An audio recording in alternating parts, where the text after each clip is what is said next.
This court finds that the AI holds no legal responsibility. But the data... This doesn't add up. Just do what the AI says. Priority.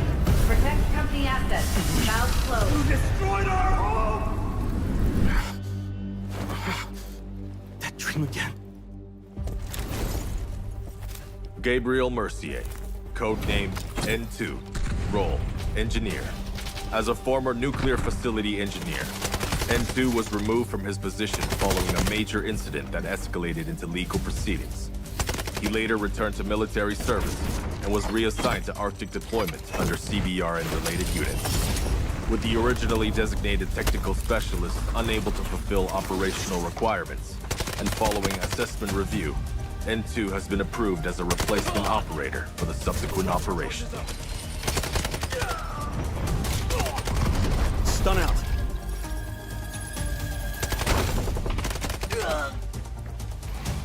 Throwing stun.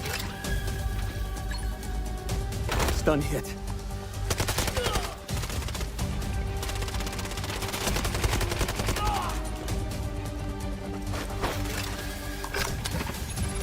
Freeze right there.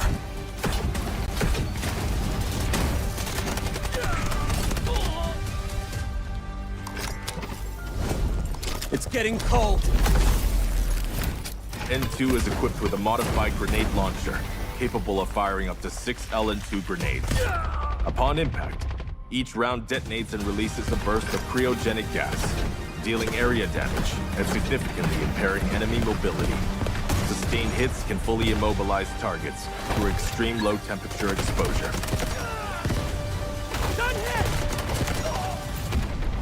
Cold. I can go colder.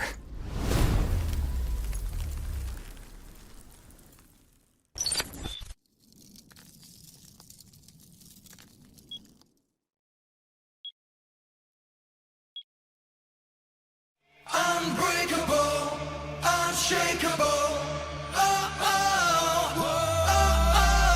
Shadows tried to dim my light. They told me to give up the fight. Said I was weak, said I was small, but there's a drum inside my chest, a beating heart that gets no rest. I'm waking up, I'm shifting gears.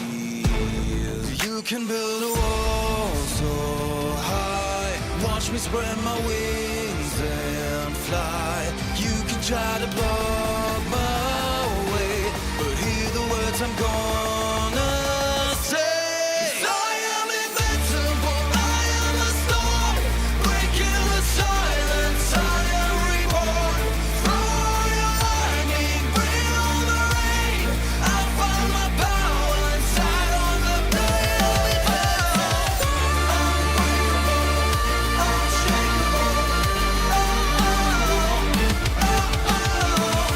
Unbreakable, unshakeable.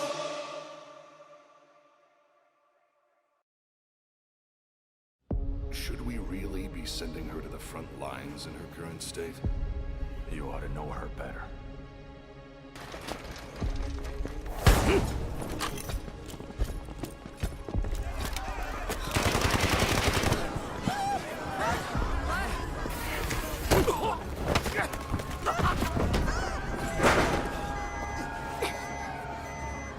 Stop!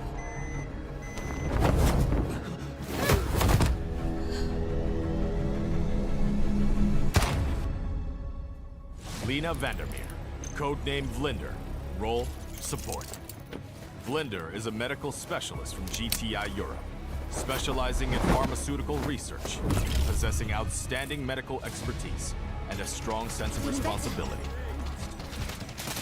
Vlinder's med drones can be deployed to a targeted area, dispersing med-infused nanobots that restore teammates' health, providing them with an adrenaline boost. They may also be deployed on herself, following and continuously restoring her own health for a limited time. Her windmill smoke grenades are guided by gesture censoring tech. Upon impact with a service, the grenades create a cloud of smoke, creating cover for teammates. Smoke grenade out. Vlinder's Flutter Rescue UAVs will automatically target downed teammates, administer medical injections when deployed. Once the injection is administered, I've got you. Vlinder may approach the downed teammate and manually revive them. During deployment, The UAVs may also utilize their active defense system, It's working. automatically absorbing 1 instance of explosive damage per deployment, and applying a buff effect of Vlinder. Counting on you guys. Vital signs stable. Prepare for rescue. I've got you. It's taking effect. I'm here.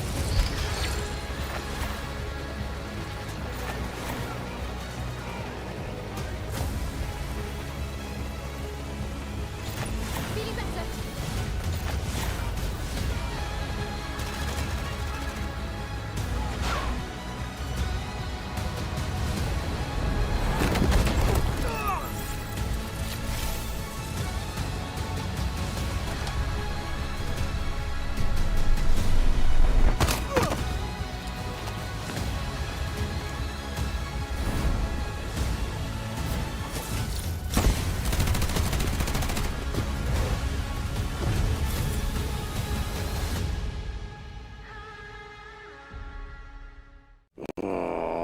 Can't I just have 5 minutes, peace?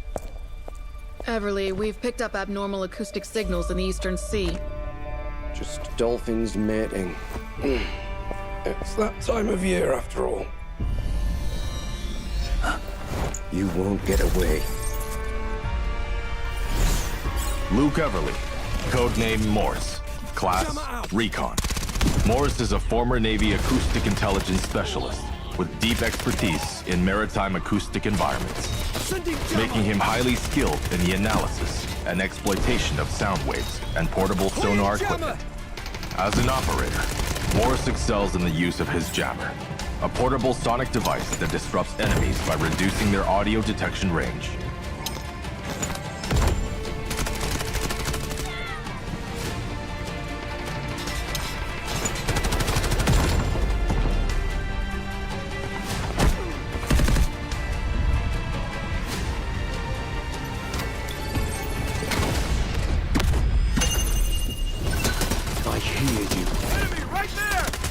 Morse's advanced sonar device emits sound pulses to scan for enemies, generating markers on their positions.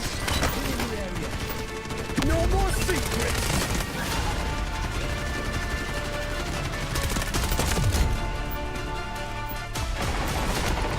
Jammer out! Point flash! Sending jammer! Throwing delayed flash! Allied troops engaging! Searching for hostiles! Throwing delayed flash! Sending jammer! Throwing jammer!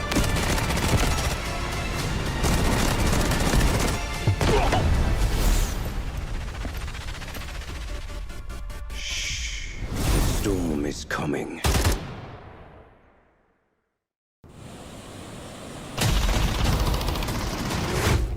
Keep it down. I need to listen.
This court finds that the AI holds no legal responsibility.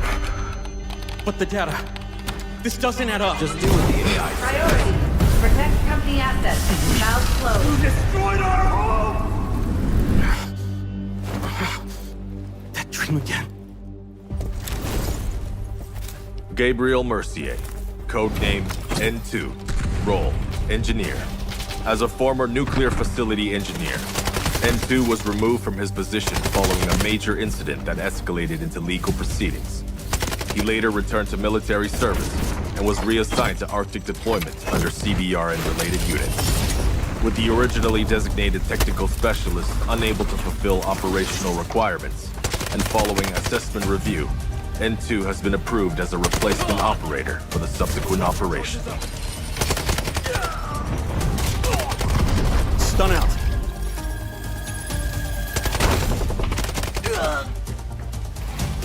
Throwing stun. Stun hit.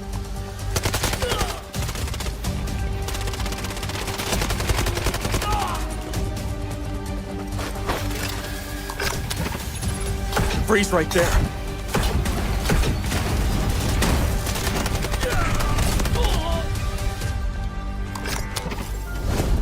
It's getting cold.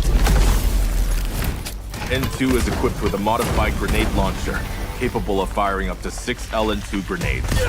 Upon impact, each round detonates and releases a burst of cryogenic gas, dealing area damage and significantly impairing enemy mobility.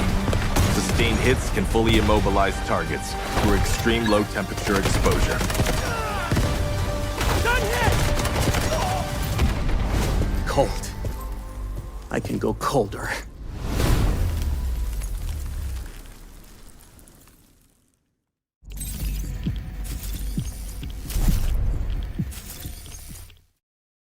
Unbreakable, unshakeable. Shadows tried to dim my light. They told me to give up the fight. Said I was weak, said I was small, but there's a drum inside my chest, a beating heart that gets no rest. I'm waking up, I'm shifting gears. You can build a wall so high. Watch me spread my wings and fly. You can try to block my way, but hear the words I'm gonna say. 'Cause I am invincible, I am a storm, breaking the silence, I am reborn. Through your lightning, bring on the rain. I'll find my power inside on the blade. Unbreakable, unshakable. Unbreakable, unshakeable.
I didn't think we'd be exchanging information with these underlings. Is Smee serious? Show some respect.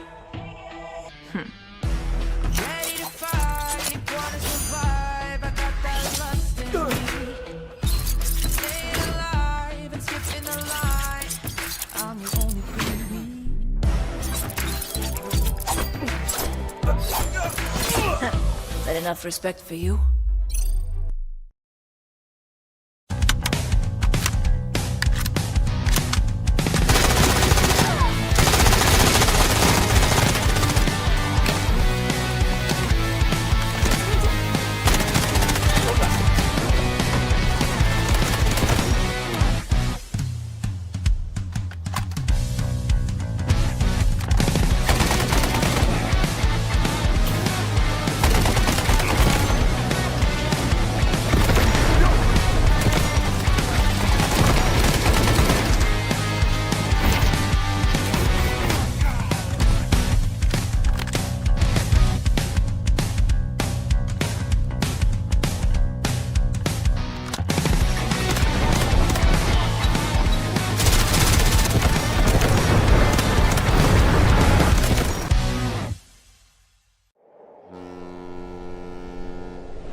恭喜 TXT， 他们真的是最值得尊敬的对手。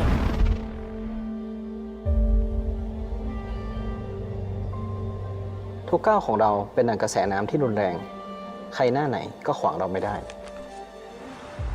未来终有一天，腾龙还会杀回来的。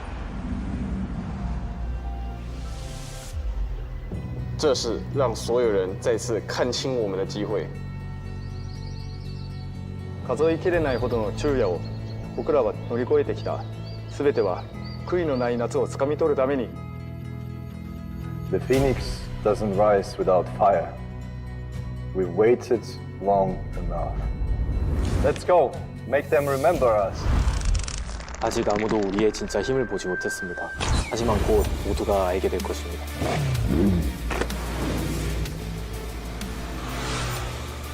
Mengejar para pesaing terkuat, lalu mengungguli mereka sudah sifat alami kami. In warfare, there's only one language: forward.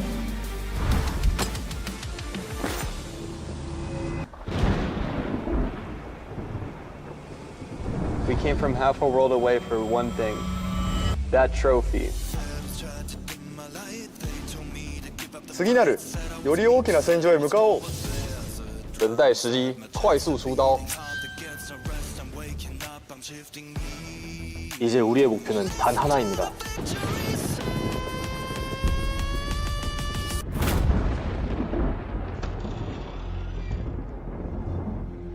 在主场将冠军之名重塑。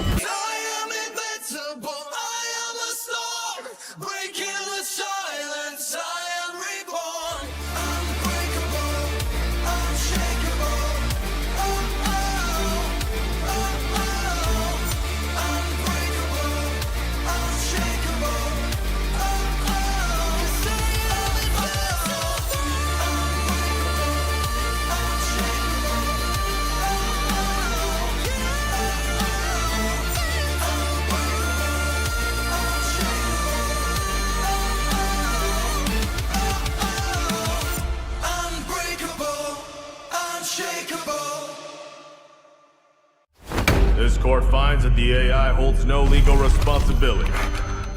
But the data, this doesn't add up. Just deal with the AI. Priority. Protect company assets. Valve closed. You destroyed our home! That dream again. Gabriel Mercier, codenamed N2, role, engineer. As a former nuclear facility engineer, N2 was removed from his position following a major incident that escalated into legal proceedings. He later returned to military service and was reassigned to Arctic deployment under CBR and related units. With the originally designated technical specialist unable to fulfill operational requirements, and following assessment review, N2 has been approved as a replacement operator for the subsequent operation. Stun out.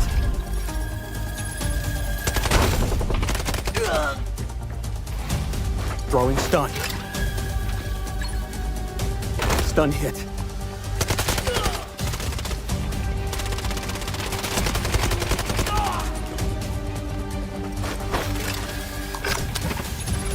Freeze right there.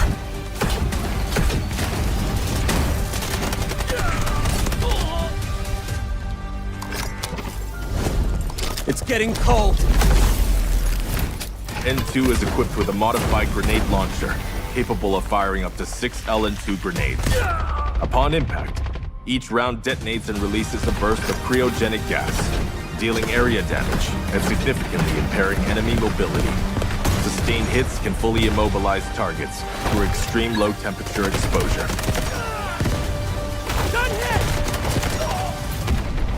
Cold. I can go colder.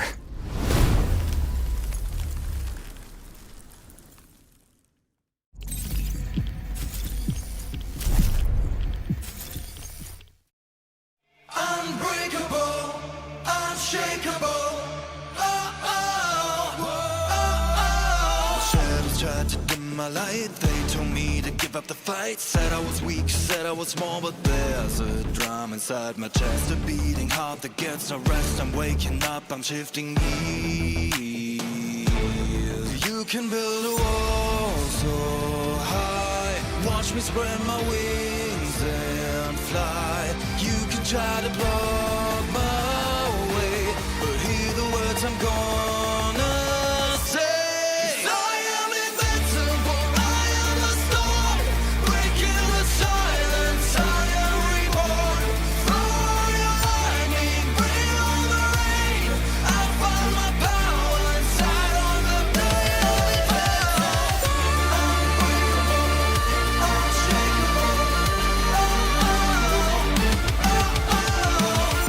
unbreakable, unshakeable.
I didn't think we'd be exchanging information with these underlings. Is Smee serious? Show some respect. Ready to fight, gonna survive. I got that lust in me. Staying alive and skipping the line. I'm the only queen.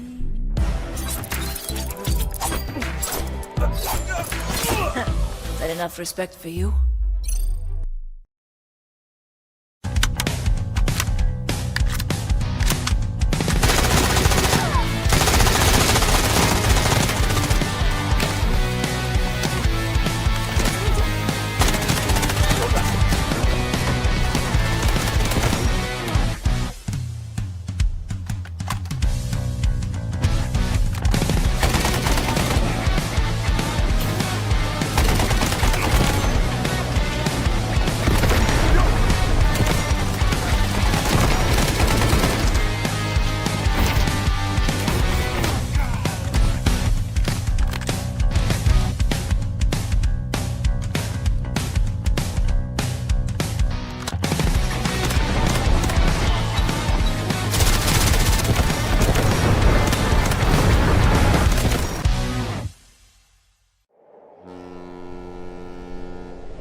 TXT， 他们真的是最值得尊敬的对手。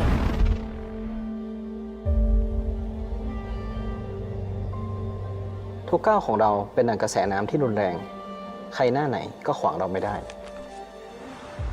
未来终有一天，腾龙还会杀回来的。这是让所有人再次看清我们的机会。数えきれないほどの昼夜を僕らは乗り越えてきた。全ては悔いのない夏をつかみ取るために。The phoenix doesn't rise without fire. We waited long enough. Let's go. Make them remember us. 아직 아무도 우리의 진짜 힘을 보지 못했습니다. 하지만 곧 모두가 알게 될 것입니다.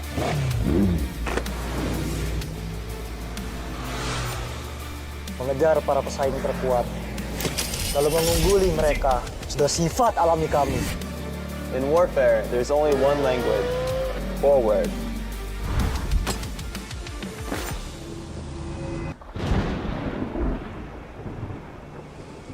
We came from half a world away for one thing: that trophy.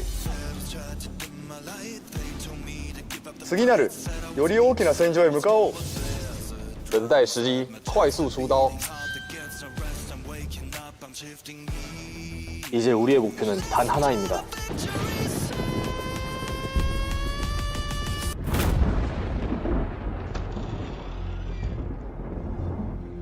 在主场将冠军之名重塑。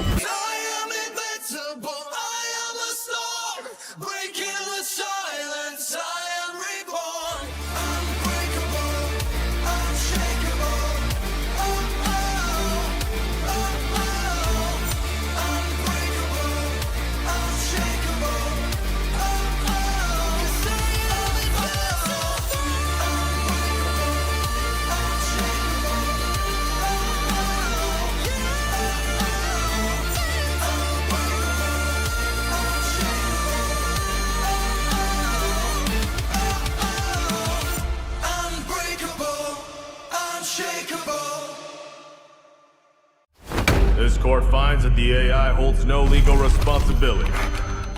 But the data, this doesn't add up. Just deal with the AI. Priority. Protect company assets. Valve closed. You destroyed our home! That dream again. Gabriel Mercier, codename N2, role engineer. As a former nuclear facility engineer, N2 was removed from his position following a major incident that escalated into legal proceedings. He later returned to military service and was reassigned to Arctic deployment under CBR and related units. With the originally designated technical specialist unable to fulfill operational requirements, and following assessment review, N2 has been approved as a replacement operator for the subsequent operation. Stun out.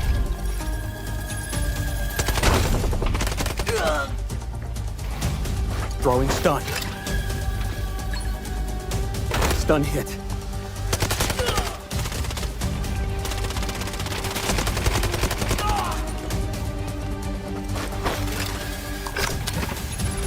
Freeze right there.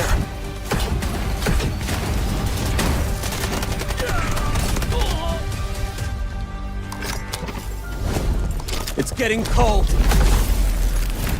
N2 is equipped with a modified grenade launcher, capable of firing up to 6 LN2 grenades.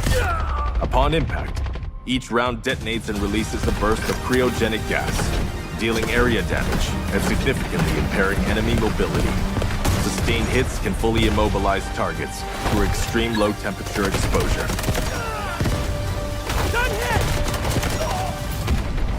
Cold. I can go colder.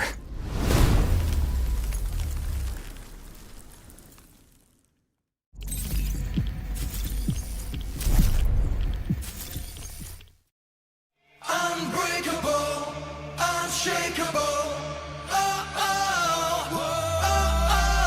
Shadows tried to dim my light. They told me to give up the fight. Said I was weak, said I was small, but there's a drum inside my chest, a beating heart that gets no rest. I'm waking up, I'm shifting gears. You can build a wall so high. Watch me spread my wings and fly. You can try to block my way, but hear the 'cause I'm gonna say I am invincible, I am the storm, breaking the silence, I am reborn. Throw your lightning, bring on the rain, I'll find my power inside of the blade.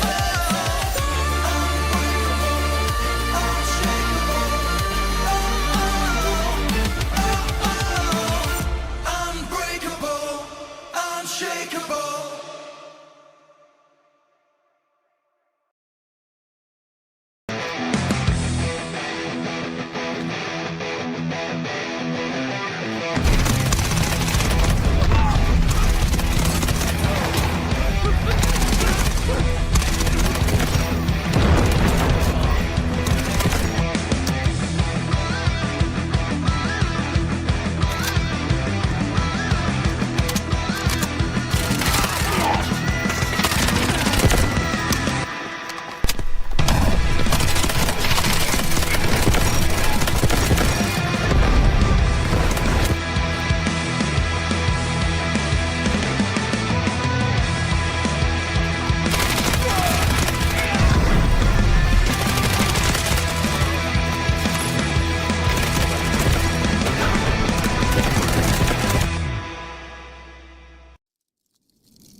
I didn't think we'd be exchanging information with these underlings. Is Smee serious? Show some respect. Ready to fight, gonna survive. I got that lust in me. Stay alive and skip in the line. I'm the only queen. Is that enough respect for you?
TXT， 他们真的是最值得尊敬的对手。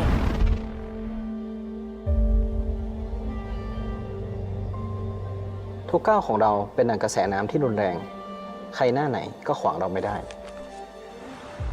未来终有一天，腾龙还会杀回来。这是让所有人再次看清我们的机会。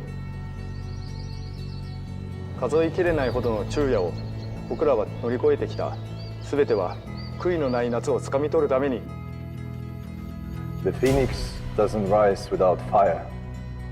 We've waited long enough. Let's go. Make them remember us. 아직 아무도 우리의 진짜 힘을 보지 못했습니다. 하지만 곧 모두가 알게 될 것입니다.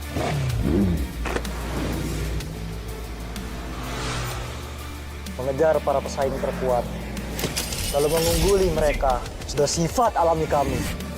In warfare, there's only one language: forward.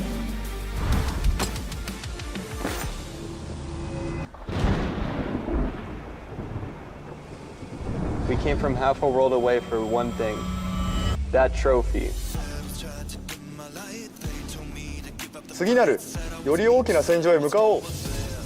等待时机，快速出刀。 이제 우리의 목표는 단 하나입니다.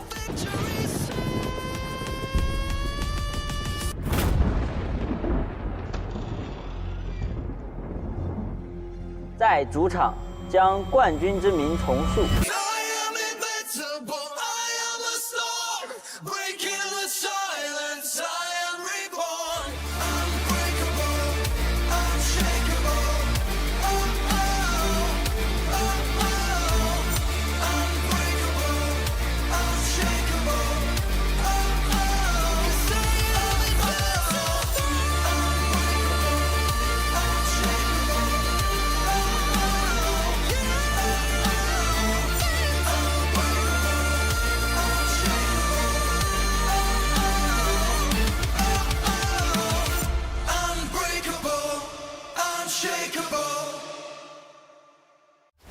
This court finds that the AI holds no legal responsibility. But the data, this doesn't add up. Just do what the AI Priority. Protect company assets. Valve closed. You destroyed our home! That dream again. Gabriel Mercier, codename N2, role engineer. As a former nuclear facility engineer, N2 was removed from his position following a major incident that escalated into legal proceedings. He later returned to military service and was reassigned to Arctic deployment under CBR and related units. With the originally designated technical specialist unable to fulfill operational requirements, and following assessment review, N2 has been approved as a replacement operator for the subsequent operation. Stun out.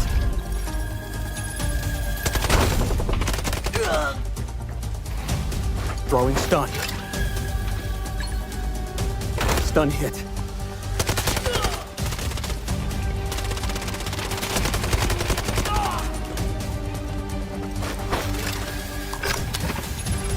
Freeze right there.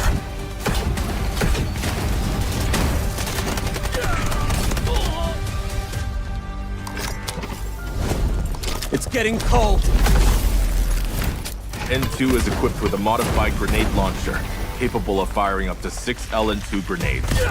Upon impact, each round detonates and releases a burst of cryogenic gas, dealing area damage and significantly impairing enemy mobility. Sustained hits can fully immobilize targets through extreme low temperature exposure.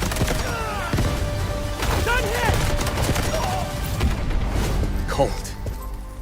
I can go colder.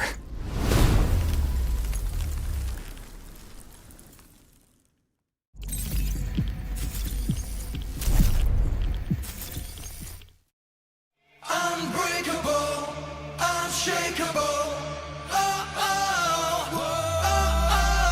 Shadows tried to dim my light. They told me to give up the fight. Said I was weak, said I was small, but there's a drum inside my chest, a beating heart that gets no rest. I'm waking up, I'm shifting gears. You can build a wall so high. Watch me spread my wings and fly. You can try to block my way, but hear the words I'm gonna say. 'Cause I am invincible, I am the storm, breaking the silence, I am reborn. Throw your lightning, bring on the rain. I'll find my power inside on the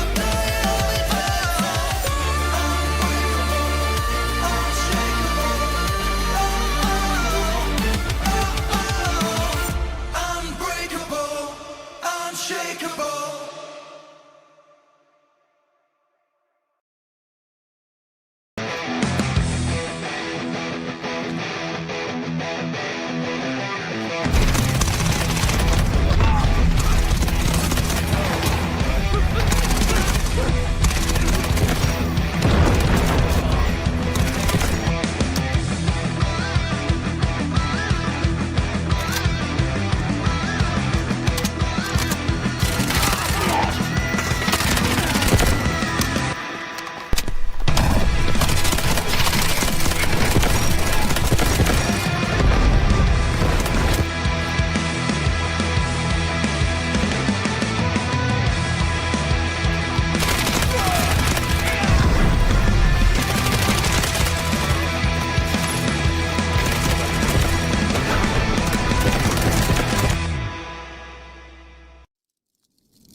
I didn't think we'd be exchanging information with these underlings.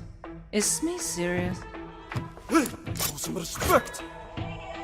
Ready to fight, wanna survive, I got that lust in me. Stay alive and skip in the line, I'm the only queen. Is that enough respect for you?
That will be all.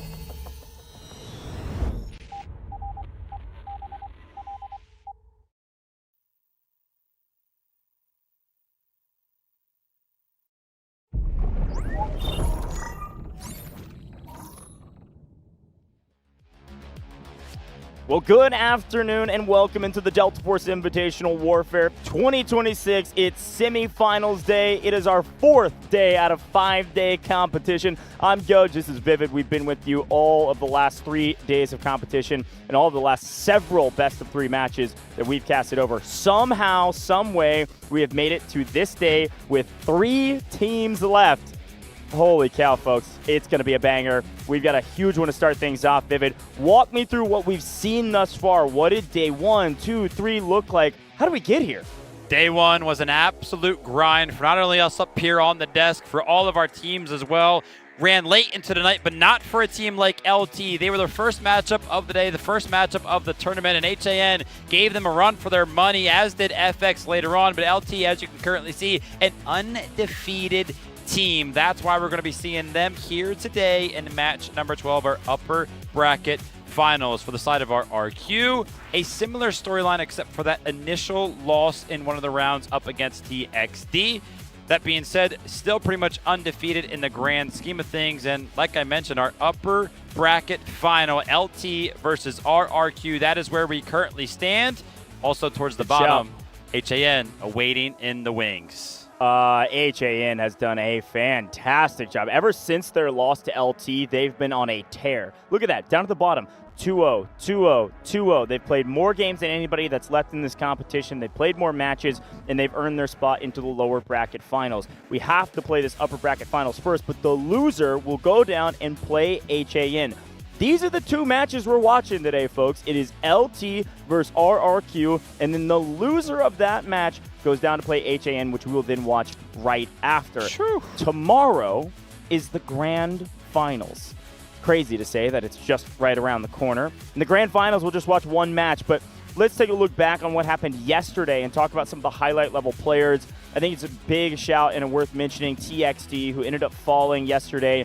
I don't think, again, the 2-0 really does it justice for what they were able to accomplish. Incredibly resilient team and a fantastic roster. Skynet was a hero for this team, was a vehicle operator for this team. They played Cyclone, was just battling on the boats, constantly winning favorable trades, and a great player there for good reason with that engineering stat. However, G-Force, 135 rescues is unreal for this roster, and there were several of their players that were picking up crazy revives, so big shout out to TXD. But talk to me about HAN, and I know we're waiting in the wings to see them, but these stats really tell the story. Yeah, I mean, absolutely. Wanza was at the top of the leaderboard throughout the entire day yesterday. As you can see right there, he was a highlighted player with 61,000 score stacks as well, man. We keep talking about how much individual skill is on a team like HAN, and for Stax to kind of come out on top is a little bit of a surprise. But we love to kind of see that back and forth with so many players on a team like HAN because it just describes how good they can actually be. Goes break down the maps, man. We had the bans, the picks. Yesterday, these teams have had an opportunity to go ahead and prepare. How did it all kind of come to fruition? Yeah, we did this at the end of the broadcast yesterday, and it was fun to watch because when we saw the Cyclone ban, we all cheered. And I think the crowd did as well, because we've seen so many Cyclone best of threes at this point. But the way this works, if you're just tuning in for the semifinals, is both teams had a chance to ban a map, and then we randomly drew a map out of the remaining maps that were left. We have a total of 8 maps, so out of the 6, we finally pulled Trainwreck. We have not seen Trainwreck on main stage here in Wuhan, China yet. Excited to see a new map. Again, variety, the spice of life. Gonna be fun. We're just 3 minutes away from these players walking onto the stage and getting into the action, so let's talk about them very quickly.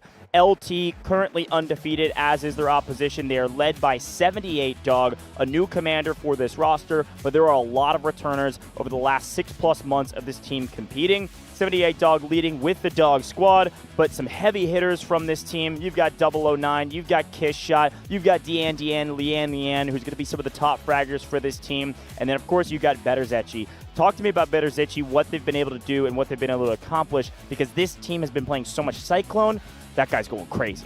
Yeah, interesting to actually see Betterzetchi in the lineup right now, right? Because Betterzetchi being that, jet pilot that kind of takes that role over for the team.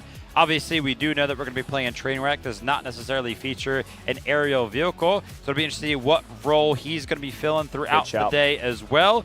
Switching over things to their opposition, RRQ, man, of course, led by the commander Krauser. A part of his squad as well, Javier, has been kind of popping off in the vehicles. I saw in the squad right next to this one, of course, Poppy getting some love on social media with some absolutely incredible highlights. 4 pieces all over the board there. Mozera also finding himself. Marv always being a part of this like sneaky squad, looking to kind of find some of the flanks. I mean, there's just so many more names as well that need to be highlighted. Yeah, Televania is one of their main tank operators, so as a squad leader, watch out for that entire squad, likely using engineers and the like. But yeah, Popey, again, I think this player is one to watch out for, with some of the top individual slaying prowess on the map every time they were playing the game. And again, I think there's a lot we could talk about with RRQ. They're a team that we haven't seen quite as much from compared to some of the other teams. Yeah. LT kind of brings in this air of almost royalty, frankly, to them, just because they've been a top team. Most players and teams think of them as a top team. We got to talk about our predictions, though, because yet again, Vivid, we have split. And RRQ, it feels like, is kind of the new kids on the block. They've got an opportunity to continue to prove themselves. We heard it from Laraf in the interview. They said they have a lot to prove. They want to prove that their wins in some of the other competitions they've had against a team like TXD were not a fluke. They are one of the best teams, and you agree. You're saying RRQ gets the win here in the upper bracket finals. Yeah, I mean, obviously, I think we've seen RRQ play exceptionally. Really like the way that they're playing right now. One thing that kind of has given me the edge for them over LT is the fact that I feel like we have just seen more passion from RRQ than any other team up on that stage that we have seen so far. So I feel like RRQ, to me, they just want it a little bit more. That being said, I think these teams are very, very well evenly matched, which is why I think both of us agree on the fact that this will be going to a 3rd round. It will be going the distance. It will require a tiebreaker. It's going to be close throughout. It's going to be close. I am gone LT. 1, I really need Vivid to miss a prediction, so I have to cheer against it. But 2, I think LT is a top seed for a reason. They're a top team for a reason. They're feared for a reason. This team is near perfect with the way they play the game right now, and I can't say the same about RRQ, but we'll see. Players walking onto the stage, folks. Let's get into it.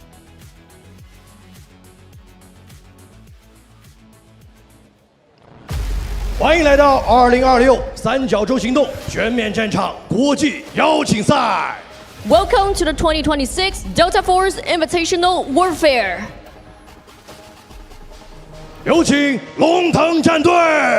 Please welcome Team LT. 潜龙出渊，腾啸四海。Rise from the deep, roar to the world.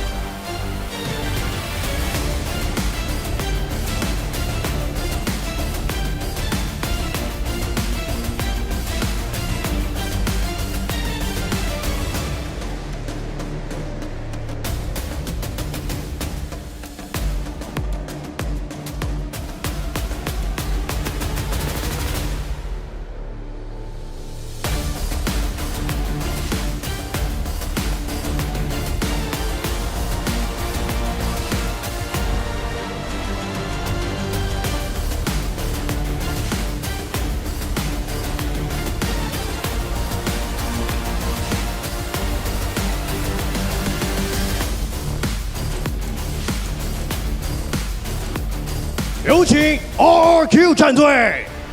Please welcome Team RRQ.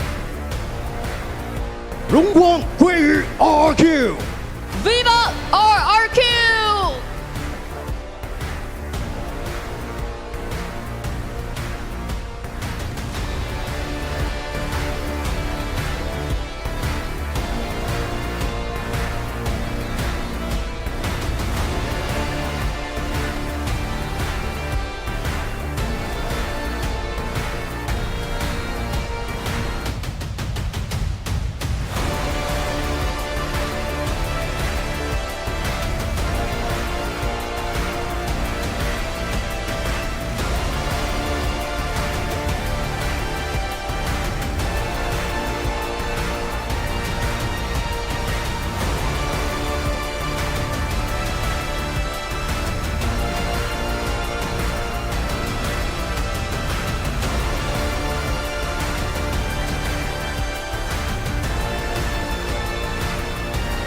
胜者将成为第一个锁定总决赛的队伍，向着最终的巅峰舞台发起冲击。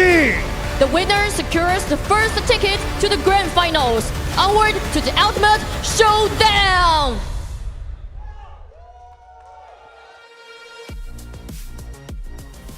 I will never get tired of these walkouts, by the way. I don't care what anybody says. Do it every single time. I love these, man. It gets so hyped. You get to see the players kind of do some, I don't know, emotes, I guess, flexes. Do you see the 2-0 that LT threw up? Like, come on. That's awesome. I love it. I don't think it'll be a 2-0, but it certainly could be. LT is a super strong team. And again, we were talking predictions. I think they've got this in the bag. Yeah, I mean, no, I actually don't agree. You tried to bait me into that. And getting me to agree with you right there. I see what you did. I was trying to just roll with his thoughts right there and agree with him. Now, listen, RRQ, we can hear the players behind us right now, both teams kind of chanting. I actually think that, who is that?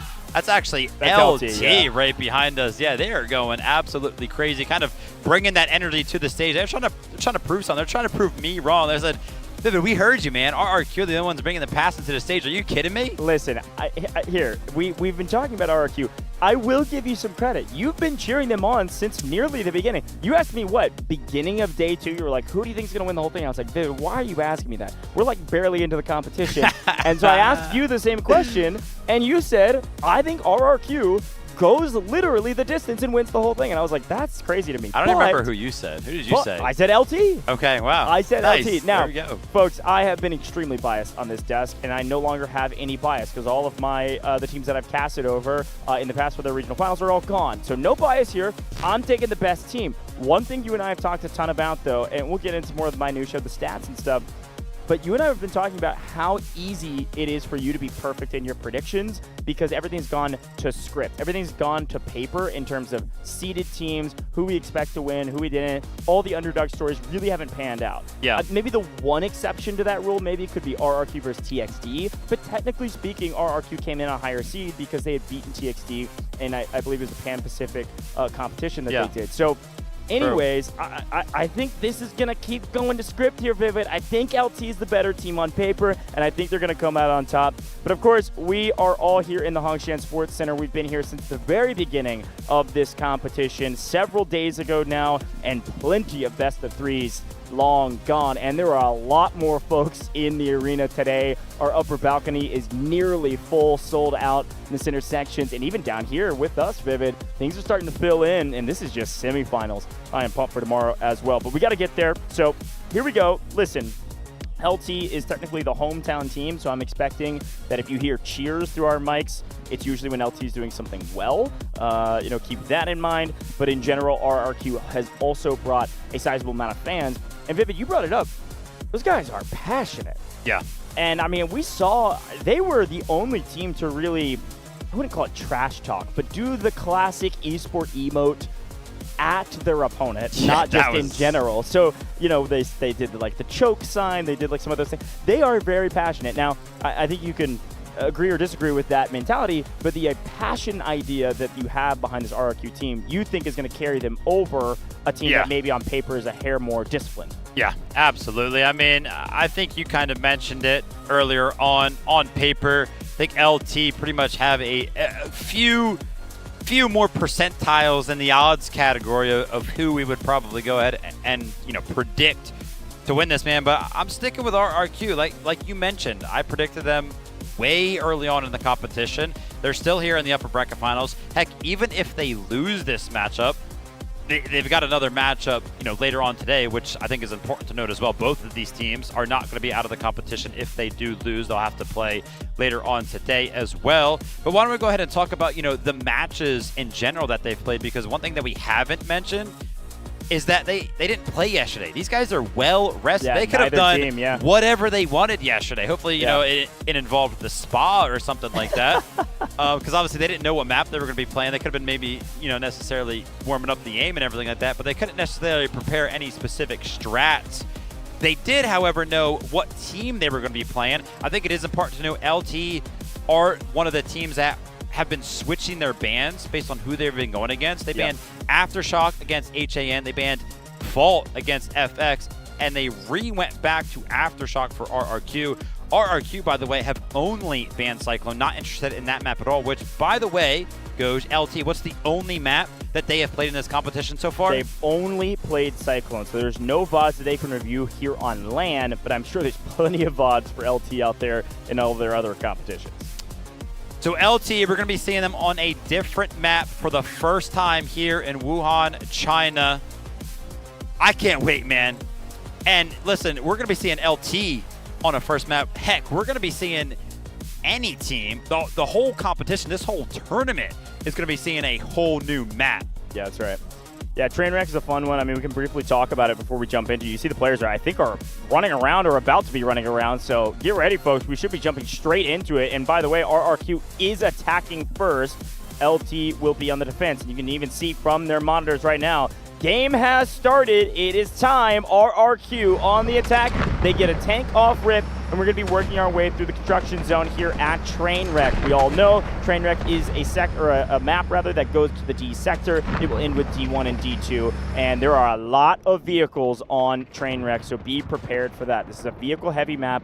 You know that. It is kind of denounced by the fact that RRQ starts with a tank, but there'll be a lot more where that came from. RRQ on the attack on Trainwreck. One of the biggest advantages of this map is that they do go ahead and start out with that tank. As we can see on main here, a little bit of a highlight, a respawn beacon. An early flank might potentially turn the tides here early on. The tank is actually getting a little bit active. Closer than I think me and Gooj are used to seeing this one. It's usually way further back. And like I mentioned, the flank coming on in.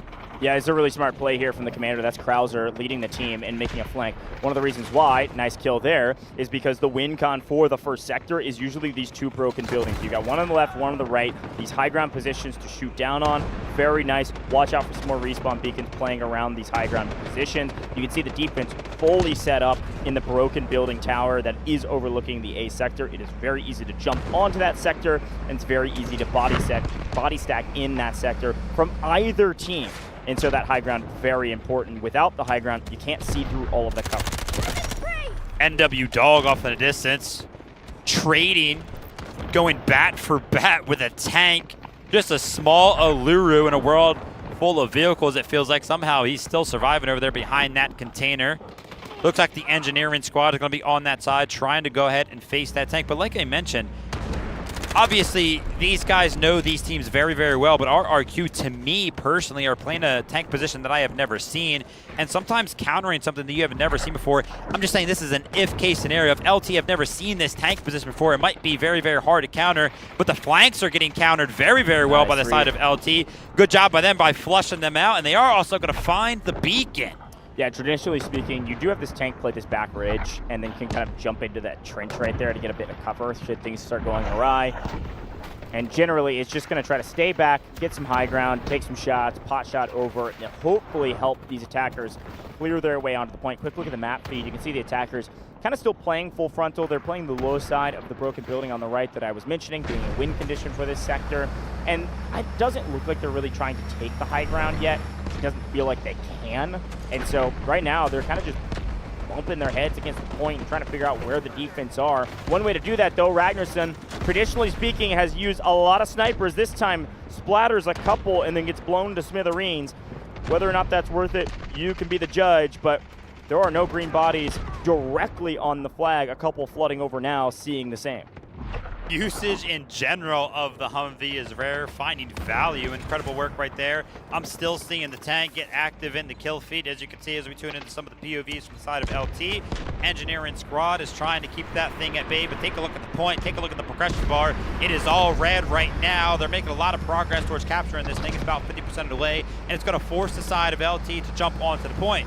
Once you start to jump onto the point, though, you become a little bit vulnerable to the tank that's going to be staring you down. Pretty important for the defense. They've already marked this A sector. So yes, it's paramount always to hold your sectors, but it's even more paramount when it's marked as an objective you have to have control of. Again, folks, if you're just tuning in for the semifinals, I see a couple new faces in the chat. This is Victory Unite game mode, which you may not play all the time in pubs. There are commanders. They can earn extra score for their team and themselves to call in extra things, whether that's vehicles, whether that's different things that will help their team, like urgent redeployments or a team respawn beacon, etc., or of course a classic guided missile once we get there. If they mark an objective and the team is able to capture it and hold it for that entire time, or at the end of the timer rather, nice play there. That's why Tempest can be really fun in Warfare. But to finish the point, if they are in complete control of A when the timer ends, they earn extra score, and that score desperately matters. Marv with a nice play there. The audience starting to react to a lot of things. They're just excited to be here. I like it. We're seeing individual plays across the board right now for RQ, but the overall progression, the macro play, they're still not necessarily finding the value, so you got to go ahead and tip your hat to the side of LT. If you're losing 1v3s and 1v2s and you're still defending the point, you got to be pretty happy with how this is going so far. And speaking about being pretty happy, keep an eye on those tickets. We're already down to 142, but our RQ are no longer interested in delaying this one. There is a big push on the Sector A, as you can see on the progression bar. Yeah, this is a really well-timed push, too. Again, urgent redeployment actually coming in for 78 Dog. Going to call that in early. What that means is their respawn timers are cut down to basically nothing. You die, you immediately pop back up onto the map with a respawn. You also notice, I was hyping up this objective that they marked. It's in neutral zone, and now the attackers have a little bit of action on it with this tank playing really aggressive on the left-hand side. No extra score going to the side of the defense, and score invested in this urgent redeployment. It was good timing for the urgent redeployment, though. Look how many green bodies have swarmed out of the point, won their gunfights, and they're going to force this tank to back off. Pretty good job there from Mauza to back up the team by playing more aggressive and then recognizing really not a lot of help I can do here now that my infantry are gone. He's going to back up to make sure it stays alive. Yeah, RQ lost a lot of tickets right there on the back of that urgent deployment, so it's definitely going to be worth it. You want to talk about finding value. PZ Dog, the squad that's been hunting that tank down since the start of the game with flanks and finding the angles. Great the tank, the early advantage for the attacking side on Trainwreck, gone. Yeah, that's a huge play. They should be able to get another tank before the end of this sector. Well, hopefully we don't end on the sector. But they should be able to get another tank, but that's going to be a lot of score invested as well. They only have an assault vehicle right now. Ooh. By the way, that was also marked as an objective. So yes, a miss in holding the objective, but a huge win in destroying a vehicle and getting the score from destroying the vehicle. Great comms from the squad leaders to say, don't worry, Commander, we've got it in our sights. We can make it happen. Nice strike team plus the Malua rockets, and Lazy up on top of the ridge. He's trying to add insult to injury. He just went a 1v6 up here? They keep getting the revives, and they keep getting knocked down. Good grief. Get a little bit lost in the smoke, but he's up to 16 kills already. What a performance from the side of Lazy. Now the flank has to come in for the side of RQ. You could see this great flank position that they have access to on the back foot of the assault vehicle, kind of doing one of those runs behind enemy lines. Krauser's going to be trying to drop off more of the troops, trying to make something happen on the backside of things over here. Yeah, nice. Looking to go ahead and make something happen, but again, PZ's all credit again. The Alurus are winning out. Yeah, another nice play. Assault vehicle, super nice with the vehicle respawn beacon or respawn beacon that they can use. That'll let players respawn wherever they drop it. You can kind of drop it deep into the enemy territory. Big push. I actually thought once they got control of the big building on the backside, they could all kind of swing in onto the point after a couple of the defenders go to respawn and probably just full cap that. It looks like it's exactly what's about to happen. It's all red all day, green swarming around. They've got to win 1v multiple situations if they have any chance here, and I think it's just too little too late. Look at the A. How many people are dying right now? Nobody from green will go down. Finally, a couple begin to drop. But what an effort from the defense there for a moment. Finally red. Woo! wake up a little bit, go, guys, we gotta hit our shots. Nice job from them. Nice revives as well. Big shout out to the medics there just to keep bodies onto the point once they started going down. That's why smokes and support class operators are so valuable, especially when you have the numbers advantage and you start losing. Here's a quick look at the stats, though. Big shout out to Arixa, already on 22 kills from the side of our RQ. Ragnar's son as well, up there at the top of the leaderboard, 18 kills. Both of our commanders actually further down on the leaderboard than we are kind of used to, but Sector A, because it doesn't really involve a lot of vehicles and only 1 point, not a lot to go ahead and mark over and over and over again. Now LT are going to join the vehicle game. The first vehicle that's going to have access to them is going to be the Lav. Yep, got a Lav called in. Again, this will likely be an IFE, or definitely be an IFE. Without any aircraft in the sky. We'll see what they decide to do. Tank destroyer on the side of the attack. Like I said, a lot of vehicles in Trainwreck. You all know this. They got a tank destroyer, it's a Lav, and a tank destroyer of the defensive zone. Does look like, by the way, the attack have already marked, sorry, a tank, not a tank destroyer there, that 78 dog has. It looks like the attackers have already marked the defensive tank that 78 dog is in for death. So if you see this vehicle go down, it'll be a nice win. That's denoted, by the way, in the top left. You can see the objective marked of destroying the vehicle.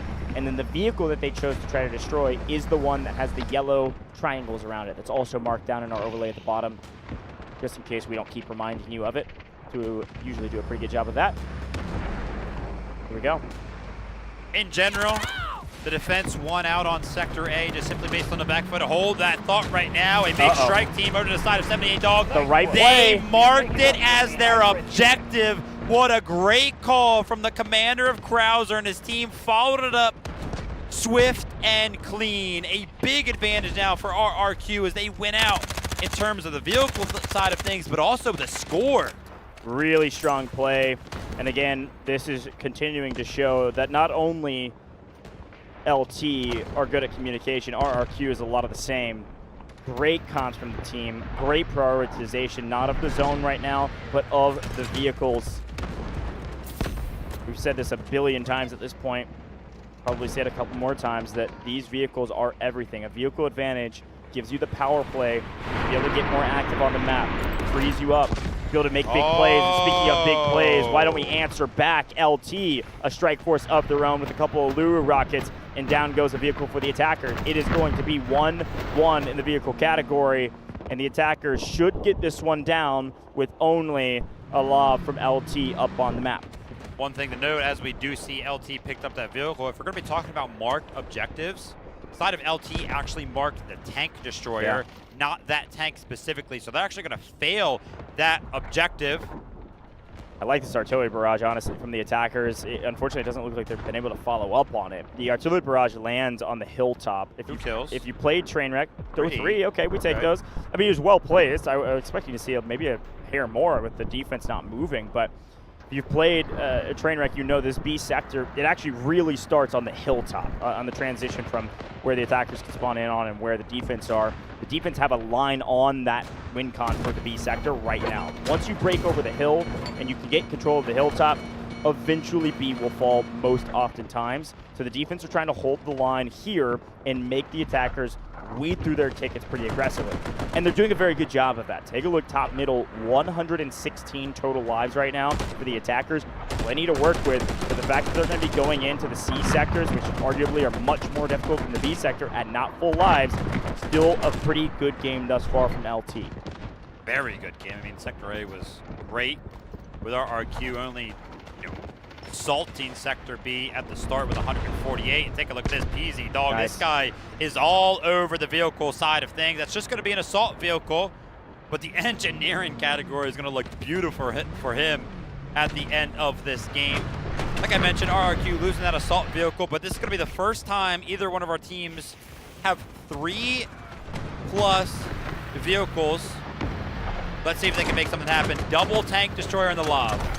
Yeah, I really like the double tank destroyer. We all know it's super valuable on the map because of its mobility and firepower, and they're going to full sin here. Man, I told you the win con for the B sector is the gosh. high ground, and the high ground has been obliterated. They knew they could trade one out. They knew they had the opportunity to trade one tank destroyer out. I like this trade. They're already down to 103 lives, and I know it looks bad. If they could capture the high ground of this B sector, that was worth it. Unfortunately, it's not looking like they're doing much with all of those kills that they got because the defensive medics went crazy. Everybody got picked back up, and they've got complete control of the hill again. That right there, now that we can see the aftermath, definitely not worth it. Yeah, starting to worry a little bit here for the attacking side.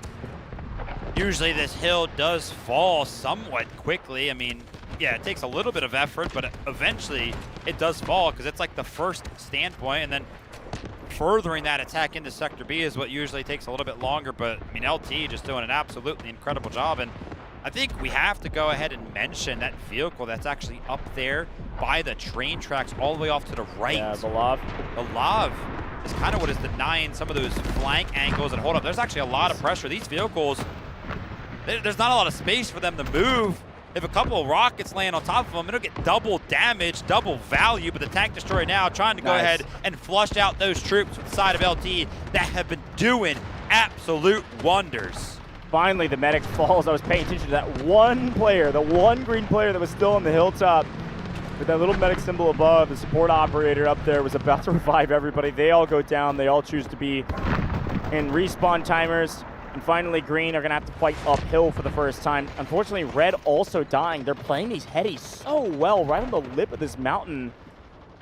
And LT are just, their kill feed's just moving faster than their opponents. They're just outslaying them right now. Even with the attacking firepower, Attack cannot breach this hill. They cannot even touch the B sector. Tank destroyer trying to get active, trying to help the boots on the ground once again. Trying to make something happen here, but every single time we get a quick glance at that hill is just all green. All green, all green, every single time.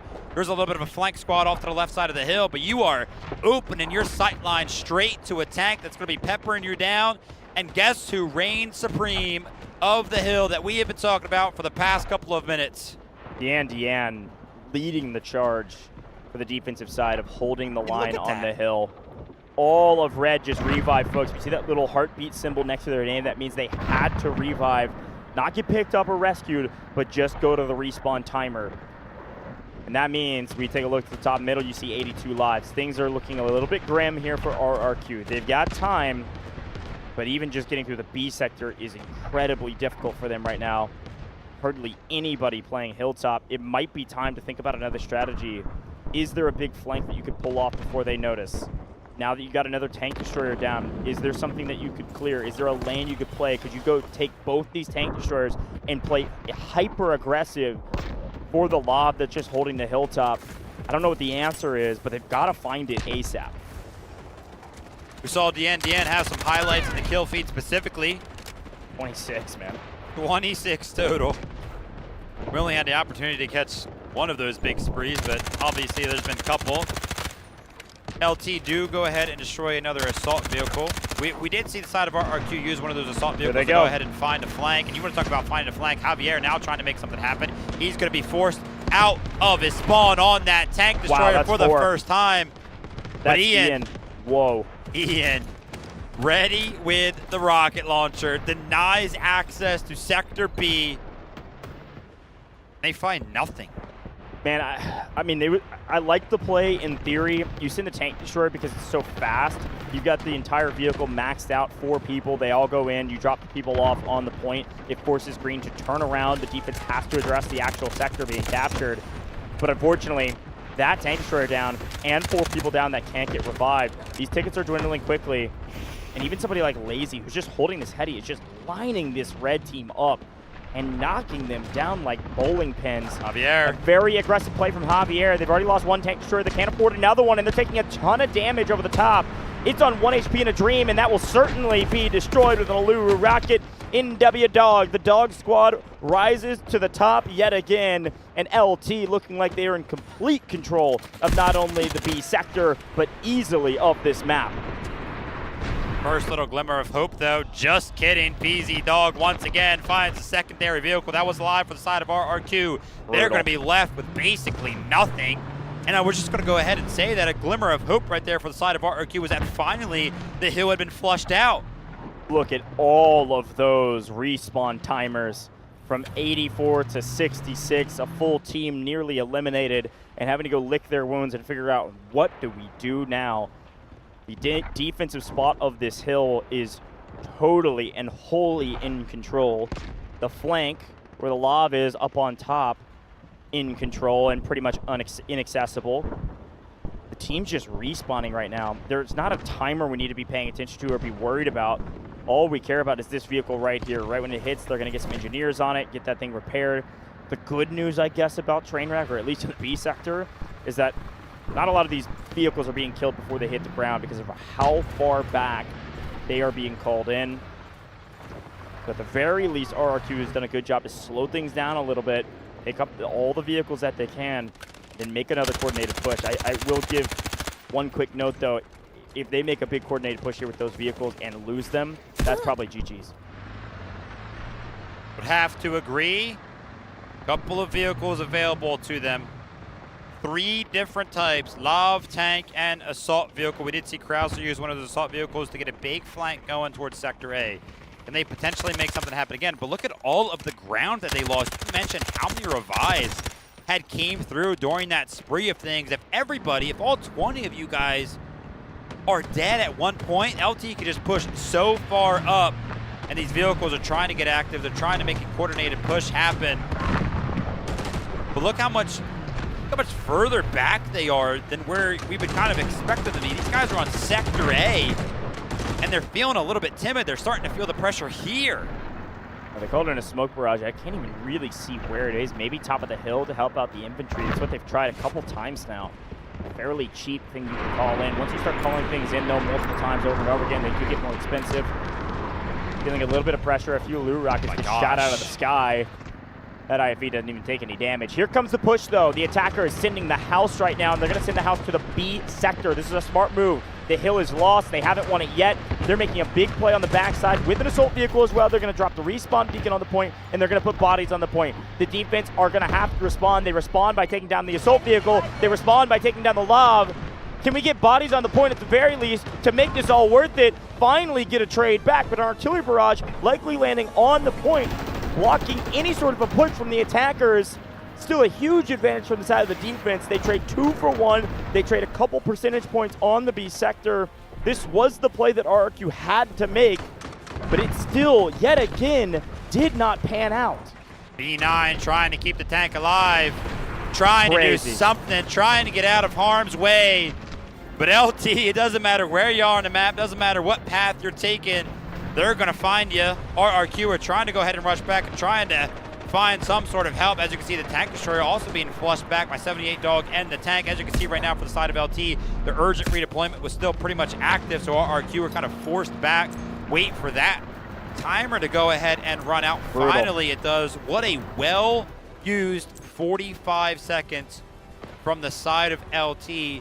And we want to talk about the numbers behind things. I mentioned 45 seconds as a time value. What about the value in terms of tickets available for the side of RRQ? We're down to just 24 lives remaining. The only thing that I can say that might work now is that same exact play that they just made, because LT will not have access to all of the streaks that they did, right? That urgent redeployment, that beacon that they were able to go ahead and put down. So kind of hope and pray that just do it again and see what happens.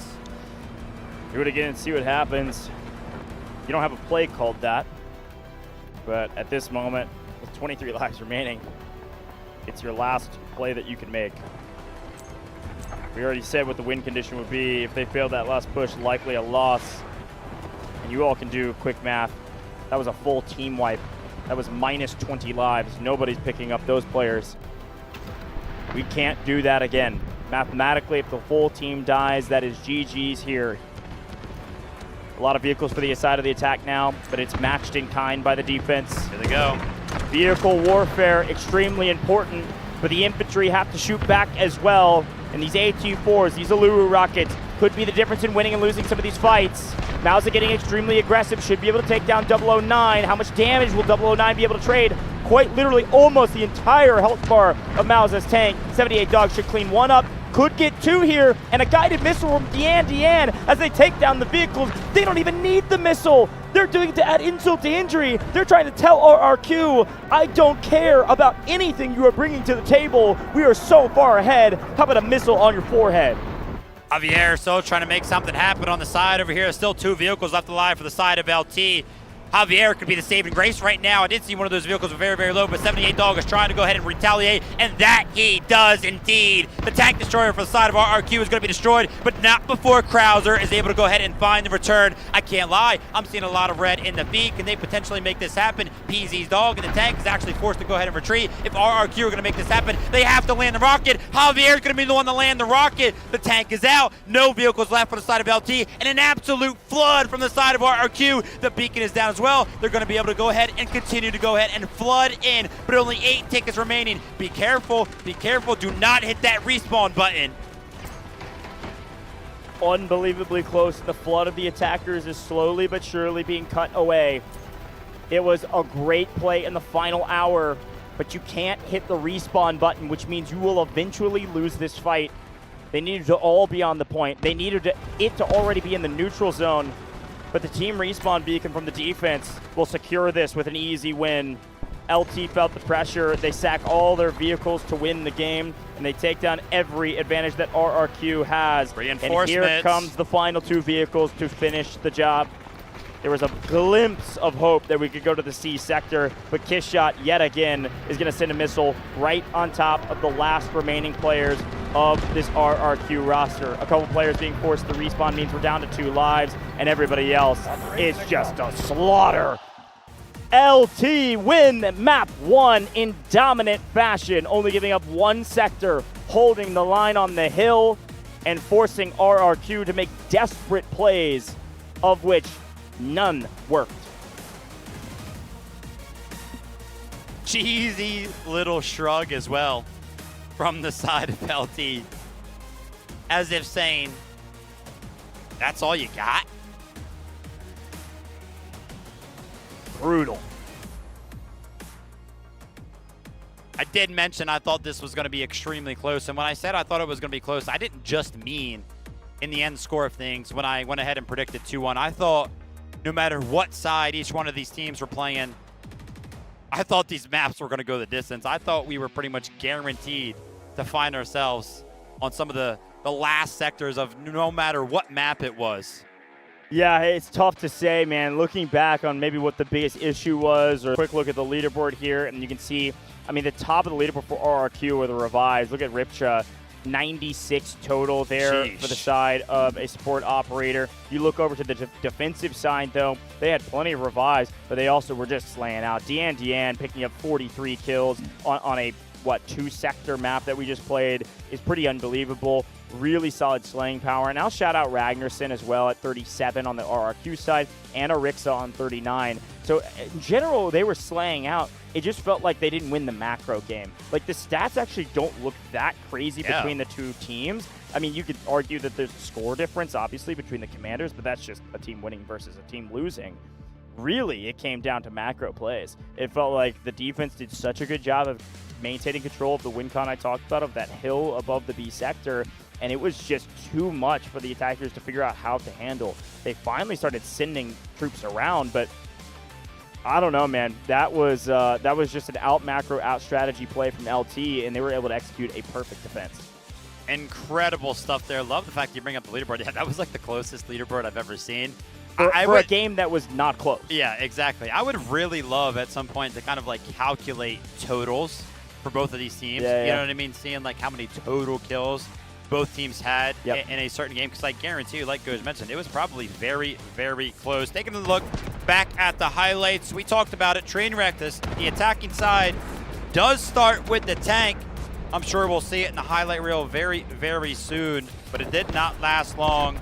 A great effort from the side of LT, took that one out early, and it just took too long for the side of RRQ to actually make something happen on Sector A. Obviously, they eventually got the job done, but not before the ticket damage had been done. Yeah, some ticket damage for sure, but frankly, like, A usually isn't held on Trainwreck. We all know that. B is maybe where you could first put up a nice fight on the defensive side. It's kind of just a matter of time thing. And so it's a win for LT, like you mentioned, that this RRQ roster comes into the B sector at not full lives. You can see them, they're up to 140 or so, and they dwindle down fairly quickly. And there's a couple small little wins as well that they found along the way. They did win and pick up a couple vehicles, but after one or two, all of a sudden, every vehicle that the attackers had were being used to clear out a point that couldn't be followed up on. Like, they would win out. They would get, like, the reason I think these stats were so close is that their tank destroyer operators were picking up, like, 7 pieces as they would drive along the hill. But then all of those people would get revived by the defense, and they would lose their tank destroyer, and they didn't have infantry ready, or they were dying, to be able to actually get up on top of the hill. It really was just a great macro play from LT. They were able to hold and predict every move that RRQ was making, and anytime they sent vehicles, they punished those vehicles. Yeah, LT basically had a very solid strategy, preventative strategy, right? They knew what they were doing. They're pretty much sending all their boots on the ground up onto that hill and then having 2 vehicles on each side of the train tracks of that bridge that's up top to kind of hold the flanks. What really made the difference, like you mentioned, RRQ were making great plays. They had people on their team finding that individual value, finding those kills like Javier in the tank destroyer, or even we saw some gunnies picking up 2 or 3 pieces. But then on the back foot of that, LT just had very good reactive strats as well. They were so cohesive, even after RRQ make those plays and find value and are technically a little bit of a leg up, LT just were too good. Yeah. Even when they were just that much down. Even if it was like very slightly down or they had the numbers disadvantage, they just always reacted, and it's on the back foot of squads like this. Yeah, I mean, this makes sense to me, right? You see a guy like Deanne put up 43 kills, 46 assists, 27 rescues, and a little bit of engineering scored out, put a cherry on top, and you see an individual that likely gets MVP. But then you look at the rest of his squad, and all of their stat lines look amazing as well. So it makes a ton of sense that this is your best squad. These are your fraggers. These are your frontliners. These are the guys that were holding the line on top of the hill, and we're not letting any of RRQ break onto what would be the win con. Lazy, we had some nice plays, 1v multiple plays there. Yuan picking up 51 assists is kind of insane. And then Leanne with a nice balanced stat line. So great squad. Expect to see this squad getting MVP again in the next round if this LT roster goes 2-0. And if they don't go 2-0 and they do win game 3, probably going to be the squad again. These are the fraggers. This is what they do, and they need to be the best squad because of how much value and the role that they're given. Pretty rare as well to see the rescue numbers when we do take a look at a squad like this be so even amongst 3 of them, which means that you could kind of predict that 3 of them were playing the medics. They were just churning each other on top of the hill. Everybody just dying and picking each other up and keeping each other up on top of the hill. That's genius. Very well done, and it's the right play for that B sector. Well done from the squad, but the MVP of the match is going to go to 78 Dog. Yeah, you might be saying, oh, I didn't have many kills, didn't have as many rescues as his team. The engineering was very, very high. I think only one other member of the side of LT was higher than him into the 60s, and I think it was going to be PZ Dog. But the score obviously is going to be the difference maker here. Well, and I would give him the MVP if his stats all said 0, because the macro play, the strategy play, was better than their opponent. He's the MVP because he led the team, and the commander is talking to the squad leaders, and they all coordinated perfectly. Engineering scores, of course, because he's got the IFV that he was using, the lob that was just shelling down onto the point and putting up a ton of damage on the vehicles that RRQ sent. So I like this MVP call. There were several other heroes that had great stat lines, but in general, it was not a hero win. It was a team win. LT was just better under 78 Dog's leadership. Well, folks, were we expecting a blowout map 1? Maybe, but things are going to be flipped on its head, and we're going to be swapping sides here in just about 3.5 minutes. Get a chance to see RRQ on the defense, and I always say this because I know some people sometimes get confused. RRQ, this is back against the wall. They are not fully eliminated if they lose this next map, but it is a best of 3. So we're going back to Trainwreck. We are swapping sides, and now RRQ have a chance to defend. This LT roster has to go all the way to the finish line. They don't need to just capture the B sector. They need to finish the entire map with a win, capturing everything in order to move on to the grand finals. Incredible stuff here. Why don't we talk a little bit, while we have a couple of minutes. We obviously talked about the history for the side of LT. specifically how they got here, because I feel like that was the biggest statement that we have seen from them so far. They are undefeated, you know, up until this point. Obviously, that's why they're here. But let's go back. I mean, FX on Cyclone, that was kind of like a stomp. Yeah, FX put a little bit of a fight. Yeah, of course. HAN was their first matchup. Obviously, we know how that one, it was kind of like back and forth. HAN had a very, very strong attack, but a B sector hold on the defensive side for LT in the upper bracket finals specifically, I think that was the biggest statement that we have seen so far, and the strongest one. Well, and I think a team like LT knows that who their top competition is, and that HAN game, we brought it up almost every single day because it did set the tone for the entirety of this DFIW 2026. It was literally game one, and it was on Cyclone, and it went like 50 minutes, and it was a double overtime on this HAN roster, and LT were able to clutch up and ice up. And I think even for LT, that might have been awakening of saying, all right, guys, this is not going to be easy. Not every map is going to feel like a breeze. And so they've truly locked in. From then on out, they've been stomping. And again, I think the RRQ is, I mean, they're top 3 team today, or in general in this tournament. So likely, I think this LT roster is thinking, hey, this RRQ roster can compete.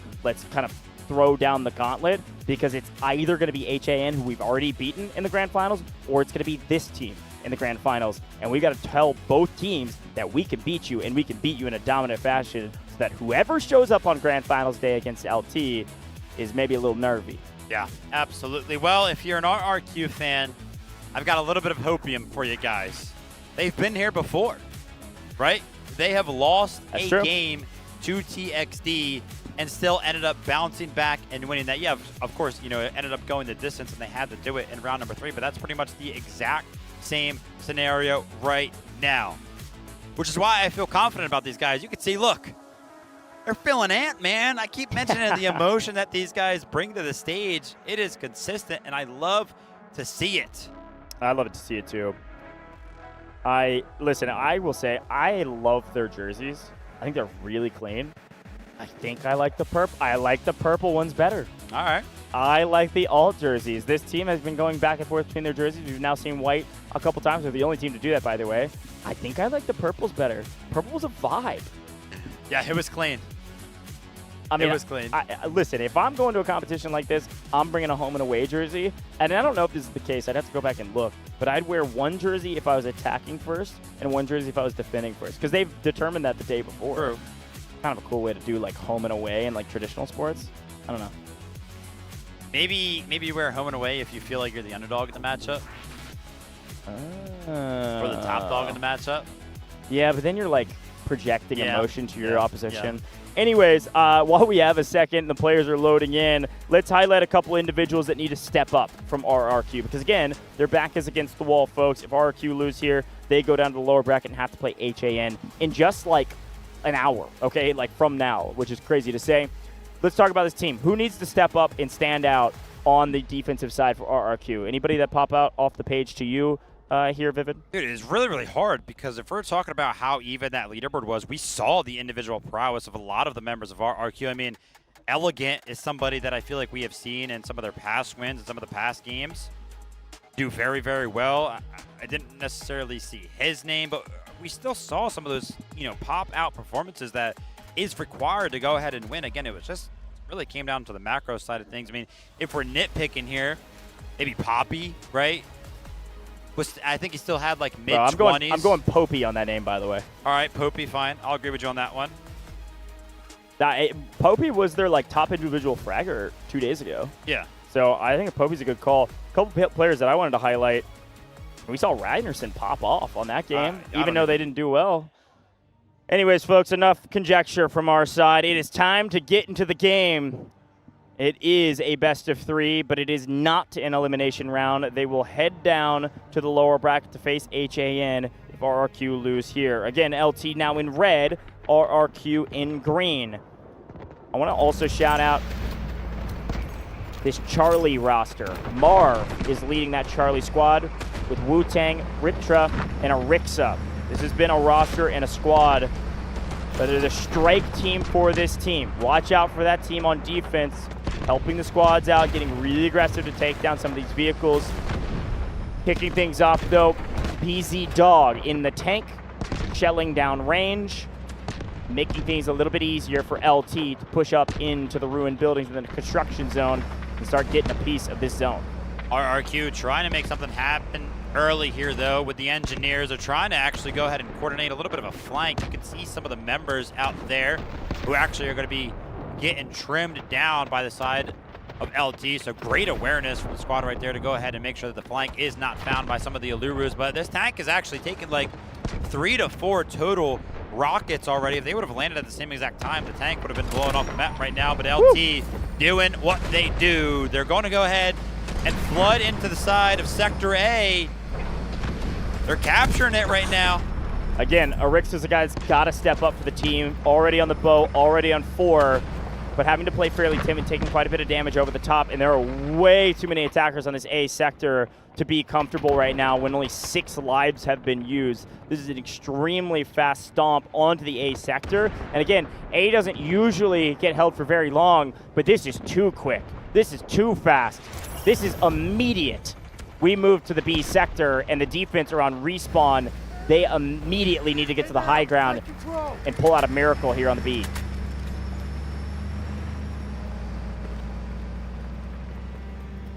As an RRQ spokesman for the next 5 seconds, I guess you could say, we're worried. We are worried. Taking a look at the leaderboard, I mean, again, nothing really too crazy is happening in terms of the differences in the kills that are being found. I mean, doing some really quick math. We just started. Yeah, I mean, we just started, but it's like, how? Like, what even happened? LT are just so good. It's hard for us to even realize sometimes what the difference makers, where they're at. Well, I mean, the difference maker on that A sector was actually decently apparent because the defense, they were just playing the backline positions. They were playing the high ground positions, and they just didn't get on the point. The attacker said, oh, you're not going to play point? Cool, we're going to all sit on point and survive and pick each other up. Therefore, you blink and you've missed the whole sector. Now, taking a look at what's going on the far right-hand side, with no vehicle, we've built a nice little bunker here. We've built a nice little gunner spot to hopefully help out our team. Problem, it's gone already. Bad news, yet again, if you're RRQ fans, the attackers are maintaining control of this hill. Why do the attackers already have the hill? Why do the attackers have so much presence? They still have their tank from the very beginning of the game, and they have a vehicle advantage with the tank destroyer as well. They're getting insanely aggressive with it because they can. By the way, a key note here, a big part of the LT defense was that they had 2 vehicles actually at this moment. They had the Lav and the tank destroyer, but because Sector A went so fast, RRQ haven't actually had the opportunity to build up any score to call in that secondary vehicle. So a big advantage initially for the side of LT. Now I will mention RRQ have actually done a great job at trimming down some of the troops on the side of LT because they're already down to 164 tickets, but take a look at the tank here for the side of LT. It's doing exactly what we saw from the side of RRQ. It's actually going ahead and pressing that advantage. It's going over the top of the hill and trying to flush out some of these boots on the ground. RRQ have to do what LT did and respond equally. But take a look at all of the boots on the ground getting trimmed away. None of the revives are coming in, none of the respawns. And LT have seemingly already captured the hill. And again, it's going to be the difference, what feels like in vehicles. Because whenever the side of RRQ kind of attacked and did some of those plays around the backside of the hill with their vehicles, it started to take so much damage because 2 vehicles from the side of the defense could actually do damage to it. But again, RRQ don't have access to that second vehicle. Yeah, it's classic snowball effect of warfare. They have an advantage, they're pushing the advantage, and they're finding themselves already on the B sector. Solid start. Now looking for more. They want the high ground, the bridge that overlooks the backside of B. Deanne and Leanne are able to get this top side. That is GG's for the B sector, and it might be GG's on it already. Trying to get some hope, but even through the smoke, LT are winning these fights. 4 players, all of this squad, winning height, winning bridge, and now pushing the equation. Attackers for LT have marked the vehicle for death, the only vehicle that the defense have. And why? Because it's stuck in a corner between 6 different players, and we're seeing a lot of value from RRQ with that tank destroyer, but I'm seeing a lot of Allure rockets that are just barely missing. And finally, the right rocket lands. Not only another vehicle down, the only vehicle down, but also score goes to the side of the attackers. Not looking good for RRQ fans. I believe in a comeback. They've done it in the past. Could be on the back of this urgent redeployment that they've used to get their players back onto the map quickly. Good job from LT to take advantage of Javier making what could be potentially quantified as a mistake. Put in that tank destroyer in between a rock and a hard place. You don't want to be backed up against the wall when the explosives can just find that much more value. And LT are just doing what LT does, man. You want to talk about the snowball effect. As soon as they have the advantage in any regard, they go ahead and press. 2 vehicles up right now. What are they going to do? They're going to go ahead and take over. Positionally speaking, they have the tank in a great forward advanced position, but our RQ are going to try to make something happen. You got to imagine, if they're going to find any value from this flank that's happening from the side of the ATV here, it's got to be an engineering strike squad onto that tank, or maybe potentially onto the tank destroyer. Keep an eye on that, because that is the only saving grace that I could imagine could happen. But the guns on the ground, the boots on the ground, actually go ahead and trim away that flank before it even comes to fruition. Our RQ, man, everything they try, LT have an answer. Yeah, read like a book. Ooh. Tank Destroyer down, though, for the attackers. Nice silver lining of the way this map is going. Tank Destroyer, huge thorn in the side of the defense, and looks like a lot of green trying to get a respawn in and just swarm to the point. They swarm here, and they find no bodies here, so they spread back out and try to figure out what do we need to hold now. Commander, tell us where to go. Tom's flying between the squad leaders, I'm sure. Krauser looking a little bit quiet. There he is. Starting to chirp some commands. They've got their info now of where the attackers are coming from. They know it'll be from height of the hill. They've got complete control of the bridge. Not in too bad of a spot.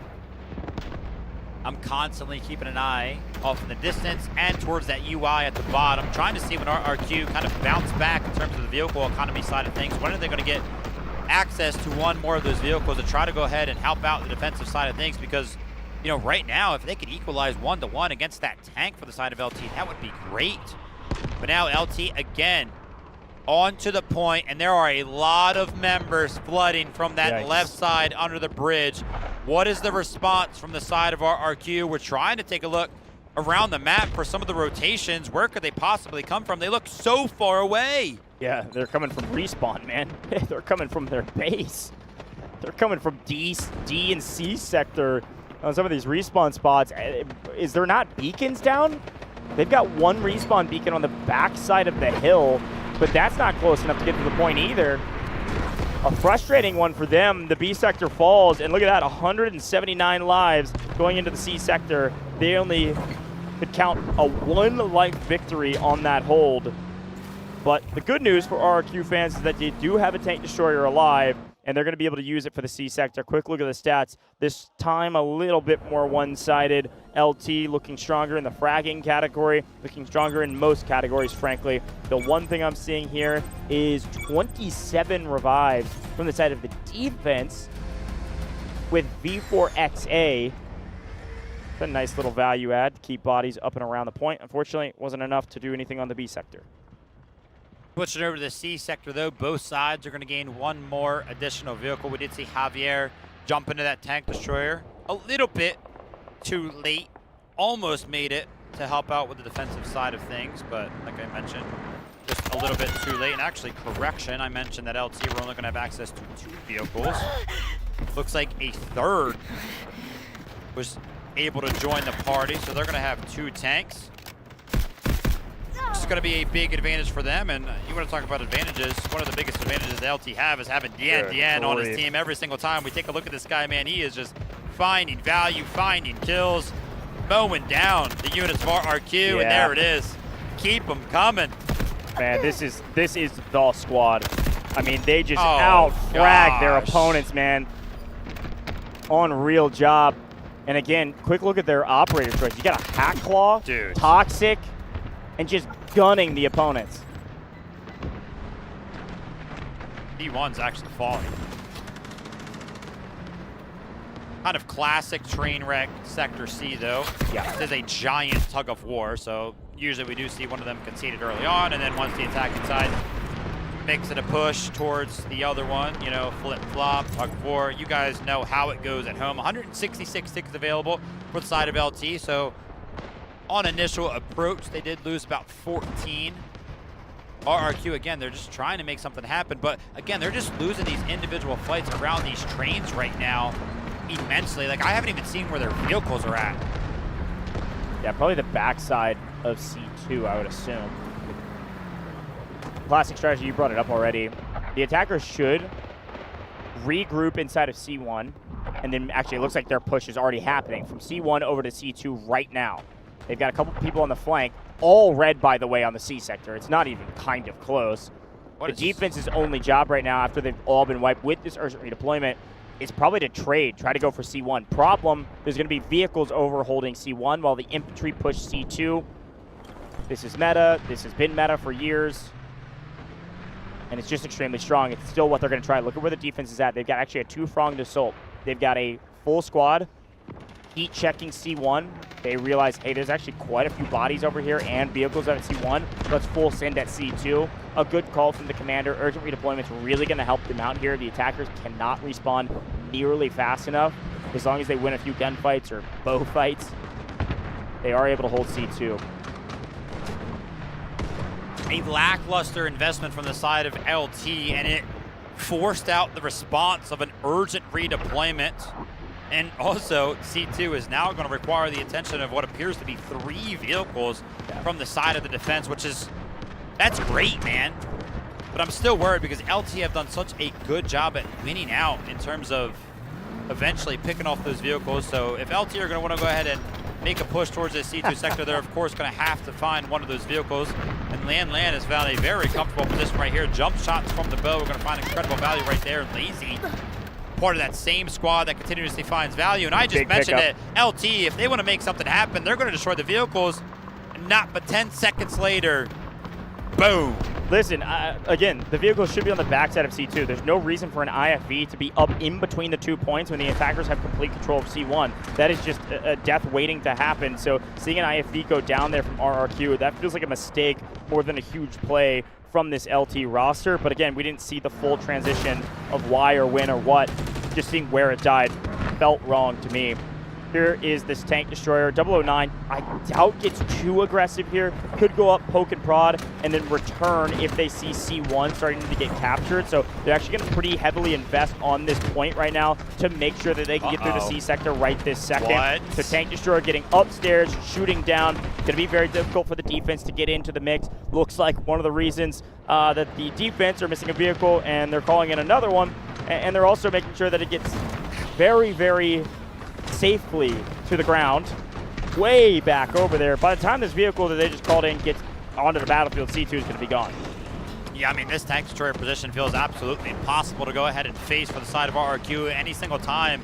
One of the boots on the ground, trying to jump on the point, trying to add some value, trying to go ahead and defend this thing. They just get blown up. Now the Allure Rockets are trying to make an onslaught towards the defensive side vehicles. This IFE might have to make something happen, turn the tide somehow, some way. We're waiting for the 4th vehicle to come in, but if you lose Sector C... Great play.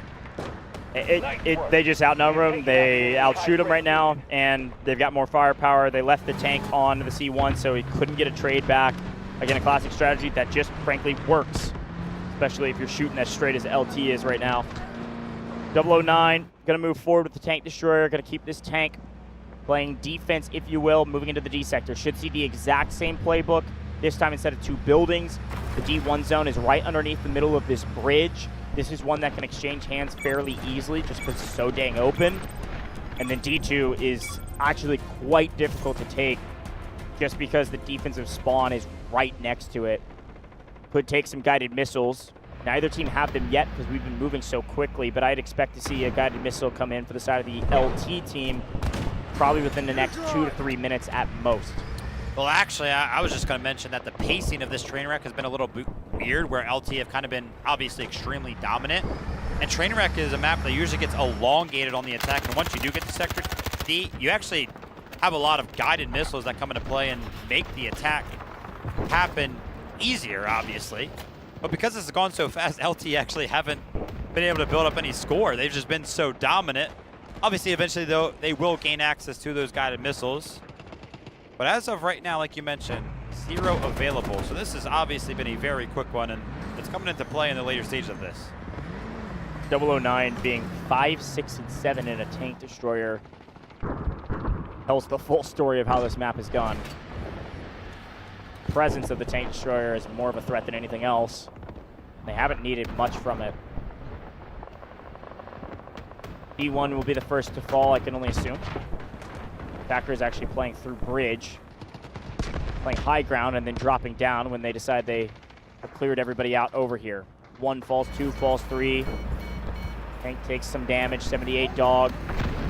Making some calls right now, but 0 deaths.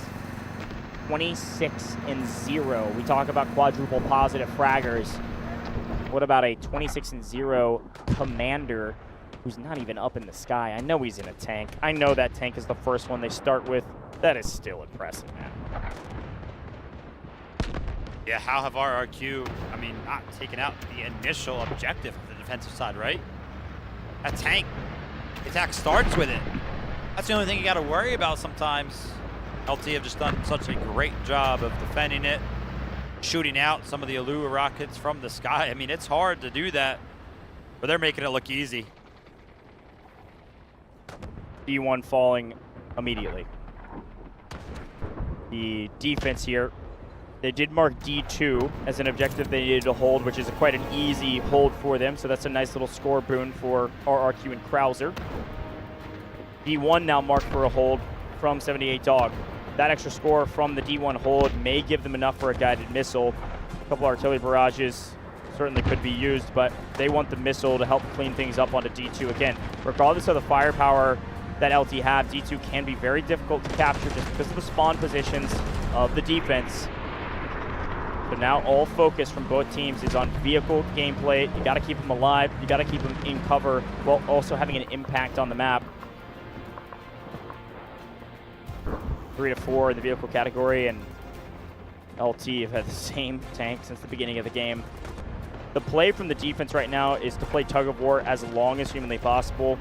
If there's a huge attacking assault onto D2, you could sack it and swing down and take D1 very easily just because it's so open and very easily accessible. So there's worry to that. There's fear in that because the retake is also just as easy. The RRQ have actually flushed out this beacon that was down here on the staircase. Oh, have they? The beacon's gone, but Saxon is still here. Defends the staircase very, very well, and he's looking to continue the montage, continue the highlights. He's actually peeking with about 30 HP. He's feeling so confident right now.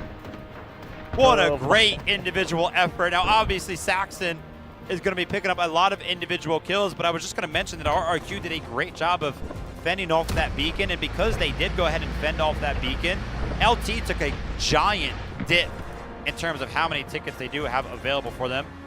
Every single time I do mention that, though, it seems like LT wins the game about 5 seconds later, so hopefully I didn't just jinx RRQ by saying that, but that was in general, a win for the side of RRQ, in my opinion. No, I totally agree. I was kind of just joshing you because Saxon was going insane, but the revives come through from Kiss Shot, and they move on their merry way. Pretty good job from the defense to retake high ground over the bridge.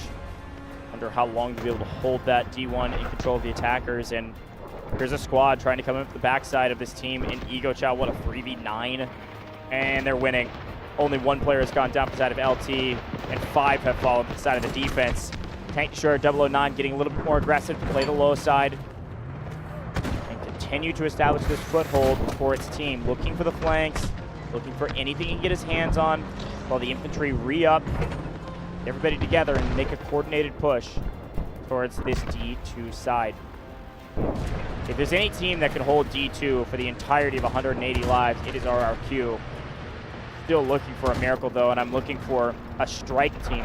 It's hard to tell one of your squads, hey, we're under so much pressure on D2, but I need you to go way outside of normal battlefield zones. I need you to go way around for a massive flank and try to take down one of these vehicles, because that could very well be our win con. But here comes the push. Here comes the attack.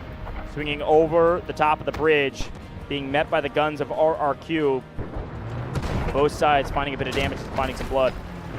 The most forward position we have seen so far on Sector D from the side of LT with their vehicles. They have been very, very patient. They are waiting for when the time is right. When do they approach it? You can even see the Tank Destroyer is kind of toying with the side of RRQ, just kind of peeking over the little bit of the ridge there. Hey guys, I'm right here. Make sure you pay attention to me. Dude, Saxon. But then he just runs away. And the reason why the Tank Destroyer can kind of run away and not find too much value, just doesn't have to, because Saxon's running around and just killing everything. Still no guided missiles. Ooh. But they may not need them. Big investment. RRQ, urgent redeployment are called in. 009 here, still finding value. Tank Destroyer is going to be finding itself into the tunnels, flushing out some of the defensive side of D2. Once again, the urgent redeployment is active right now. 126 tickets available for the side of LT. They've got to make something happen now. This is only going to be 45 seconds of security. The beacon is down as well. The artillery barrage is down. But take a look at this. A lot of damage onto the side of 78 Dog on that tank. That was your opportunity, RRQ. You needed to land one more Alluru rocket, but the cohesion is not found. What are you going to do when this urgent redeployment ends in about 5 seconds? Because it looks like the side of LT is preparing a giant push as all of their vehicles are right on the front line. Yeah, whether intentional or not, whether an accurate assessment of RRQ or not, I think the play here makes a lot of sense. And we're taking a lot of damage here. I'll get back to that in a moment. It's actually enough damage. Tank Destroyer goes down and tank goes down. RRQ, I was about to say that they invested so much score and maybe even baited out by LT, so much score from RRQ, they had to make all of that worth it. They established a new presence on D2, they established a presence on D1, and they get 2 vehicles from it. All of that score they invested was well worth it. A big play from RRQ to reset the battlefield on this D sector, and LT now only have 103 lives to do with what they can, working through now 2 zones of the D sector. It's very hard to quantify the timings of Victory Unite and when the score streak starts to become available, right? Because every single attack takes a different amount of time. I actually expected LT, who have guided missiles by now. I mentioned that usually when we see an attack onto the train wreck D sector, it's the guided missiles that make the difference. LT still have 0 available, and they have lost 80 tickets. Again, they're gonna come into fruition. They're gonna come into play at some point. But when they do, is it gonna be a little too late? Yeah, I mean, they've been investing in some artillery barrages, etc. So it's not completely unreasonable that they don't have one yet. But also this game, I know it feels like we've been playing it a while. We really haven't been playing all that much. We flew through the other sectors, which just didn't allow LT to rack up very much score. I've said it now a couple times. D2 is just a difficult one to break through. And here comes another tank. NW Dog wants to get back into the action as one of the main vehicle operators for this roster, a part of that dog squad that is underneath their commander. They retake in the bottom of D1. They're going to move this tank up to get into the mix. They do have a vehicle advantage. It's only a 1 vehicle advantage. And you're going to see PZ Dog back here playing Ridge for most of these fights. So should our tanks and our tank destroyers get invested against these IFVs, these LOBs, I favor the red side. I favor the attackers if they force in. I'm not sure they can get all the way back to Malzo with where he's located. Nice job by LT to retake D1, and another one really only took 10 tickets. Artillery barrage is going to try to make the difference here for the side of LT. They're starting to feel the pressure. They want to flush out one of these specific positions. You want to talk about specific positions. These recons for both sides have constantly been trying to find some of the flanks. I think we really haven't seen anything found in terms of these flank strike squads making anything happen. We are missing a lot of green on the point right now. That push looks so much more deadly when there's not an urgent redeployment. One more. Tank destroyer low, tank low as well. A lot of engineers being invested right now. The strike force should get a double no. Look at the repairs. The engineer goes crazy, but the tank destroyer still falls. 78 Dog in a trap. Fish in a barrel, though, a tank in a river. And so many rockets landing on 78 Dog, but he will survive. Goes down. Alluru, that's Krauser, the commander. What a save. An explosion of a moment from Krauser right there. He was screaming into the mic. He said, yes, yes, RRQ. That's what I'm talking about. In what timely manner? How was I just making a point of how I felt like the strike teams finding the flanks weren't finding value, and then an influx of flanks comes in from the side of RRQ. You were mentioning D2 was under heavy pressure, but that's because so many members of RRQ were making that flank happen. Now, what do LT do? Nothing has really worked for them. They are down a vehicle. When they were up one, they couldn't make it happen. Surely RRQ can hold on when they now have the advantage. Artillery barrage landing directly on the top of D2, forcing the defense to scatter to the sides rather than some of these headies that overlook the top of the bridge. The attackers were taking a peek at what they could do on top of the bridge. They put a team respawn beacon down as well to get bodies on bridge to make a coordinated push. RRQ with vehicle advantage, like you mentioned. Also an artillery barrage answering back means nobody can move. Everybody's zoned off, and it's just a gun and bow fight all around this bridge. The assault vehicles continue to fall to the side of LT anytime they try to make a move to put down some forward beacons. Anytime they try to drop some players off, they're getting cut down in transition. These lobs are doing so much work with Malza in the back as well. I don't know when it's going to happen. Maybe it just won't. Maybe I was wrong. Still 0 guided missiles available. And by the way, when all the chaos was going on, I actually did see RUI tell us that the guided missiles went to 1. But because LT are investing so much score into artillery barrages and have to call in some of these other vehicles, I saw it go back down to 0. Yep, exactly. We're sending a lot of artillery barrages to hold the line, hold the defense at bay, pushing forward, potentially taking D2, and also keep them, there it is, 1. Thinking. We've got 1 guided missile potentially available in an artillery barrage. Again, they're just matching each other's score right now. RRQ's done 2. enough to match the score 3. of LT, at least for a moment. But how long can you hold this team at bay? Folks, this is a fantastic hold from RRQ. LT down to 51 lives. But we should be seeing missiles here very shortly, especially with some value and some bodies on the point. Is this the beginning of the end? No. RRQ is going to pull that urgent redeployment. They've earned enough score to continue to invest in bringing their players back as fast as possible, and these players can spawn so dang close. Oh no. A lot of damage on B9. Got to be careful. Can't be careful enough as Modius with the great play, and here comes the missile. They feel the pressure, and they want to put this missile straight on top of these vehicles. Expect this missile to land on the backside of D2. You've got to assume these vehicles know exactly where it's going. Let's see what happens. It's on the back. Maybe not far enough back. Only 1 kill, dead center of point, but it's zoned off the defense from being able to play on it. And now it's just an out-frag moment. All red on the point. You're going to have to see Javier go huge in the lob. Yeah, you can see that respawn beacon is right in that train. It in right now. They're forced to go ahead and invest the positioning of the lob, and it actually works out. I was expecting to find incredible damage being found on the side of the defense right now, but yes, 78 Dog is joining the fray. This is the most forward this tank has been. Remember, this is from the initial push from the side of Javier. He's trying to make something happen. He's trying to go ahead and take out the tank, but the tank is taking no damage. The lob goes down for the side of the defense, and D2 is being captured. But on the other side of things, the tug of war comes into play. D1, somebody from the side of RRQ is capturing it, and what you would have to imagine is solo.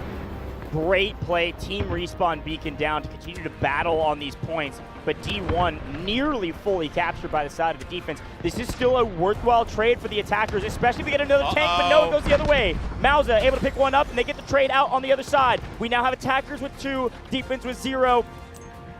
30 lives remaining.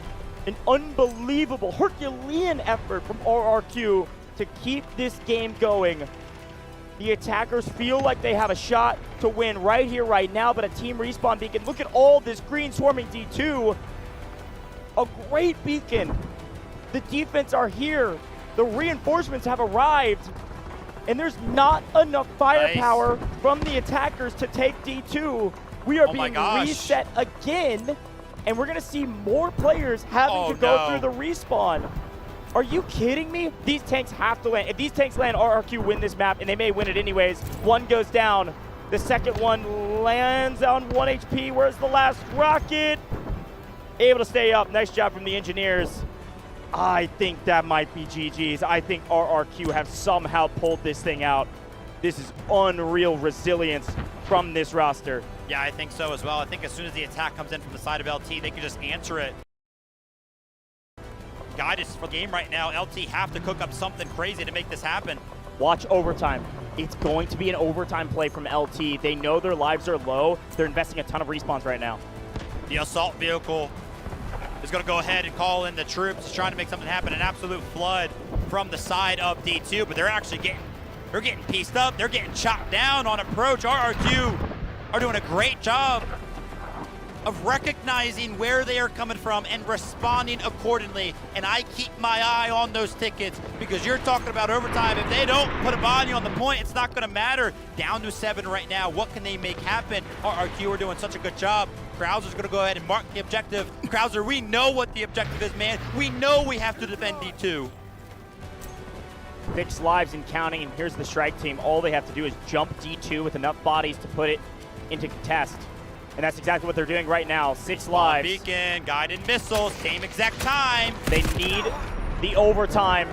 Here comes the last push, and a guided missile will certainly mean we're going to move to overtime, if not win it right here. An answer in kind. Guided missiles from both, team respawn beacons in both. They are mimicking each other's actions perfectly, but who will win out?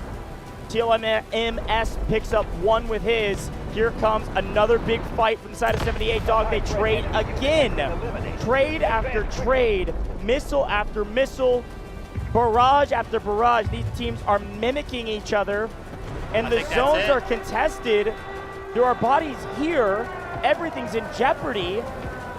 But they need overtime if they want a chance. If LT want to win it right here, right now, they need overtime. And D2, with another guided missile on top of it, Yujan picks up 3, but they've got to put bodies on this point. They cannot let it be complete control by the defense, which is exactly where it is. 88 Dog now going to be calling in a guided missile of his own. They got to go ahead and find some value of this. RRQ are trying to go ahead and flush out the point. They have guided missiles available, but they've actually opted to not call one in. They're feeling confident in the capability of the strategic beacon to go ahead and flood the point. Javier is going to be taking out the assault vehicle. They're going to be denying L2 from the sweep in an incredible defense. We went the distance on Trainwreck. Somehow, some way, they got cleared out of Sector A so quick. Sector B fell shortly after. In Sector C, it felt like nobody even defended. And RRQ, where did they stand tall? On Sector D, on the back foot of those 3 vehicles that set as far back as you possibly can on a map like Trainwreck. And because they were so far back, LT struggled.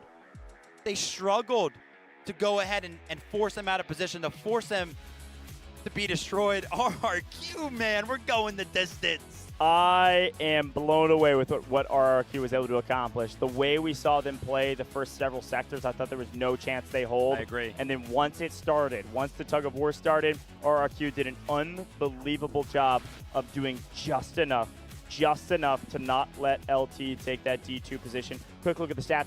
Popey going huge, 57 total kills for the side of RRQ's Popey. He's top fragger for their team, and I think top fragger on the server. 134 engineering. Mauza. Yeah, Mauza was doing work for the team. Frankly, 134 really comes from the back of Mauza, just blowing up so many of the vehicles of LT. Also, commander vehicles. I mean, that's 78 Dog over and over and over again. They're trading many times, but they were able to get so much value in the vehicles on the last sector. I mean, quick look at the rest of the stats. We see a ton of 40 balls on the side of LT. 78 Dog, Lazy, you see them all at the top of the leaderboard. 49 from Saxon with the bow. Hitting 1v multiples all the time. Crazy stuff. I mean, both teams winning on the defense means we go to game 3. And, I mean, we know who's going to be the priority selector. We'll talk about that in just a second. It's going to be LT because of where they held RRQ. We'll talk about what that means, but the stats are impressive. Impressive to say the least, frankly, because I'm looking over the side of the defense as well, and I saw 2 players with 54 revives, which is fantastic, but that was it. There was, like, basically no other revives from the side of RRQ, wow. And I think it really shows the story of that map when you think about those stat lines. They didn't have time for revives, nor, frankly, did they need them because of how close the respawn is on D2. That was the only point they were able to hold. It was the only zone that they cared about. Things went quickly for the side of the attackers through many of the first couple sectors. And then it's all slowed down after that. But taking a look at the highlights, you can tell what happened. I mean, this was a crazy way to start things off. And it really, to me, it felt like LT easily go 2-0. Obviously, we were watching the match, and we mentioned that it went very, very quickly. It's kind of funny. Even the highlights over the course of these sectors are going very, very quickly. I mean, pretty much nothing happened on sectors A, B, and C. I mean, you kind of mentioned that lob overextension for a quick moment there by the defensive side of things, but take a look at this. I mean, LT, the lowest lives that they went down to was 142. The individual plays for the side of LT were there, man. Saxon popping off. Like, it looked good for a moment, but RRQ always answered. Yeah, it looked great for most of the map. And I think when we got to the D sector, it was so interesting. Again, this is just such a hard zone to capture, sure. But also it felt like LT, they were coordinated in the infantry, they were coordinated in the vehicles, but it felt like both sides of their team weren't coordinated together. When you're investing 78 Dog and a tank destroyer on a huge push getting really aggressive, and you know that you could or maybe even likely will go down, you have to find your infantry on the point capturing everything. And I think that only happened one singular time, and in the transition, very well done from RRQ, they actually get to trade back onto D1 to keep things at bay. Here at the end though, last 40 lives or so, we had a couple guided missiles, but it was artillery barrage game all day because they're just zoning up the biggest choke point of this map, which is right here at the egress of the bridge. Just a great hold every single time, and I do want to make a quick note that we saw Krauser screaming right there, and you might think that was the reaction of the win. No, that was his reaction when they were able to take out both of those vehicles simultaneously with that strike team. And right here, I was saying it's got to go to overtime. They needed to go to overtime. Problem, yes, vehicle goes down now on 2 lives. Players can't respawn, but they will be forced to. You need a body on this point. So watch this final moment. At the very end there, we had more defense than the attackers. They were controlling that D2 position. That is not going into overtime, and we told you they were passionate, ready to rock. Throwing a couple emotes and screaming like their life depends on it. This is not an elimination game, but this is a game that dictates who goes straight to the grand finals. Best squad, Larap, you heard an interview from him not too long ago. Delza's in here, and of course Popey's in here, picking up 57 kills with Mozera as the 4th. Great work by the squad there. Like you mentioned, I do want to go ahead and make a quick note about some of the reactions, the emotions that we were seeing up there on stage. RRQ, I said that this would be the difference maker, the passion, the emotions, their willingness to get excited amongst themselves was great to see throughout this competition.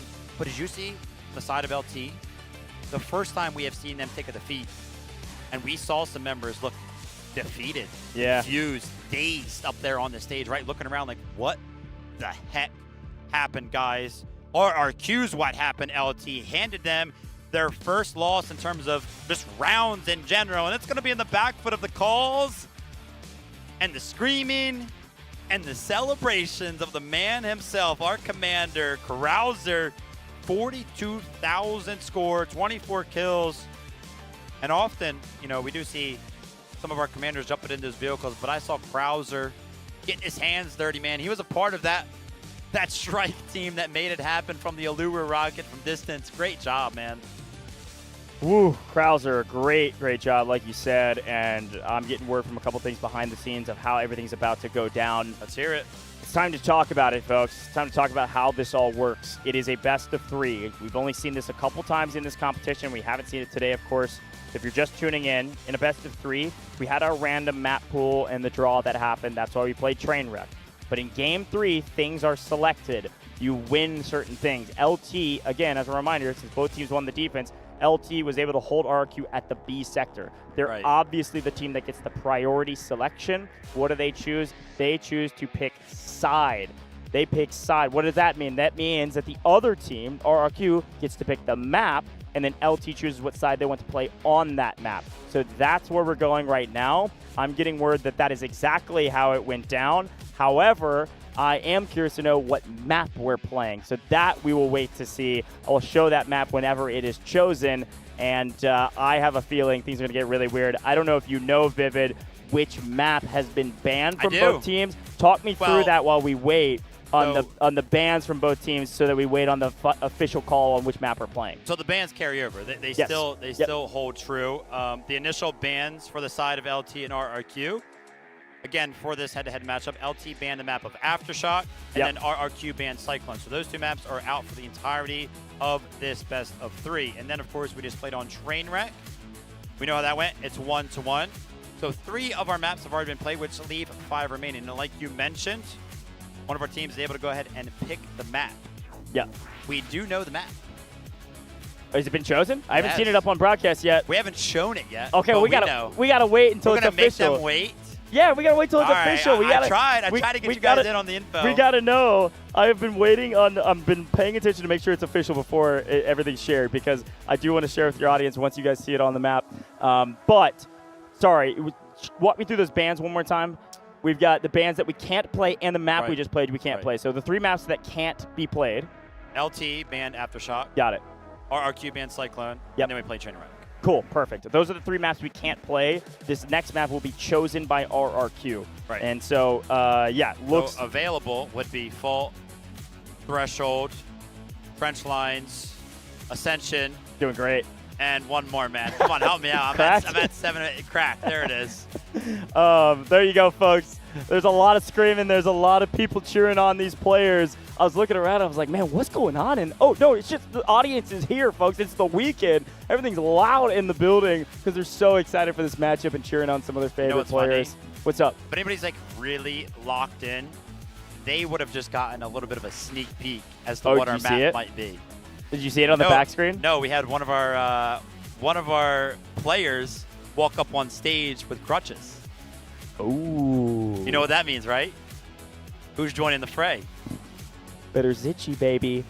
We may have a jet in the mix, folks. All right, we spoiled it already. Listen, nothing's officially, official until we see it on the screen in front of us. But I'm being told we are playing Fault. Now, I'm blown away that we're going to be playing Fault because I think every other match that has happened, it has been banned. This is the one time Fault was not banned, and because it was not banned, it sounds like the team that technically was on the losing side just chose to pick Fault to maybe throw this team of LT on their back foot. I don't know. Yeah. Yeah, and I do want to go ahead and make a quick note, by the way, one of our players, the reason I was mentioning one of our players walked up on the stage with crutches, one of the most impressive storylines this weekend, or this week in general over the course of this competition, is that Bitterzitchy is unfortunately injured right now, but still makes his way up onto the stage with the help of his teammates and, of course, with the help of crutches. So that's why I went ahead and mentioned that, and he is, of course, the pilot. Yeah, that's right. Now, if you do know this map, you know that there's going to be a helicopter on this map. You know there's going to be a jet on this map. You know this map is contentious in the scene. There is a lot of back and forth. But, folks, it is official. Vivid wanted to spoil it before it was on broadcast. Here it is. Fault is the map that we are playing. Again, RRQ chose this map. LT then chose side. LT chose to be the attackers on Fault. Oh. What do you think about that one? Whoa. Yeah. Huh. I mean, dude, we know how Fault goes, by the way. That initial dogfight, I feel like it's just on the back foot of them feeling very, very confident in their pilots. Yeah, I mean, I think, honestly, when you think about a Fault and the way it plays, I think LT is extremely confident on the attacking side of this map for a couple reasons. What do you got for me? Well, I was just going to go ahead and mention that obviously we just played Trainwreck, and it's a completely different map than Fault, but the defense won both times. That's right. Yeah, and I think one thing about Fault is the air superiority. It totally changes the way the game is played. Fault is a weird map because you kind of go through every type of playstyle that you can get your hands on. And so I think this LT roster feels extremely comfortable utilizing their jet early, getting some advantages. The other weird thing about Fault also is that A sector is usually, it's one of the only that is actually usually sacrificed, meaning it is not defended at all. They don't want to elongate the A sector, the defense doesn't, because it just gives the attackers free score. Free score means more things for later rounds that are later sectors and later zones that are a lot harder for the attackers to capture unless they have that extra score. I don't know if I've ever seen anybody actually hold a team on the A sector, so you likely will not see the defense put up a big fight on the early sectors of Fault and want to play for the later half, which I don't think that was RRQ's strategy on Trainwreck, but it almost felt that way as we get into it. Man, we haven't seen Fault in a very long time. Yeah, the last time I've seen it in competitive play was in Vietnam over 6 months ago. Yeah. So I'm a little bit worried, though, because we have seen it very, very consistently banned. In fact, LT were actually one of the teams that banned Fault. They didn't ban it, obviously, in this head-to-head. They actually banned it when they were up against FX. So there is something to say about the fact that LT has shown us that for some reason, when they were playing a team earlier in the competition, they didn't feel comfortable on a map like Fault. But now they're going to be forced to play it. Yeah. I actually like this play from RRQ. I mean, listen, if you're going to beat a team like LT, you need to put them on their back feet and their back heels on whatever you want to call it. You want them sitting down. I mean, I don't know what you want them to be, but you want them to not be on their A game. And so to do that, one way to do it is to play a map like Fault that nobody's playing right now, everybody's banning. It changes things up. It makes it a little weird, and maybe with that little bit of weirdness, you can clutch up a win against a really good team. 45 seconds out. I'm ready, man. This is an upper bracket final. I haven't seen Fault in over 6 months. Everybody's banning it. Let's see why. Let's get into it, man. Let's get dirty. One of these teams is going to have to get dirty. One of these teams is going to be getting their advancement to the grand finals in just one more round. I love it. And the other team still has to play another match. I want to say, too, I think this is only the second time, and this is including our regional finals that we casted over, only the second time at all that it hasn't been banned. Yeah, it's very, very rare. Also, cool what's stuff. very, very rare is best of 3 is going to the third round. Yeah, Just in general. this So is this the is also third time as well for that, I think, in this competition. Third time. This is the 12th match, and this is only the third time we've seen it. That's insane. A lot of 2-0s. Actually, we've seen it was a couple 2-1s, and then it was like 9 2-0s in a row or whatever the number was, all back-to-back, all stomps, too, until today. But that's what we expected. Vivid and I both called this to be a 2-1. Could go either way. You still have an opportunity to be perfect on your predictions. I still have an opportunity to finally get one right.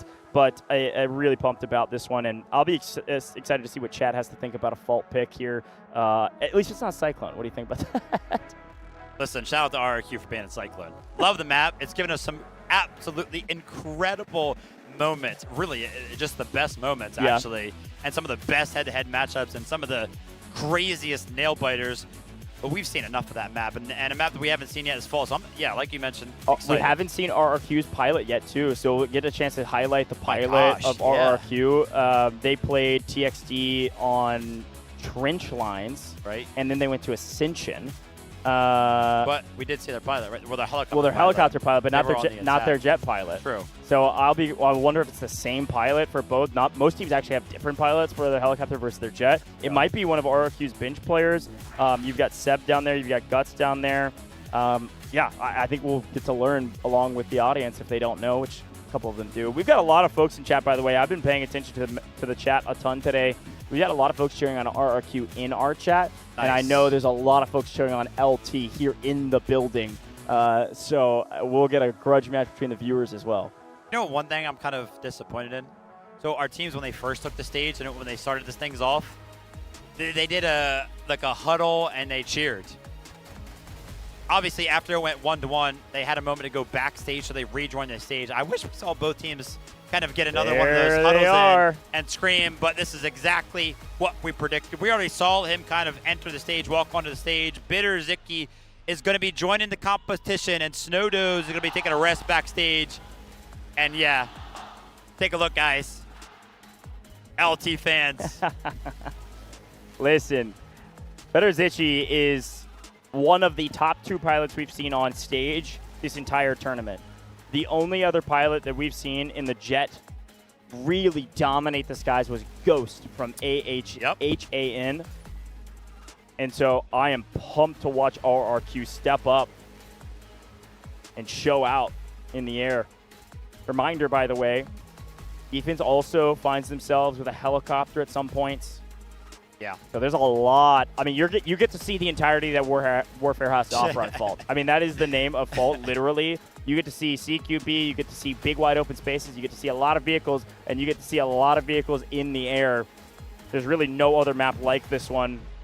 Probably the closest would be Cyclone, but here we go.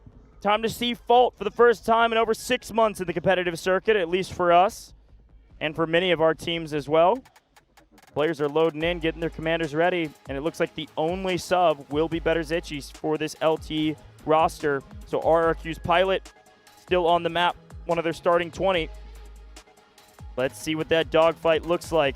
It could go insanely. A lot of cheering from both teams. It's amped up right now. I just said I wanted that. I was disappointed we didn't get like a team huddle. They weren't huddled together, but that right there in unison was RRQ yelling one last final chant. They don't want to go down to the lower finals. They want to make their way to the grand finals right here right now. LT stand in their way. They have been the only team to hand LT a loss. Here we go. In a round in general. They have the opportunity to go ahead and knock them down. Can RRQ do it? One last reminder, we're going to be playing on Fault. LT is going to be starting on the attack. RRQ is going to be starting on the defense. There's going to be no swapping of sides. This right here is it. This is the final round of this specific head-to-head. One and done, folks. A best of 3 starting things off. Looks like we got a couple snipes. That's the other thing we didn't mention. This map also oftentimes has snipers on the battlefield. Helicopter, sorry, I think I misspoke earlier. Helicopter on the side of the attack to kick things off. And already some big flank plays to kick off what looks like maybe a strike team trying to make a hero play. Helicopter gonna be the side of Ian up in the skies. When the jets enter the battlefield, you're gonna see that dogfight. Don't worry, our observers know that it is an insanely important part of this map. Air superiority, everything. This walled area is going to be our next couple sectors.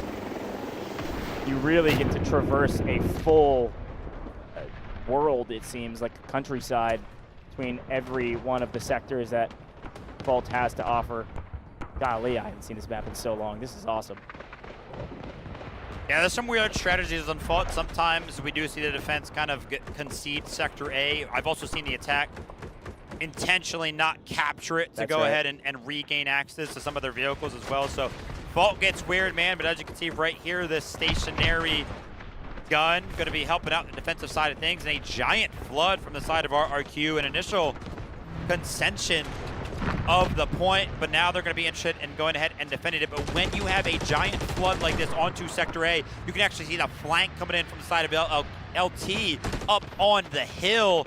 And this sight line down towards Sector A is one that is very, very hard to deal with once you lose it. Early in the sky, trying to find some early value. The attackers want to make sure that they get the high ground position and push the defense off. It's really nice for them, especially where the defense is spawning back in on the backside of the point. Should pick up a lot of kills here. Easy Dog up joining our helicopter operator, Ian, in the gunner seat. There's better Zitchy in the lob, awaiting that jet to spawn in so he can take to the skies where he so desperately wants to be. A will slowly but surely be mostly freely captured as expected. They're in no hurry to capture it. Want to get into the best position to prepare for new. Here they go. A little bit of an early win here for LT. Nothing that we haven't been used to seeing, and there it is. RRQ going to be hopping into the jet Here first. we go. The onslaught has started. Ian was actually waiting right by the spawn point, by the way, trying to make something happen as soon as that jet was able to go ahead and make its way to the battlefield. And this helicopter is actually a giant pain point for that jet, by the way. We have seen this helicopter absolutely suppress the jet in past competitions. I really like that play. I haven't seen a jet play that aggressively. Here comes the jet on the other side. Dogfight starting, folks. Bitter Zitchy ready to get involved and showcase some air superiority. Ian almost made a hero play off spawn from the jet, but didn't quite get enough damage down to do so. The attackers, in the meantime, of course, we're going to be paying attention to the skies quite a bit. The attackers, in the meantime, are storming the gates, if you will. These AAs will be quite helpful should the air get cut nice up close and personal. We've got a nice route being played here by the commander, Asmodeus, with 78 Dog. A nice play over the top. Trying to get some Alu rocket damage down on that lob and that AA. How many engineers do you have? RRQ expecting this. Sometimes these AAs can only have maybe one engineer because they want their boots on the ground a little bit closer. Betty Zanchi is taking a ton of damage from the AA. A couple more bullets land, and he goes down. AA does some damage. The dogfight does a little bit of damage. Bitter Zinchi might just be that much better, though. Fighting for his life between a couple different shots at Ian there to harry the opponents as well. He gets the better of them. The dogfight goes to the side of the attackers. And talk about a momentum shift. LT caught him up to the stage for one specific reason. Uh-oh. And now everything falls, everything collapses, everything crumbles simultaneously for the side of our RQ. They lose their love, they lose their jet, and you could only imagine the defense is going to start falling apart, and they're probably going to start to lose Sector B as well. Oh no. The objective that has been marked for the side of the defense is the helicopter, and maybe this is why. Maybe this is why you choose the attack. You get the heli, you get the jet, and if you keep both alive, you take down the opposing jet, you have so much value in the airspace that it's just a matter of time on some of these zones. We know the defense can get their jet back eventually, I believe, but it'll take a little while for that to happen, and in the meantime, I think these B sectors will begin to fall quite quickly. Look at the red onslaught. They've put a nice forward line. They're all going to push together onto B1 for certain, and it looks like a couple players over there harrying on the side of B2 as well. They may capture both of these nearly at the same time with the help of their air superiority. I'm not one to count our RQ out after what we just saw on Trainwreck. First couple of sectors went bad over there, and they made it happen. Let's see if they can do it again. D1 under a heavy onslaught right now. You got to imagine that helicopter and a jet are also helping, so 3-0 in terms of the vehicle gameplay side of things.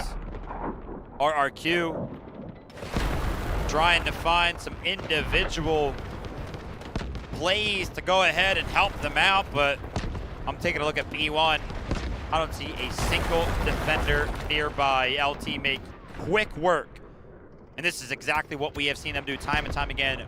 Once they get an advantage, they do not let off the gas. And that snowball just keeps rolling, rolling, rolling. But the lob is back for the side of our RQ. And now Ian in the helicopter is going to try to go ahead and take it out again. Ian setting up his gunner for success. He's found 12 assists. Lob back on the map is priority number 1. Backers easily set up a foothold down in B1. They'll move on their merry way. Here comes the jet. Bitterzici is immediately ready for it and wins the trade again.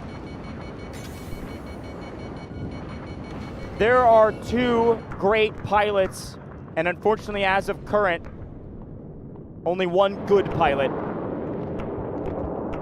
That jet for Bitterzici has been low. Very, very low. Escapes with margins a couple of times. Well, that's what it takes in competition, man. Just being that much better. He just wins out for RRQ at initial approach. It was the lob that almost took him out right there. It was Somplak that almost got the better of him. Now Bitterzici's going to go ahead and try to take out this lob in cohesion with the helicopter. He lands a couple of shots. The Harrier is going to be activated. The angle is going to be found. Ian comes in from over the top. The lob absolutely gone. Krauser feeling the pressure. B2's getting attacked. B1's getting attacked. Let's go ahead and activate the urgent redeployment and see if we can make something happen. Oh, this is brutal. There he is. There's just too much firepower right now. Again, listen, I got to turn my eyes back to the ground. I can't keep talking about these skies. It's just too wild. AA guns down. Everything's down. Not a vehicle in sight inside of the defense. I would say the silver lining is that I guess the B sector has a lot of cover in it, and the urgent redeployment is allowing them to get fully restabilized onto B2 and try to drag out this fight a little bit longer and then hopefully win the 3rd encounter between the 2 jets. But we got a long way until that moment. Strike squad. Elegant spawns in. Engineer, you need a couple more though. Come on. Where are the guys at? They're trying to wait for the respawns to come in, trying to play the pacing game. Take a look towards this lob. Elegant. Yeah, it's a big play. Ragnarsson comes in, but he's on the assault character. He's going to be opting to go ahead for the firing instead of an allure. Elegant's going to go ahead and open it up with a rocket launcher very, very shortly. But no, he's actually going to be playing the patient game. Ragnarsson's going to get close. The magnetic bombs. Oh I see one's attached, but oh my gosh.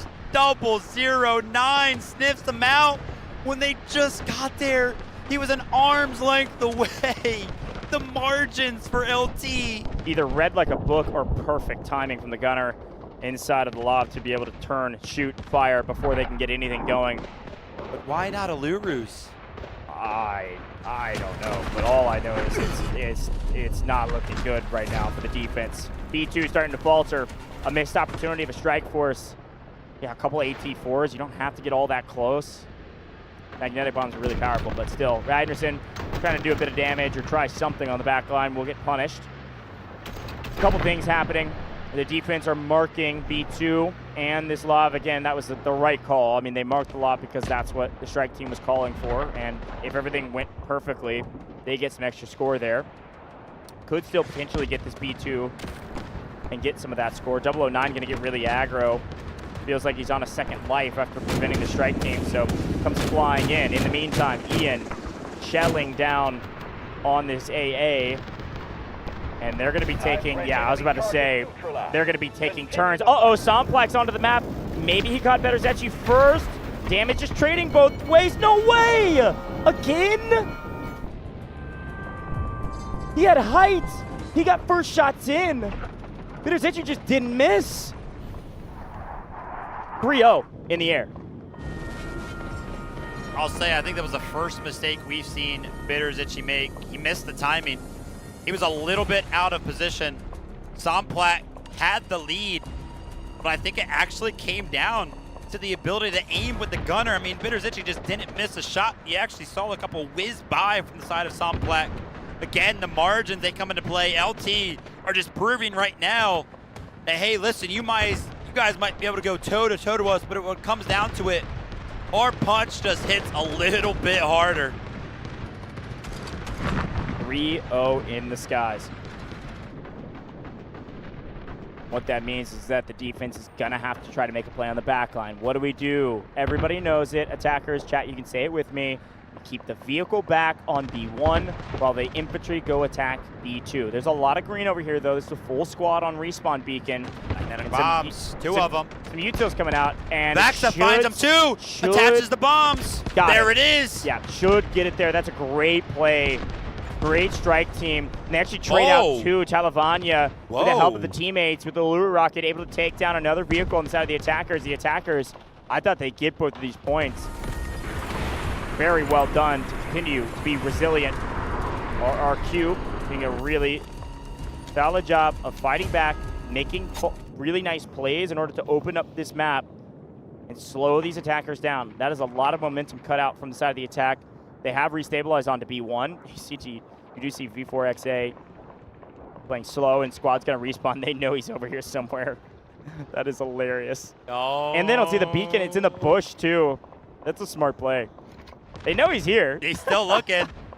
But defense did a great job retaking B2 here. Getting shelled by the heli, but they should be able to stabilize and make the attackers reassess and actually make a coordinated push. Great work from our RQ to go ahead and try to make something happen again. They're down so far, and now that strike squad behind the side of B1, they're going to be taking full advantage of that position that V4 was able to go ahead and find and hide away in, but the ground vehicle is going to start to spawn in for the side of LT. It's going to take a while before they're able to go ahead and rejoin the fray. It might be a little too late for the side of RRQ. B2 is actually under heavy fire right now. There's actually no defenders on it. Lob is back alive though. Ian currently taking shots. A couple land, but the verticality is going to make the difference. These helicopter pilots know exactly out of position, and you can take a look from off to the left side of the screen. The jet was also peppering the lob. The teamwork from the jet and the helicopter have been perfect. RRQ, urgent redeployment, and they're kind of making this work. Only 2-3 people from the side of RRQ have snuck onto B1, and they've almost captured it. Good play here to swap over to B2. B1 in the meantime has got 2 vehicles on an assault vehicle. Help for the respawns, and then 009 now in a tank destroyer. Making plays on B1. Fortunately, Asmodeus not going to be able to hold the line with an urgent redeployment and a bunch of green bodies respawning on B2 and immediately into the action for them. Great job so far from RRQ, using urgent redeployments at the right time. It's a skill that feels so simple, but many teams have struggled with. But this air superiority is just so frustrating for the defense. PZ Dog, by the way, has been in the gunner seat this entire time. We've been taking a look at Ian driving around doing absolutely incredible things. And all that while, PZ Dog has just been racking them up. Now, they're trying to go ahead and implement the same exact play that has found success in the past. But LT, man, they're going to sniff this one out. They finally go ahead and drop down on the ledge that has been the saving grace for the side of RRQ. They've been snuffed out. Shooty's trying to make something happen, but Lien finds the final shot. And with RRQ, their flanks getting snuffed out, the sector of B might fall soon, shortly after. Finally, they sniff out that backline play. Very sneaky to elongate this point. And I would even say this is so far, even with air being won by the attacker, still a solid win here for the defense. LT not going to move in with max lives into the next sector. LT investing a lot right now. Tank destroyer on top with an artillery barrage landing on B2 and a team respawn beacon. There's going to be a lot of green bodies here and enough green bodies to likely take down that tank destroyer down on the point. Yep, that's exactly what happens. Bujank picks up with an AT4, the tank destroyer. B2 still in control by RRQ. I'm not trying to sound crazy right now. We're seeing a ton of value from PZ Dog, but double-digit lives, and LT have yet to break into B2 in a meaningful way. Could RRQ still do it? It is possible. You can see B1's actually getting captured, even though that flank play was snuffed out. Take a look at where they are again. They keep resorting to this tug-of-war gameplay. There's only one squad going for it, and they have been so successful. RRQ are making this work a little bit. Remember, LT, they've got to capture another sector after this, man. The tank destroyer is trying to make something happen as well. Javier's finally let off the leash, man. Finally let into a vehicle, and he is already finding value. I saw him pick up 2. But can he be the difference maker? Again, B2 fully in control of the defense. LT are absolutely tired of this squad from RRQ, continuously capturing B1. They gotta make something happen with that, and Bitterzikji is trying to make things hurt just a little bit worse for the side of RRQ by destroying these vehicles before they touch down. Got one very low, and unfortunately, I think Ian was so busy on B2. I want to say that vehicle, vehicle is still alive currently, may not last for very long. Here's a big attack from LT again onto B2, playing the height, overlooking. Talavanya goes underground with the tank to try to stay alive. And unfortunately, I don't think that's going to be enough. All the engineers dying beside Talavanya themselves. That should be it for that tank. And with that, another vehicle down for the defense. Here comes a ton of vehicles. The ground is the answer. You have to bring the tank destroyer and the tank in here to win B2. They know they're starting to run out of daylight. Some of these other sectors are difficult to take as well. And so they're investing a lot on B2 right now. The artillery barrage finding actually a sizable amount of value, only 1 kill, but zoning off the attackers and getting some of these vehicles weak. They're still holding. Despite this onslaught, RRQ are still here, and they still have a lot of bodies on this point. Yeah, this is the biggest push from the side of LT right now. It looks like everybody has been invested. Everybody has kind of been called over. RRQ are somehow still all over the point. These vehicles are trying to make their way towards the point, but the engineers from the side of RRQ are doing a great job of doing enough damage to go ahead and make them think twice. We thought that tank went down, by the way. It is actually still alive. It's trying to rejoin the fray, but it actually flips over. It's going to be able to land, and there's a guided missile that's going to be landing. You got to imagine this is going to be from the side of the attack. It lands on B2, nice. And it is PZ Dog finds 2, and that one's going to hurt. So RRQ are going to call in the urgent redeployment. They're starting to feel the pressure. The light tank falls. They got to get on the point. They got to get something going for them. They got to destroy one of these vehicles. 78 Dog just sending tank destroyer on the point. Javier. Javier's going to over pursue. Javier's going to over pursue, gets it. Can he also get out? Yes, Javier is driving all the way over to B1 just to stay alive. What a play from Javier, and what a play from RRQ. They get a tank destroyer, and again, the urgent redeployment is saving them. They're basically able to spawn on B2 and get everybody onto the map. They don't even need the team respawn beacon, and only 1 player is utilized. The urgent redeployment is doing everything for this team again. They are saved by their commander, and they are saved by the urgent redeployment. Popey going crazy for the team, but PZ Dog has 59, now 60 kills from the air, and somehow LT still can't break through B2. Yeah, I want to see that squad come into play, start to go towards B1. I also need to see Javier and that tank destroyer make his way back. Got to do it again. Make some sort of a play. Are you going to go towards B1, or are you going to go ahead and help defend B2?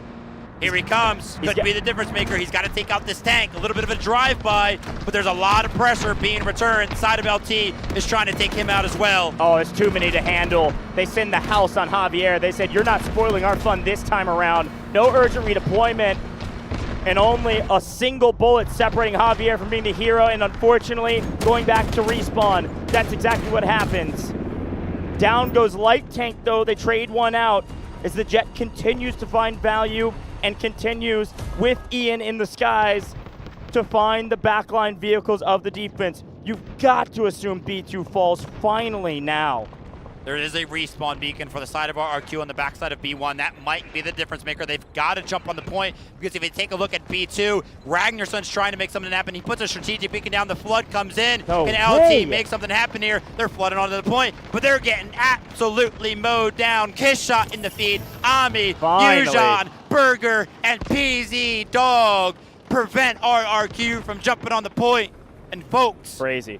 It took them a very long time. It took them a lot of tickets, but LT prevail, and we've got one more sector. That beacon was so dang good. Look at PZ Dog, by the way. Top of the leaderboard, 62 kills from the gunner seat of the helicopter, putting in so much work for the team.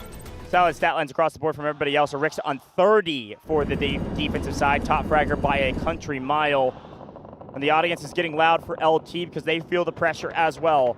109 lives for the final sector. C1 and C2 coming up here very shortly.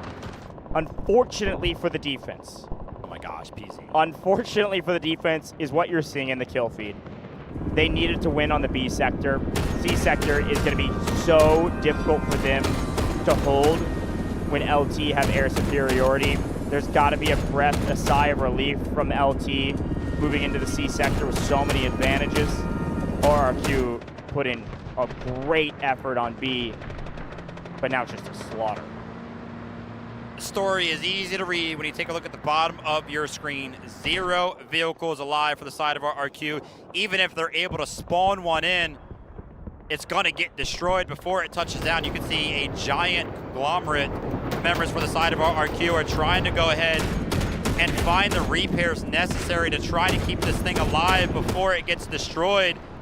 One of them does get destroyed, but the tank destroyer is actually going to touch down. Engineers kind of await to go ahead and help with the repairs to make sure that the helicopter cannot continue to find value. And take a look at this. The jet is finally back for the side of RRQ. Can he land the shots this time? Bitter Zitchy usually is the one to win this. Currently 3-0. Shots are being missed from both sides. Who's going to go ahead and win? Domplak getting dangerously low to this mountainside and still evading a lot of shots. It's a fairly even fight, and they're strafing and running. And this time, Ian comes in to save the day. What a move from the helicopter operator himself. When you've got 2 in the sky, you know the math. 2 is greater than 1. And with a little bit of help, and not much evading going on, Domplak had to sit there in the neutral zone and just trade fire downrange in this fight. It's taken down. Great play from the side of LT. On approach, LT had 108 tickets available, by the way. They have only lost 3. They have captured Sector C1. They have denied so many vehicles from touching down to the side of RRQ, with just Lav going down a moment ago, and PZ Dog is right back to it. Only ever not being a thorn in the side of RRQ when the jet is being spawned in, right? They go, they help with that, and then PZ Dog is just let loose once again. I think Domplak going down there yet again may have been final nail in the coffin, because this C sector is just so wide out in the open. Again, we saw just about every terrain you could think of on Fault, even in just a 3-sector map like it.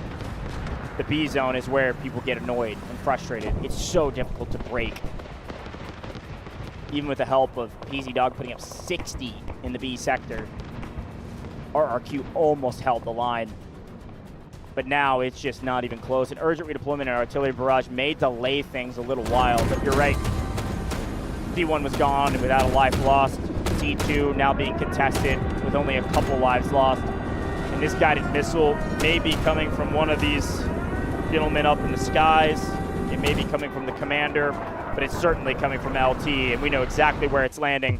threat on top of C2. It'll pick up only one, but the defense, with their urgent redeployment, aren't even able to make a play for the point itself.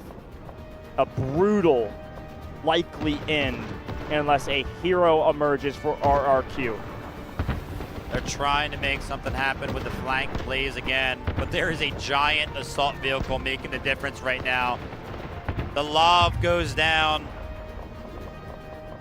I'm trying to pay attention to C2, see if anything's kind of shifting in the tides. RRQ have actually reclaimed for the moment, but a guided missile is going to be landing once again. Bitterzicci's shots are going to be landing once again. The helicopter shots are going to be landing once again. That time it's going to be our helicopter pilot's missile finding two, but still some work for LT to do. You can see they're staying focused. They're still destroying those vehicles all around the map. That was actually Javier trying to drive around. That was the one vehicle that RRQ had alive, but of course no longer. Wild to see how much value the pilots have found. But it's still impressive what RRQ has been able to do. We need more miracles, though. We need more heroes, and they need to arise right this second. 5 vehicles to 0, and another guided missile from both sides this time. To prolong this match or finish it, we will see in just a moment. A Burger, PZ Dog, and all of our vehicle operators continue to find value as our missiles zone everybody off. Deanne picks up 2 with his. The defense don't pick up any. As there's just more red on my screen than green, and anybody that spawns in from the green side is going to face the wrath of Ian. Going to face the wrath of PZ Dog. Going to face the wrath of Bitterzicci. As these missiles continue to land, it's telling the tale of what RRQ has been able to survive.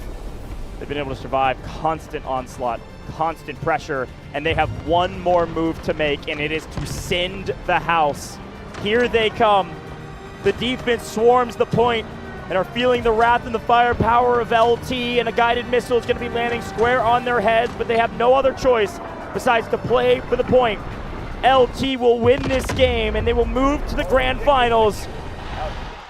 And the crowd is loving it.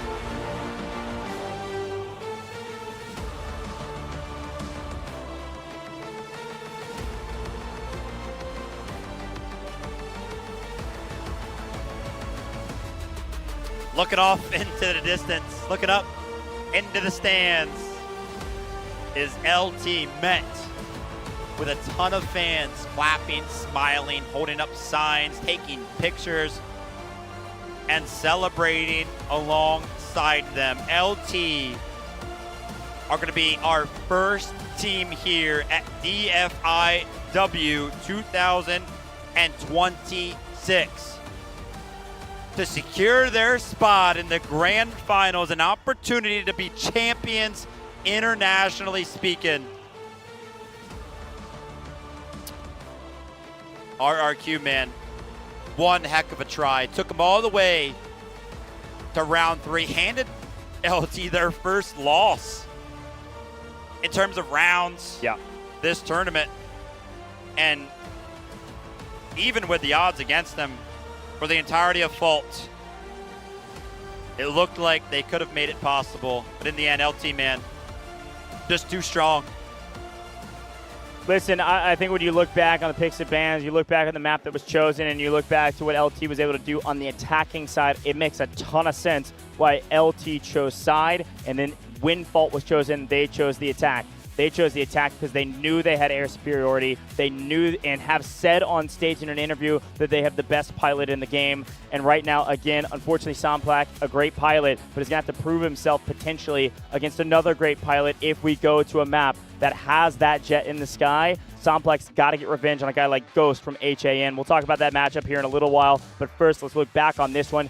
PZ Dog in the heli gunner picks up 90.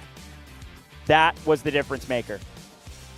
No question about it. Insane stat line from a guy that could do whatever he wanted up in that gunner seat. Sometimes it's hard to quantify just how good of a job the pilot of the helicopter does. But take a look at Ian there, 129 in the category of engineering, right alongside Bitterzitchy with 109. You can actually take a look down the column for the rest of LT. They didn't even really have to do much in regards to engineering just because, I mean, we saw it. Those guys took care of everything. Yeah, I mean, PZ Dog had more kills than the top 4 players on the side of RRQ.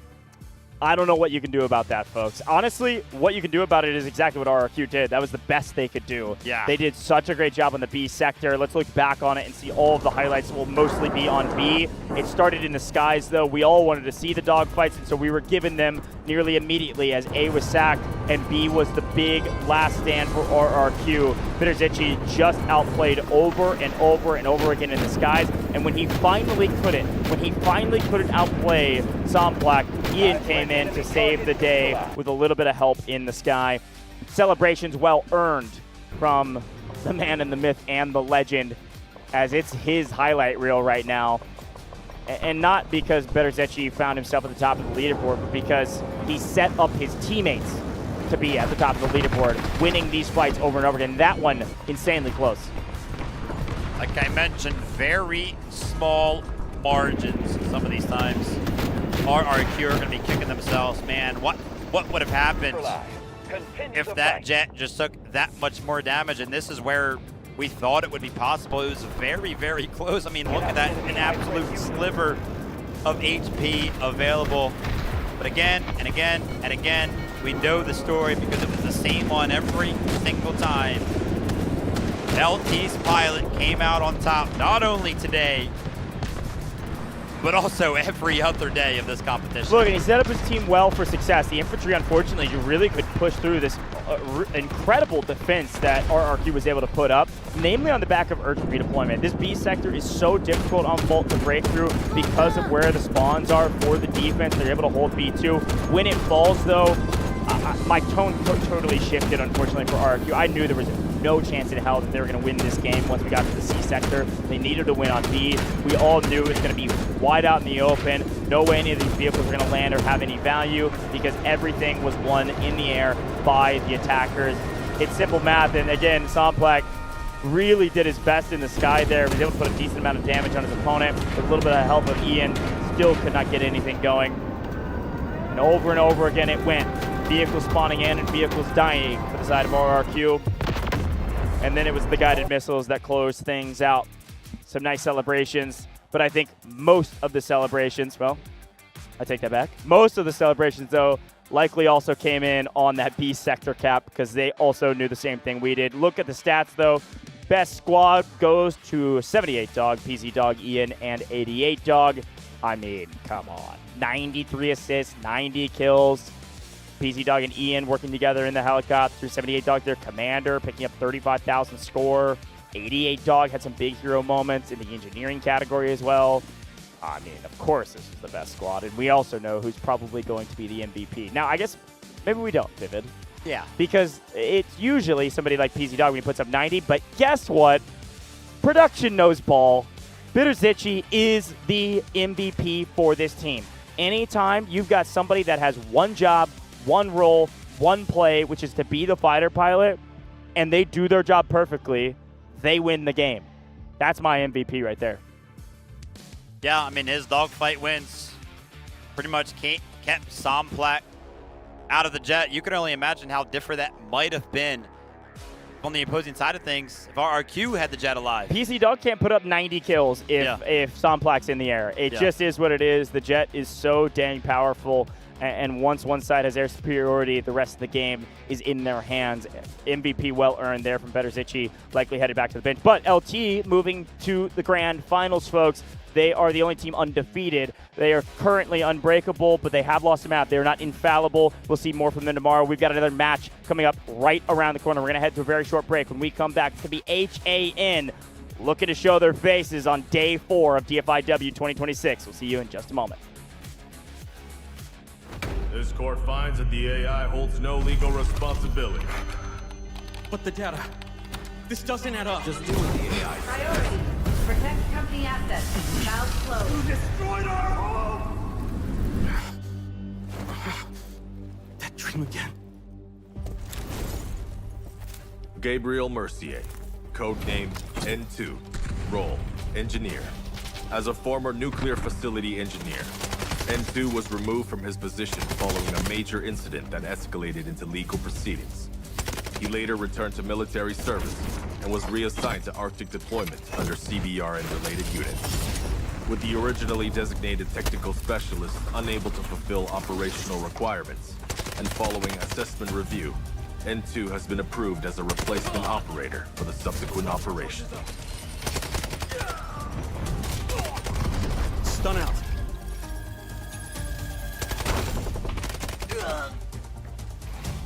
Throwing stun. Stun hit.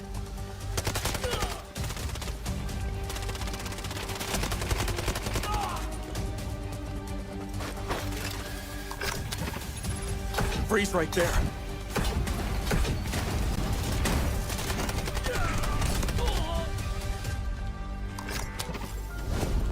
It's getting cold. N2 is equipped with a modified grenade launcher, capable of firing up to 6 LN2 grenades. Upon impact, each round detonates and releases a burst of cryogenic gas, dealing area damage and significantly impairing enemy mobility. Sustained hits can fully immobilize targets through extreme low temperature exposure.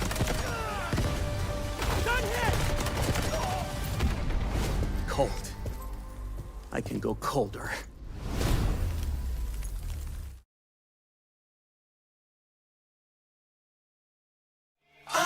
Unbreakable, unshakeable. Shadows tried to dim my light. They told me to give up the fight. Said I was weak, said I was small, but there's a drum inside my chest, a beating heart that gets no rest. I'm waking up, I'm shifting gears.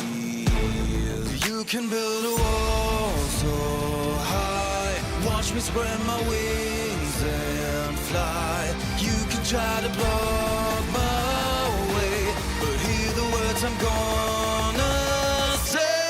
'Cause I am invincible, I am a storm, breaking the silence, I am reborn. Throw your lightning, bring on the rain. I find my power inside on the day we fell. Unbreakable, unshakable. Unbreakable, unshakeable.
I didn't think we'd be exchanging information with these underlings. Is Smee serious? Show some respect. Ready to fight, gonna survive. I got that lust in me. Staying alive and skipping the line. I'm the only queen.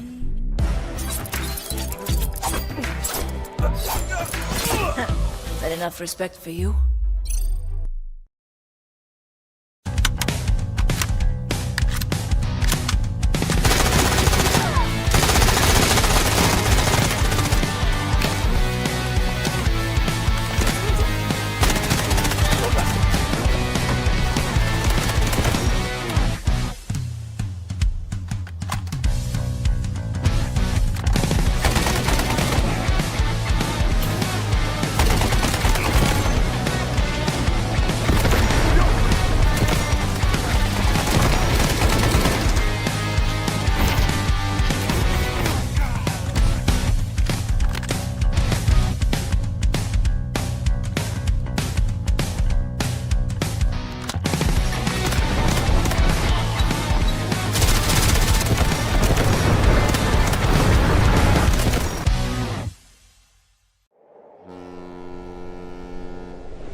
是 TXT， 他们真的是最值得尊敬的对手。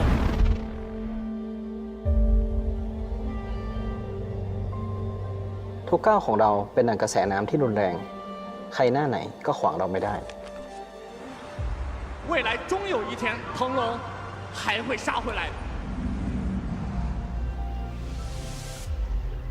这是让所有人再次看清我们的机会。数えきれないほどの昼夜を僕らは乗り越えてきた。すべては悔いのない夏をつかみ取るために。The Phoenix doesn't rise without fire. We waited long enough. Let's go. Make them remember us. 아직 아무도 우리의 진짜 힘을 보지 못했습니다. 하지만 곧 모두가 알게 될 것입니다.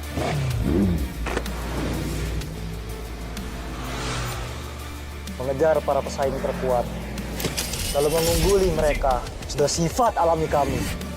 In warfare, there's only one language: forward.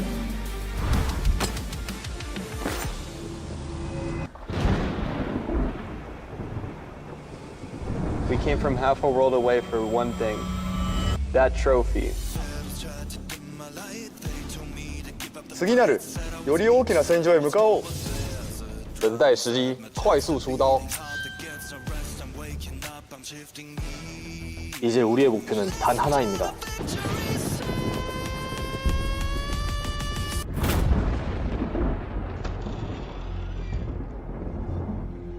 在主场将冠军之名重塑。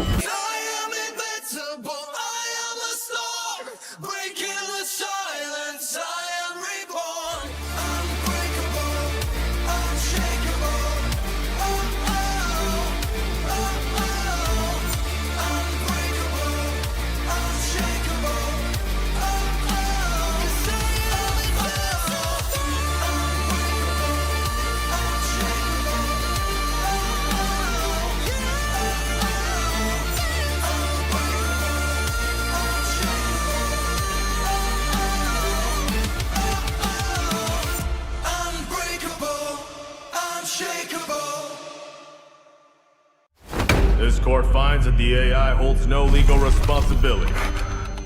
But the data, this doesn't add up. Just do with the AI. Priority: protect company assets.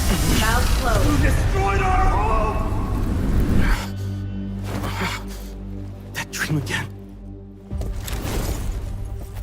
Gabriel Mercier, codename N2, role engineer. As a former nuclear facility engineer, N2 was removed from his position following a major incident that escalated into legal proceedings. He later returned to military service and was reassigned to Arctic deployment under CBR and related units.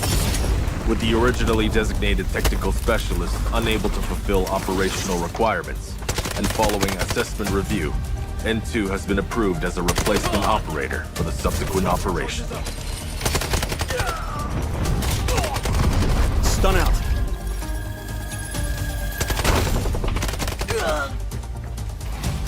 Throwing stun. Stun hit.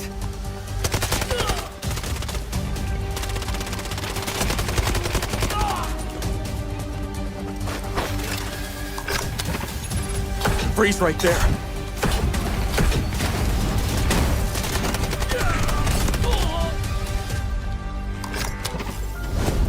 It's getting cold.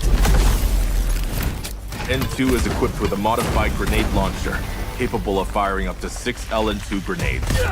Upon impact, each round detonates and releases a burst of cryogenic gas, dealing area damage and significantly impairing enemy mobility. Sustained hits can fully immobilize targets through extreme low temperature exposure.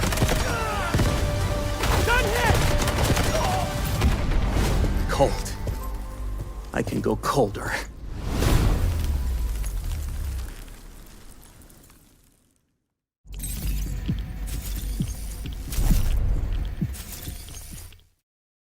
Unbreakable, unshakeable. Shadows try to dim my light. They told me to give up the fight. Said I was weak, said I was small, but there's a drum inside my chest, a beating heart that gets no rest. I'm waking up, I'm shifting gears. You can build a wall so high, watch me spread my wings and fly. You can try to block my way, but hear the words I'm gonna say. I am invincible, I am a storm, breaking the silence, I am reborn. Throw your lightning, bring on the rain. I find my power inside on the daily path.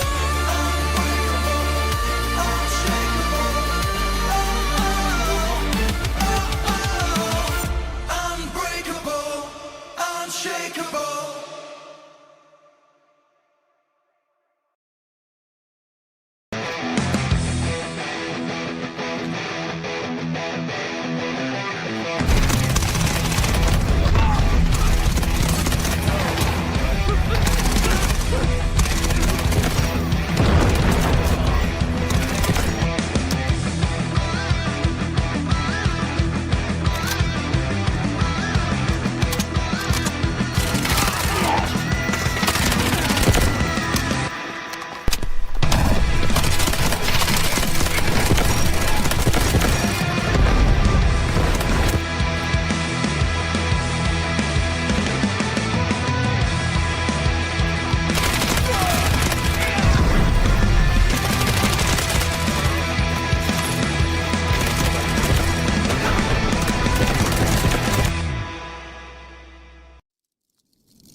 I didn't think we'd be exchanging information with these underlings. Is Smee serious? Show some respect. Ready to fight, wanna survive. I got that lust in me. Stay alive and skip in the line. I'm the only queen.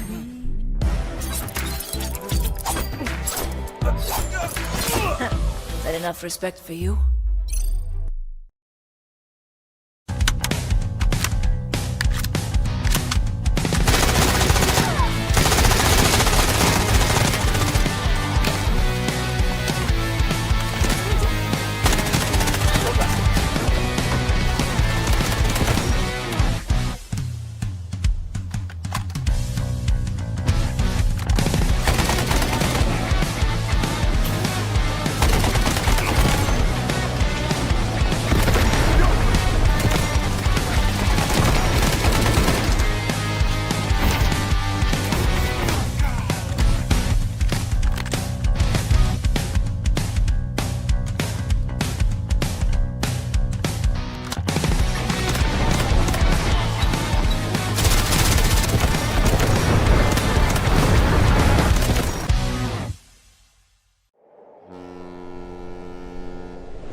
TXT， 他们真的是最值得尊敬的对手。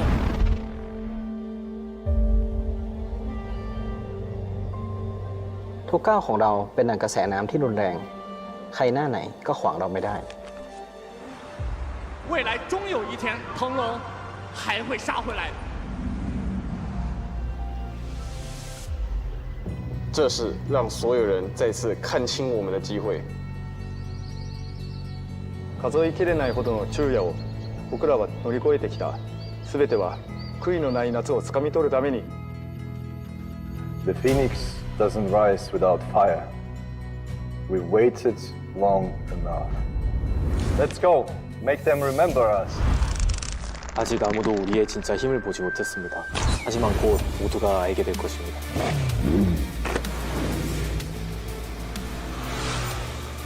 Mengejar para pesaing terkuat, lalu mengungguli mereka Sudah sifat alami kami. In warfare, there's only one language. Forward.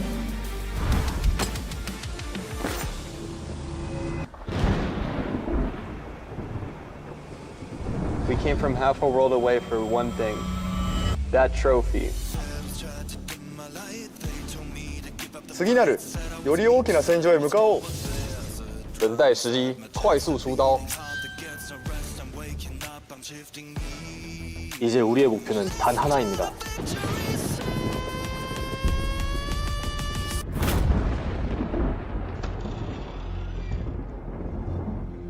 在主场将冠军之名重塑。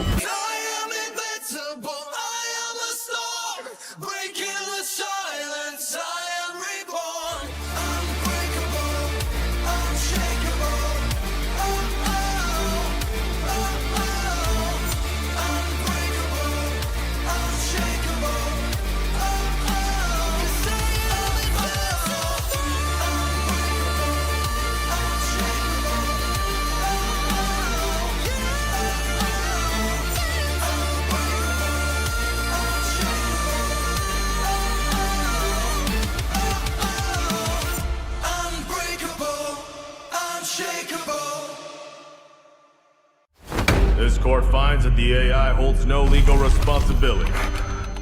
But the data, this doesn't add up. Just deal with the AI. Priority. Protect company assets. Valve closed. You destroyed our home! That dream again. Gabriel Mercier, codename N2, role engineer. As a former nuclear facility engineer, N2 was removed from his position following a major incident that escalated into legal proceedings.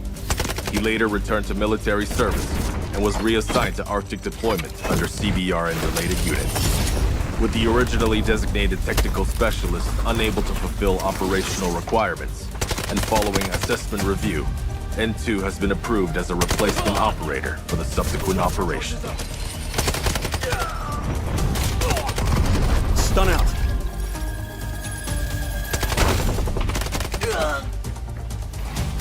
Throwing stun. Stun hit.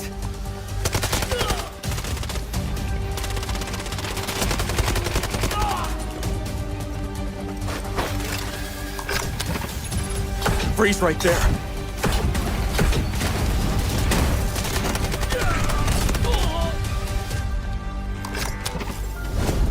It's getting cold. N2 is equipped with a modified grenade launcher, capable of firing up to 6 LN2 grenades. Upon impact, each round detonates and releases a burst of cryogenic gas, dealing area damage and significantly impairing enemy mobility. Sustained hits can fully immobilize targets through extreme low temperature exposure.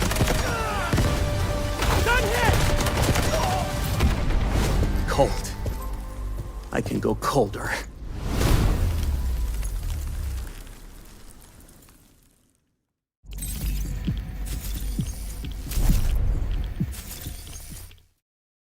Unbreakable, unshakeable. Shadows tried to dim my light. They told me to give up the fight. Said I was weak, said I was small, but there's a drum inside my chest, a beating heart that gets no rest. I'm waking up, I'm shifting gears. You can build a wall so high. Watch me spread my wings and fly. You can try to block my way, but hear the words I'm gonna say. I am invincible, I am the storm, breaking the silence, I am reborn. Throw your lightning, bring on the rain. I find my power inside on the blade. Unbreakable,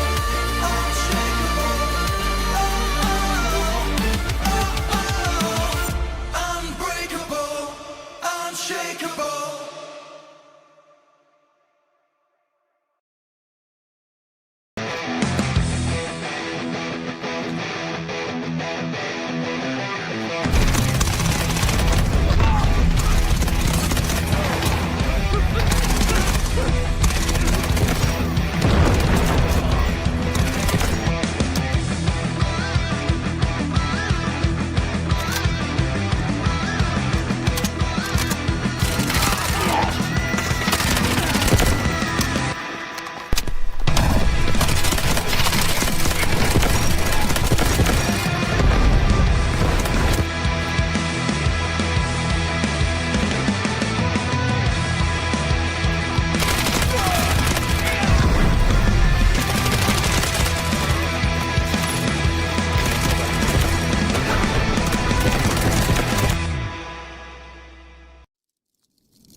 I didn't think we'd be exchanging information with these underlings.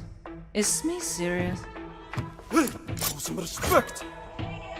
Ready to fight, wanna survive. I got that lust in me.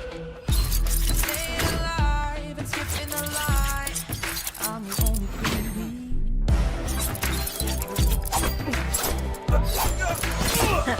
That enough respect for you?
TXT， 他们真的是最值得尊敬的对手。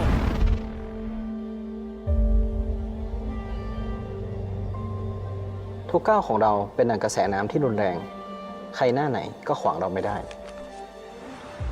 未来终有一天，腾龙还会杀回来。这是让所有人再次看清我们的机会。数えきれないほどの昼夜を僕らは乗り越えてきた。全ては悔いのない夏をつかみ取るために。The Phoenix doesn't rise without fire. We waited long enough. Let's go. Make them remember us.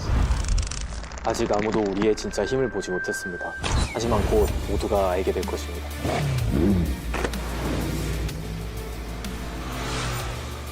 Mengejar para pesaing terkuat, lalu mengungguli mereka sudah sifat alami kami. In warfare, there's only one language: forward.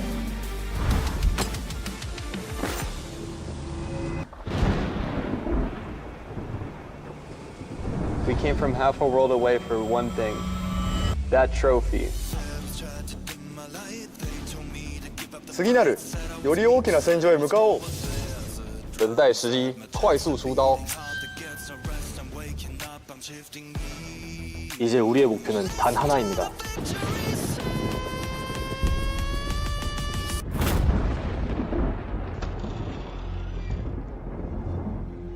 在主场将冠军之名重塑。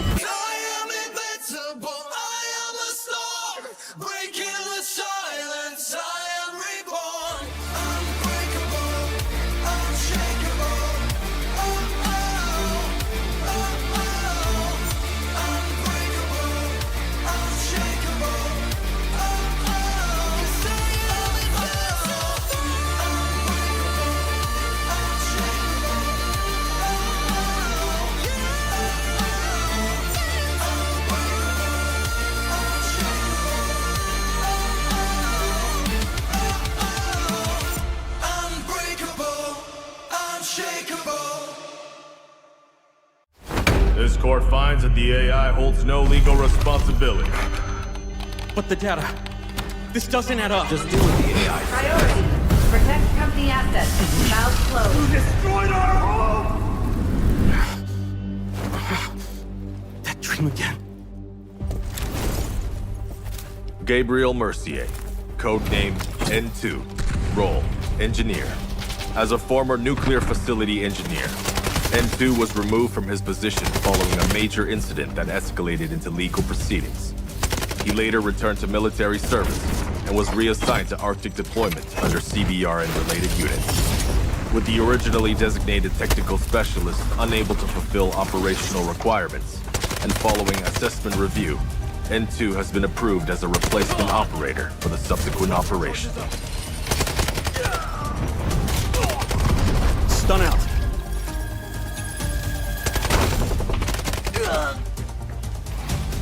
Throwing stun. Stun hit.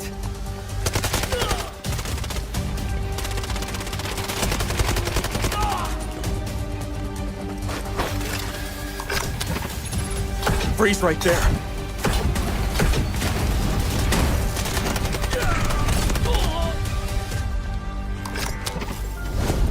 It's getting cold. N2 is equipped with a modified grenade launcher, capable of firing up to 6 LN2 grenades.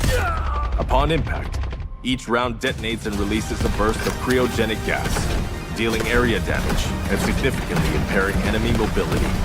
Sustained hits can fully immobilize targets through extreme low temperature exposure.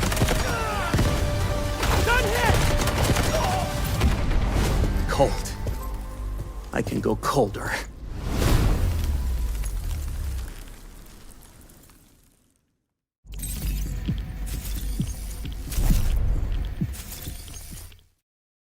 Unbreakable, unshakeable. Shadows tried to dim my light. They told me to give up the fight. Said I was weak, said I was small, but there's a drum inside my chest, a beating heart that gets no rest. I'm waking up, I'm shifting gears. You can build a wall so high. Watch me spread my wings and fly. You can try to block my way, but hear the words I'm gonna say. I am invincible, I am a storm, breaking the silence, I am reborn. Throw your lightning, bring on the rain. I'll find my power inside on the blade. Unbreakable, unshakable. Unbreakable, unshakeable.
I didn't think we'd be exchanging information with these underlings. Is Smee serious? Show some respect. Ready to fight, wanna survive. I got that lust in me. Stay alive and skip in the line. I'm the only queen.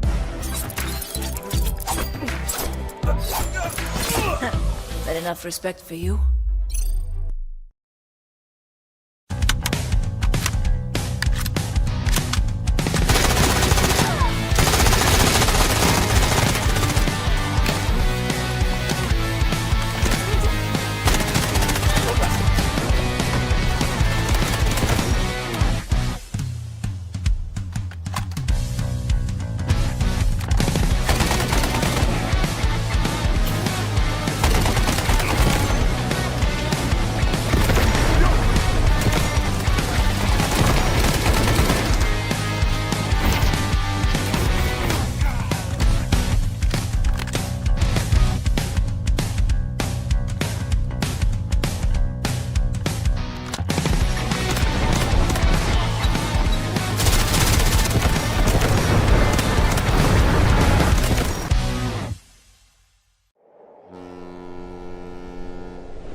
是 TXT， 他们真的是最值得尊敬的对手。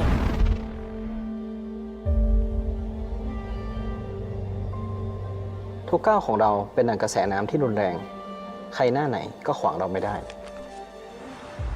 未来终有一天，腾龙还会杀回来的。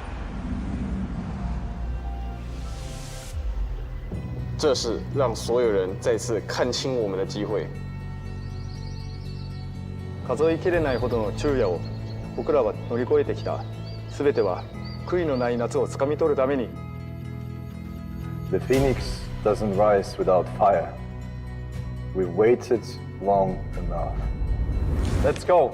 Make them remember us. 아직 아무도 우리의 진짜 힘을 보지 못했습니다. 하지만 곧 모두가 알게 될 것입니다.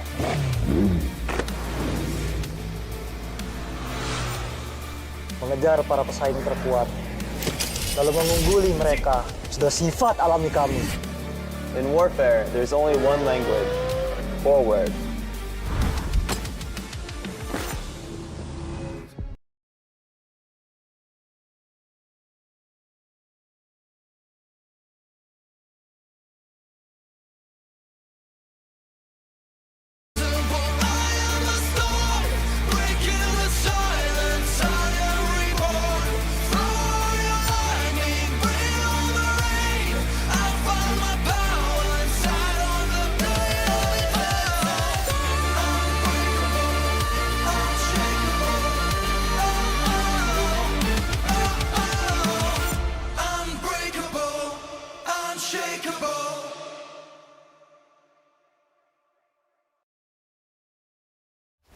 This court finds that the AI holds no legal responsibility. But the data, this doesn't add up. Just do what the AI says. Priority. Protect company assets. Valve closed. You destroyed our home! That dream again.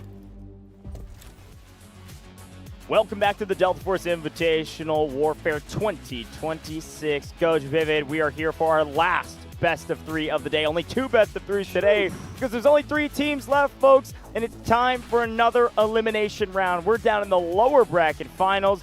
RRQ unfortunately loses in a banger game 3 on fault against LT, and they're going to be joining the likes of HAN down in the lower bracket finals, Vivid. This is going to be a lot of fun to watch, and RRQ still has a lot to give. Let's take a look at that path to get here. Lower bracket finals, our last elimination round, and the last chance for a team to make the grand finals. Yeah, we remember, how could we forget the first match of the entire tournament? That was LT versus HAN on Cyclone. It went the distance. It was a nail biter. It was a banger, but it unfortunately set HAN down to the lower bracket. But ever since, they have absolutely bounced back 2-0 against RBN, 2-0 against HYD, and then 2-0 against TXD just yesterday. But now RRQ, they're going to have to go ahead and face them. And I'm sure RRQ have one thing in mind. Well, actually, now that we take a look at it, both of these teams have one thing in mind. It's going to be revenge on LT, man. It's the only team to kind of beat these guys. That's exactly right. Both teams want revenge, and LT extremely happy that they've already beaten both teams. Maybe a bit of mentality shift, whatever you want to call it. Here's today's matches. Again, it's very simple. We went 4 matches day 1, 4 matches day 2, 3 matches yesterday, and we only have 2 matches today to figure out who's going to be joining the likes of the undefeated LT in the grand finals. Tomorrow will be a best of 5. These are all best of 3s. This is it, folks. Let's talk about HAN. We've been hyping up this roster for a while now because they've been 2-0 stomping everybody in the lower bracket, namely on the back of their incredible commander, Wanza, incredibly well-spoken as well. Got a great squad behind him with Hodu on his squad, Mayang and Jinman, all prioritizing engineering and being in vehicles. Big happy birthday again to Hodu, whose birthday was yesterday. But some other heavy hitters on this roster that we always hype up. Artyom, usually the top slayer for this team, but if vehicles go well for them, watch out for Sarah Jin as well. Bow in hand or in vehicle. Talk to me about RRQ, though. Team we just saw up there on the stage, Krauser was getting loud. He's going to be leading this team as their commander. We know kind of the role of Javier, who's going to be a part of that squad as well. Drive those tank destroyers and drive them well. He does. Taking a look at some of the other squads, I feel like Popey was just a little bit quiet. We saw Mazera popping up, Arixa popping off. Ragnarsson has been a standout performer for this team as well. But all in all, the entire squad, the entire team of 20 is going to have to perform just a little bit better. Let's take a look at how things are going to boil down today. HAN in this matchup. They banned Trainwreck, RRQ banned Cyclone. Thank you, RRQ. I appreciate it. And randomly, Ascension was chosen. Talk to me about why Ascension is maybe an uh-oh if you're an RRQ fan. Talk to me about what HAN has been able to do on this map. Well, HAN have actually only played 2 maps in this competition. Cyclone, they've played 3 times, and Ascension, they played once. Ascension was against RBN, and it was a 2-0, and it was absolutely filthy, especially on the back foot of a performance like Sarah Jin had. Yeah, and HAN are also starting the attacking position, which, you know, it's kind of here nor there. Usually you're going to swap sides. It is what it is. But I do like the attacking position for HAN here because they are such a strong attacking team on Ascension. If they get some early momentum and they somehow obliterate RRQ in the first round because, frankly, the helicopter efficiency and Sarah Jin picking up like 90-something kills in the helicopter, things could be pretty upside down for RRQ. However, Vivid does not agree with me. Take a look at our caster predictions, folks. I finally have been right. Vivid has finally missed one. He was perfect until the last round, and now you are doubling down, and even more so doubling down on RRQ. Quick shout, 2-0 RRQ against HANY. I don't know. I'm just feeling it. That's crazy. This is a feel it moment for me, and it's also one that I feel like I have to stick to my word. 2 days ago, I said that I felt like RRQ were going to win this whole thing. That's right. You did say that. If they're going to win the whole thing, they're going to need to win this one because, again, this is an elimination match. So how could they win the whole thing if they lose this? I also think they're going to do it in dominant fashion. I mentioned that HAN, yes, of course, they did play Ascension. It was a 2-0, but in my opinion, it was against RBN, who are not as good of a team as RRQ. So I think RRQ is going to be able to put up a little bit better of a fight. Caveat to what you said earlier, we also have seen RRQ play Ascension. Now, granted, it was only one singular time, and it was only from the attack when they were against TXT, but they were dominant there. So I feel like Ascension, they got to feel comfortable on. I don't know. It at least was close. 2-0 just feels right. The only thing that is haunting my dreams, the only thing that's crazier than the Ian helicopter plays and the crazy PZ Dog 90 bomb is Sarah Jin in the helicopter because of how much impact it made on the map without the assistance of a jet. I am just a little bit scared for RRQ here, but let's see how they're feeling in their introductions. All these players are walking onto the stage. Let's check in. 来到2026三角洲行动全面战场国际邀请赛。 Welcome to the 2026 Delta Force Invitational Warfare. 有请 HAN 战队。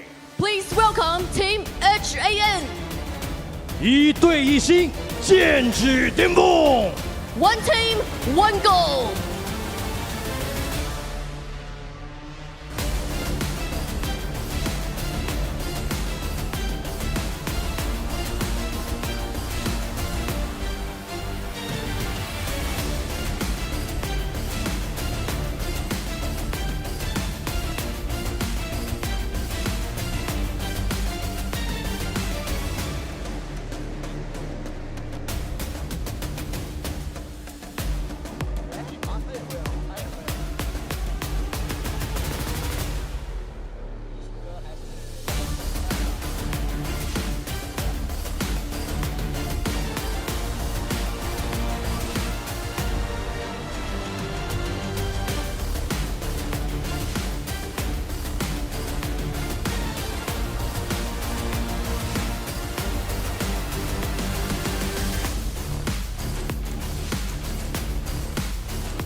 有请 RRQ 战队。 Please welcome Team RRQ. 荣光归于 RRQ。 Viva RRQ.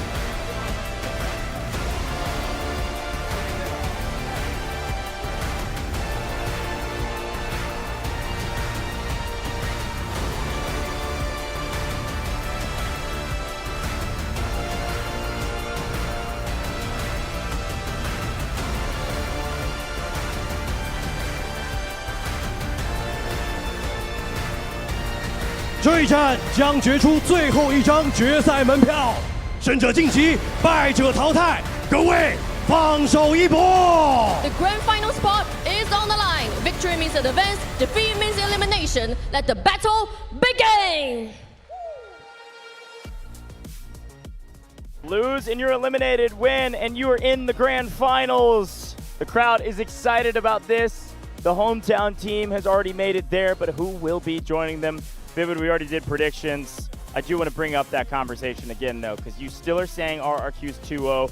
What do they need to do on the defense? They are starting on the defense. What do they need to do to shut down this HAN team, aside from the obvious, which is take down the helicopter early and win that war? What's the key to their success, do you think? I think before we even get into the gameplay specific side of things, if you would have asked me before those walkouts what RRQ needed to do, that would be, of course, a giant mental reset. I mean, they just took an L on the stage, right? They're going to be feeling that. But those walkouts make me feel even better about picking them to be 2-0. I mean, they were dancing, they were smiling, they were excited throughout, so they're still feeling good. So the mental reset appears to have been there. Okay, now specifically gameplay-wise, what do they need to do? Well, I guarantee you if they could somehow like rub the lamp and get 3 wishes, I guarantee you they would use all 3 wishes on the fact that they want to go ahead and destroy that helicopter. That's right. That has been a very difficult task across the board, no matter who's playing in the helicopter for the side of the defense. Very, very hard. Can they do it? I don't know. I think they can. It's a matter of will they? I mean, listen, it's just a coin flip sometimes it feels like, especially when you pull that lob out, how fast does it go down? What do you have under your toolkit to keep it alive? How many engineers are you invested in keeping it alive? We know how insane stacks in Sarah Jin are in the skies. That's absolutely and obviously who is going to be up there. So then I turn my eyes back to the same combo we always have with Ascension, is some of these win con positions on each of these sectors. We talk about the high ground position that overlooks A. While the big battle's going on with the helicopter, who wins that early? Do we see HAN kind of stuck at the line at the A sector and RRQ is able to hold here? Or, and I'm not saying it'll happen, or do we see RRQ do what RRQ does best, which is kind of get rolled for 4 sectors and then somehow pull it together on the last sector? They've done that now several times. They did it against TXD, they did it against LT, and they just did it again, or could potentially do it again against HAN. I don't know if it's possible. They almost did it twice against LT, by the way. I don't know if it's possible to maybe hold them earlier and make this a little bit more difficult. I mean, just like 30 less lives than max going into the last section. But we're here in Hangshan Sports Center, and we've been here since the very beginning of day 1. And it's been a long series, and we have one more day of competition after this. Only one more match after this. This is our penultimate match, folks. The crowd is filled in the top ropes of our building. The upper balconies are filled to the brim, and it's been loud in here today, which I love the energy. I'm sure Grand Finals is going to be even more insane, especially with LT just waiting in the wings as the hometown team. Quick reminder, HAN are one of those teams who have actually played every single one of these days of competition over the last 4, including today.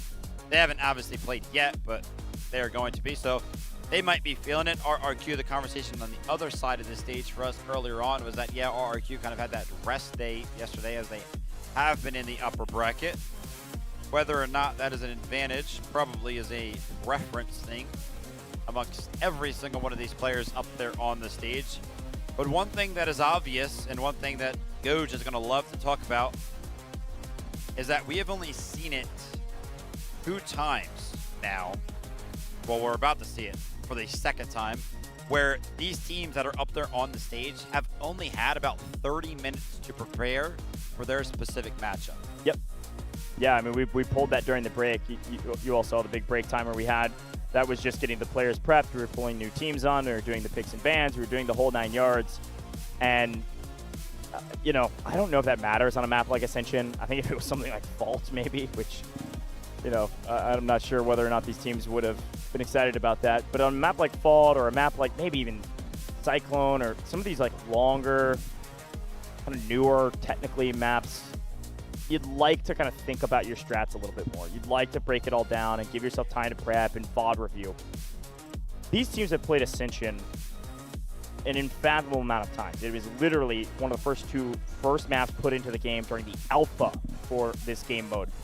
So with that in mind, most of the meta strategies, if you will, have been revealed. And if they've got some strat cooked up, it's cooked up no matter who they're playing. Everybody knows what the win conditions are. It's just a matter of who executes better on a map like Ascension. There is no secret plays. There is no, let's try this rather than the normal stuff. And if there are any surprises, again, it'll be something that they've been prepping for a while. So I'm not sure that on this map it'll really matter. We do see, by the way, again, as a reminder, that HAN are attacking first, which I believe to be a nice boon for them, a nice advantage to start things off, because they'll get the early momentum if they win the helicopter battle against the AA. But looks like we're jumping straight into the game, Vivid. No more hypotheticals, no more what-ifs. This is it. One single best of 3 stops either of these two teams from making it to the grand finals. Let's get into it. No surprise, Stax is going to be piloting the helicopter alongside Sarah Jin in the gunner seat. Flushing out some of these initial boots on the ground on that mountain that oversees Sector A is, of course, going to be a big help. The Lob is trying to make something happen, and I can't lie, Stax is actually very, very low right there in terms of verticality. Missiles are going to be incoming as well. Hodu off in the distance is actually going to get destroyed. Oh, wow. Nice, so they're going to be losing the boat. Usually the attacking side has it available for quite some time, but take a look at Stax. Very, very low. One more shot from anything might do it. No way! Heli goes down. That is an early win for RRQ. That was our win condition for this team. They could potentially get another one.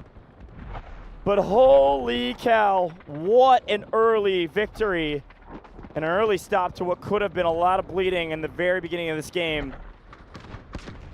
First win condition achieved. The second win condition is now this hill, and RRQ still have control of it. Wow, what a win. With that helicopter out of the skies, RRQ's vehicles on the ground are going to be unleashed. They're going to be feeling a little bit free. They can kind of float around. Usually that Lob is forced into a defensive position underneath, right, taking cover. But now it's going to be able to take a position that is a little bit more forward, right, advanced, which is going to make this push, or at least I should say this hold for RRQ, a lot better. There's Miang on the attacking side, trying to keep their tank alive, just kind of shelling up on top of the point. I like this loadout choice to be able to put some tank shells up on top without... Oh my gosh, just picked up. Watson just picked up like 7 with that shot, by the way. That was a crazy total in the kill feed. And again, we don't talk about this often in the game, or that often in the game, if picking your vehicle loadouts and how important that is, just because it's mostly standardized across the board. But that's a showcase right there of you have to have the right types of rounds and the right types of shots you can take with the vehicles and make a huge difference like that. Being able to shell over the top, stay safe while doing a ton of damage has actually afforded HAN the ability to win the high ground position overlooking A. This is a nice little retake of some energy and some momentum. Ooh. Heli's back in the sky. Heli goes down immediately. What? RRQ know exactly what they have to do to win. That is 2 down.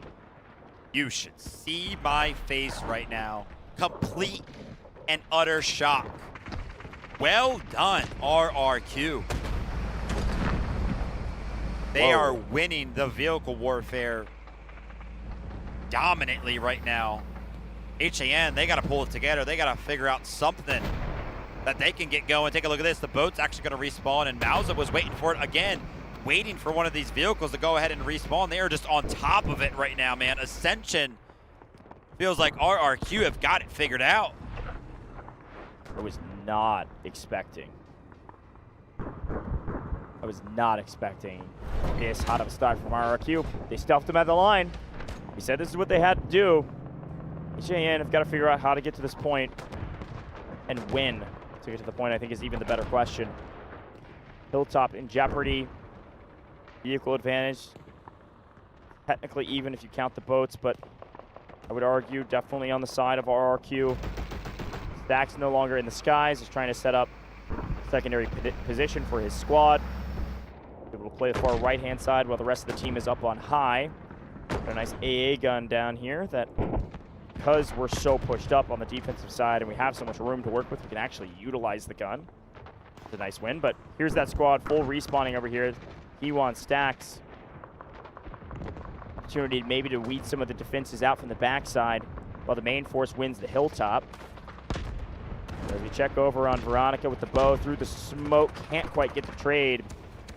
And everywhere we look, it looks like tiny little wins for RRQ over and over again. Just be careful, though. Obviously, it seems as if the tides are in favor of RRQ, but when there are members on the side of HAN, like Artyom, like Sarah Jin, who, by the way, yeah, has pop-off performances when he's able to find himself inside of that helicopter gunner seat. One thing that we always talk about Sarah Jin, he's so flexible, can kind of jump on the bow, can be an absolute nuisance on the ground, can also jump in vehicles like tank destroyers, tanks, and find incredible value as well. So the flexibility is there for the side of HAN. But RRQ right now, we're denying them at every single door.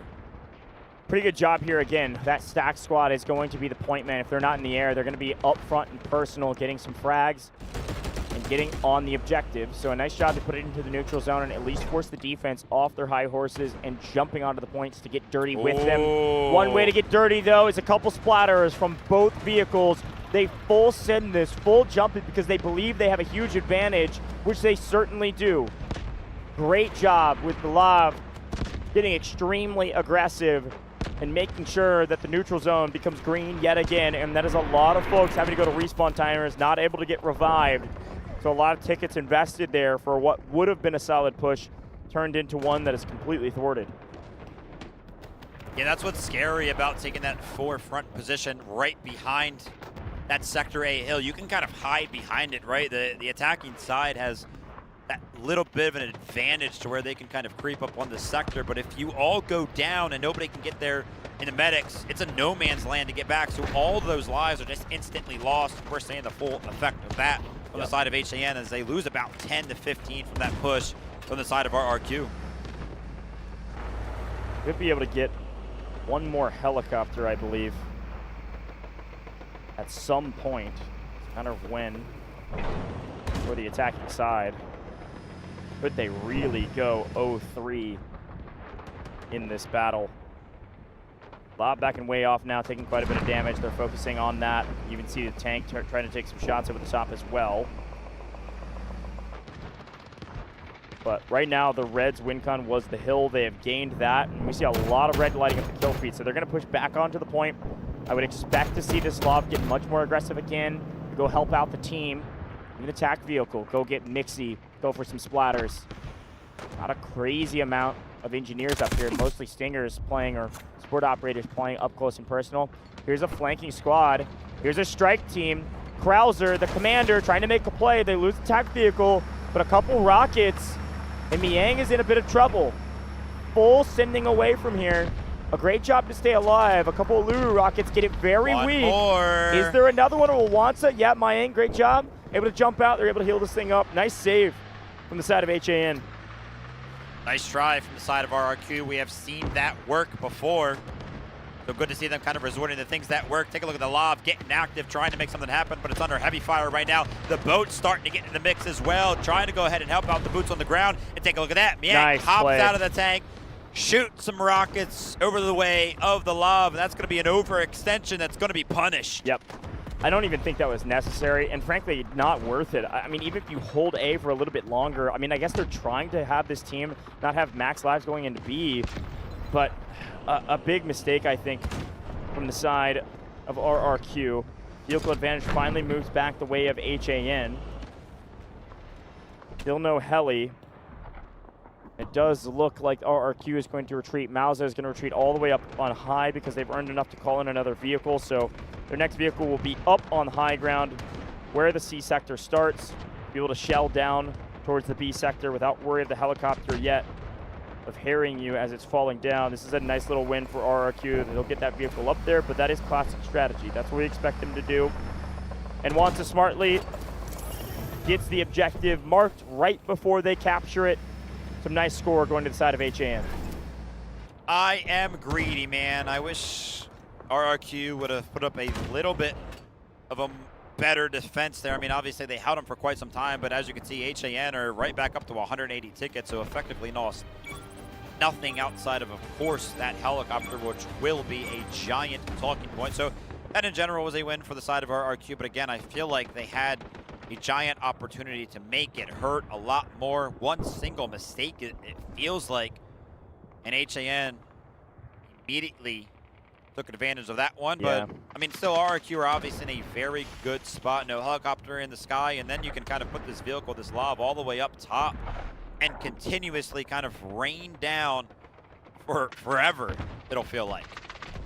Yeah, now that we're into the B sector, a lot of the map has opened up. Got an AAV on the backside for the attack, as well as tank they've been utilizing. And bye-bye.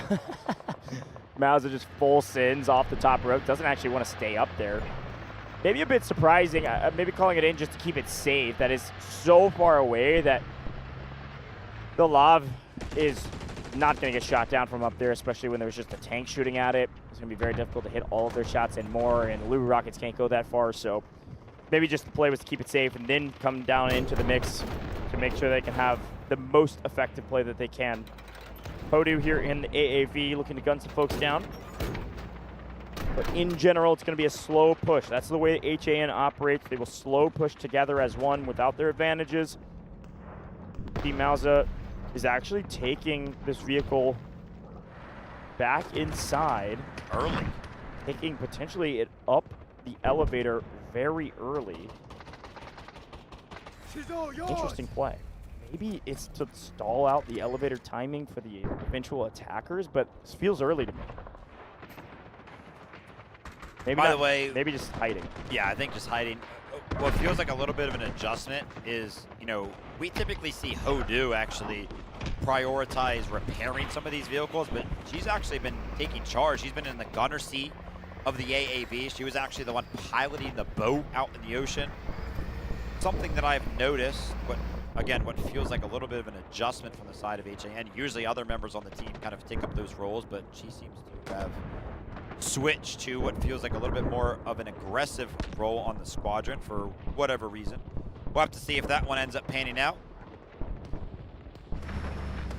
Look at Ragnarsson trying to get in position. ATV. Again, it's a slow play. They're going to slow push onto B1, try to set up a foothold. Classic strategy.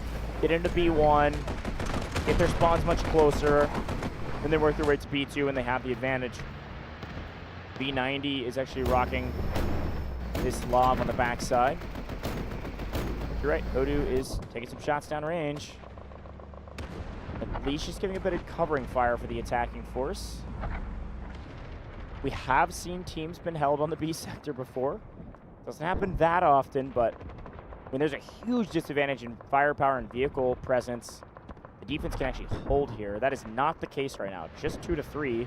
HAN's done a good job of making sure their vehicles are way back on the back line. And the infantry are mostly winning their gunfights up close and personal. B1, complete control by them. Hold gained. See how they decide to address over to B2. Nice. Ooh, wow. Okay, I guess that's a caster curse. They were safe on the back line for a moment. Too many rockets. Brutal. Let's talk about the overall objective for both of these teams when it comes down to the first couple of sectors here on the side of Ascension. Obviously, Sector C will follow Sector B. It will go all the way up that mountain, and Goj was kind of already mentioned the fact that there is an elevator that can take your ground vehicles up to Sector C from Sector B. HAN are going to want to deny that. They're going to want to blow those vehicles up before they're able to jump into that elevator, before we make that transition. RRQ are going to be interested in doing everything they can to have those vehicles available for the defense of Sector C. That'll be pretty much the decider of what feels like who wins this map in general. Yeah, I mean, we're already into the B sector too. You're not getting another helicopter at this point. It's all going to be forced through the ground. I think we're going to be stalled out here for a while. Yeah, I mean, the tickets are going down pretty slowly. HAN are playing pretty passively. Here are the vehicles that they needed. There's 3 falling at the same time. They know they're going to probably lose at least one. What do they lose? They lose the Lav, and IFV goes down.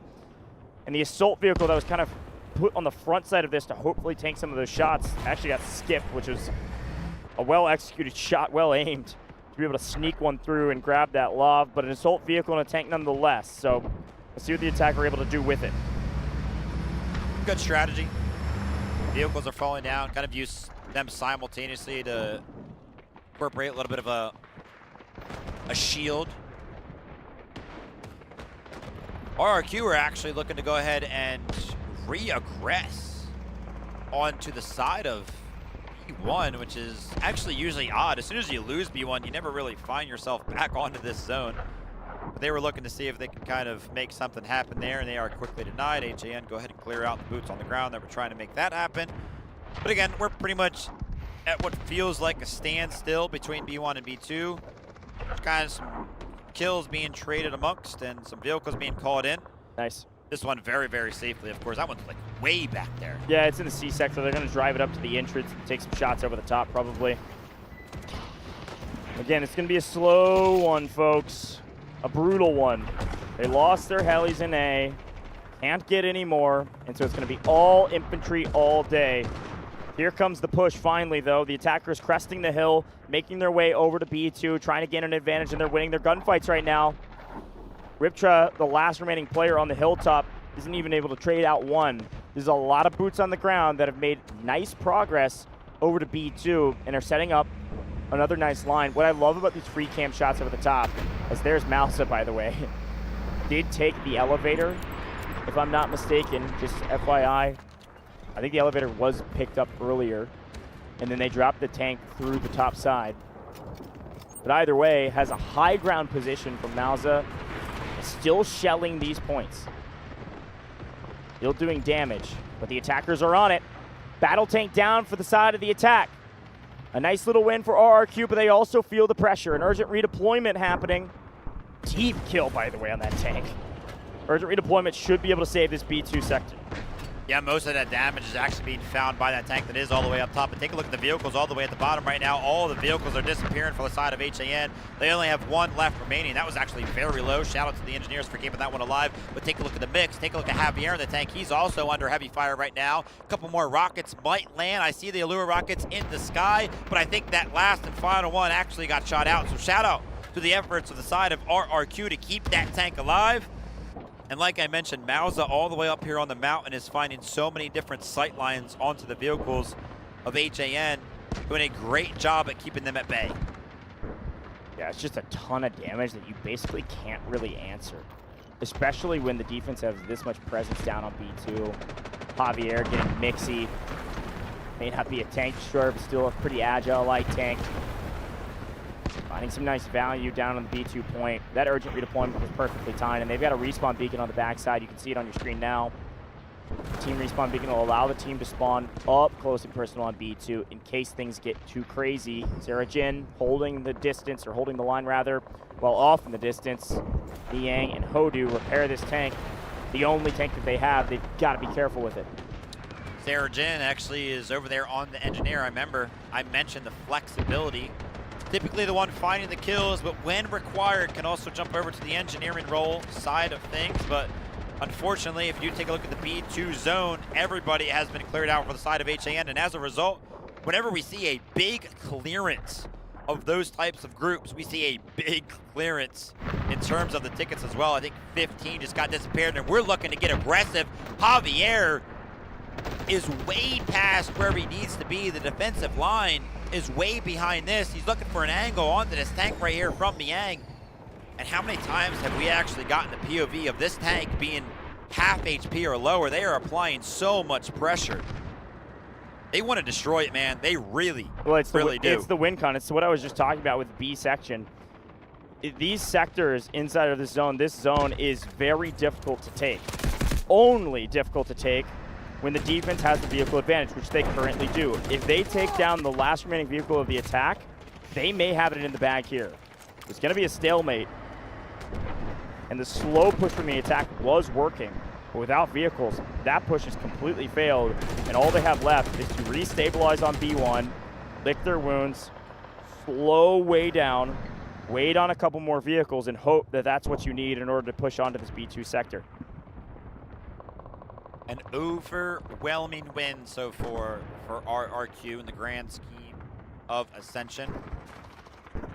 If somehow, someway, HAN were to just magically capture B2. There they are. Trying to make this happen again, doing the same exact play. The shots are coming in. So many vehicles available to the side of RRQ to do so much damage. Oh my One more hit goodness. onto the Lav would do it.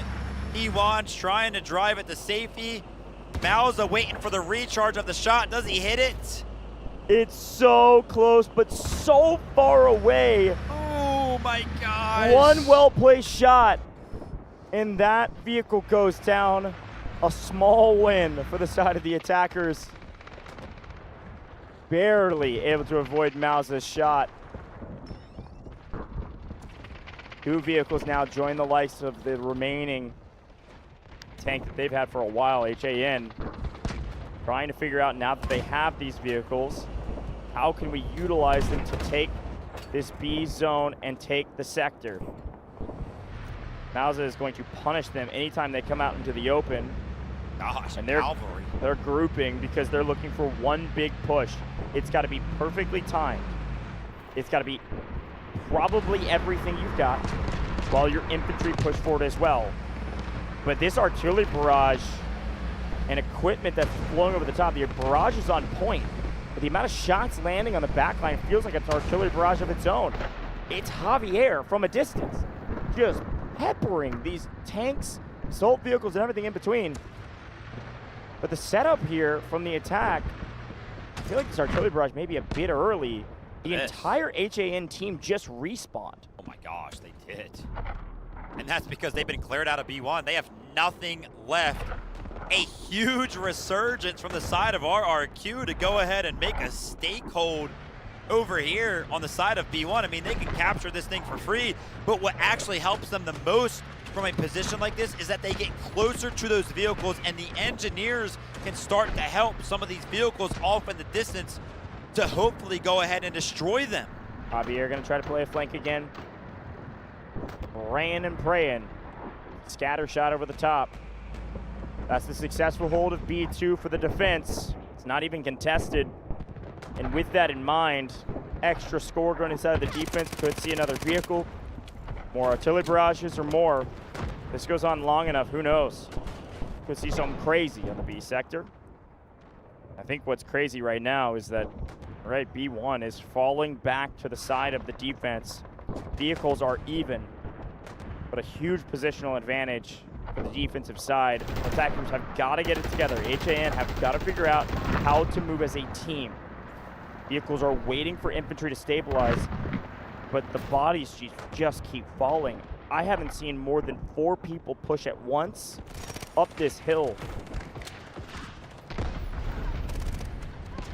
This is a stomp.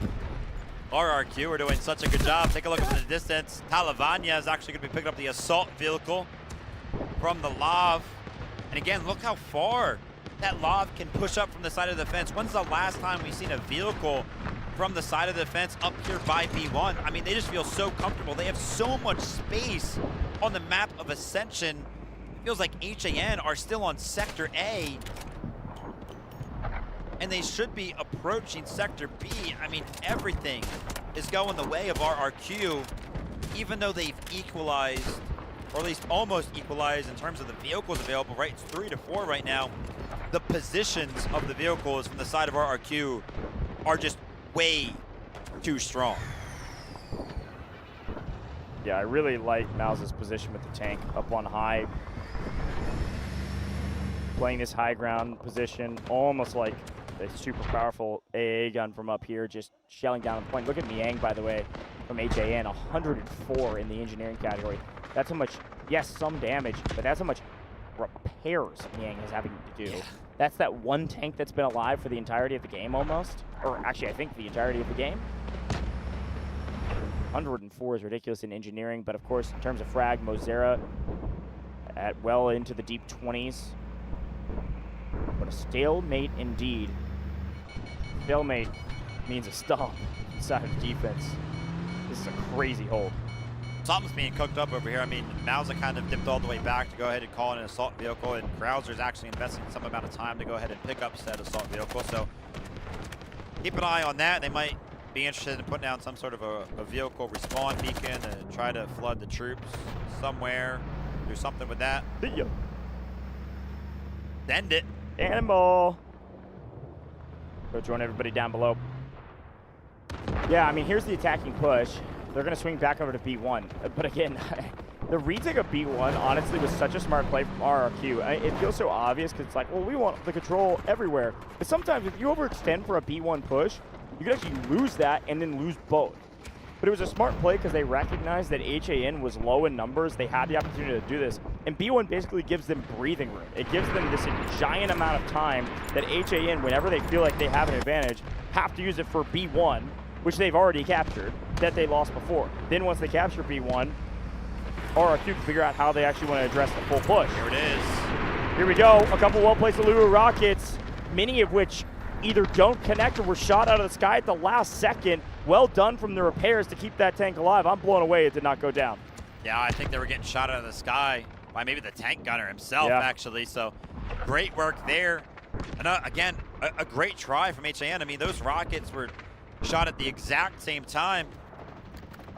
Just RRQ playing that much better. I mean, even every single time we tune into the boots on the ground, like the storyline has obviously been that the vehicle gameplay has been entirely inside of RRQ, but every time we tune into the boots on the ground, they're also winning their fights as well.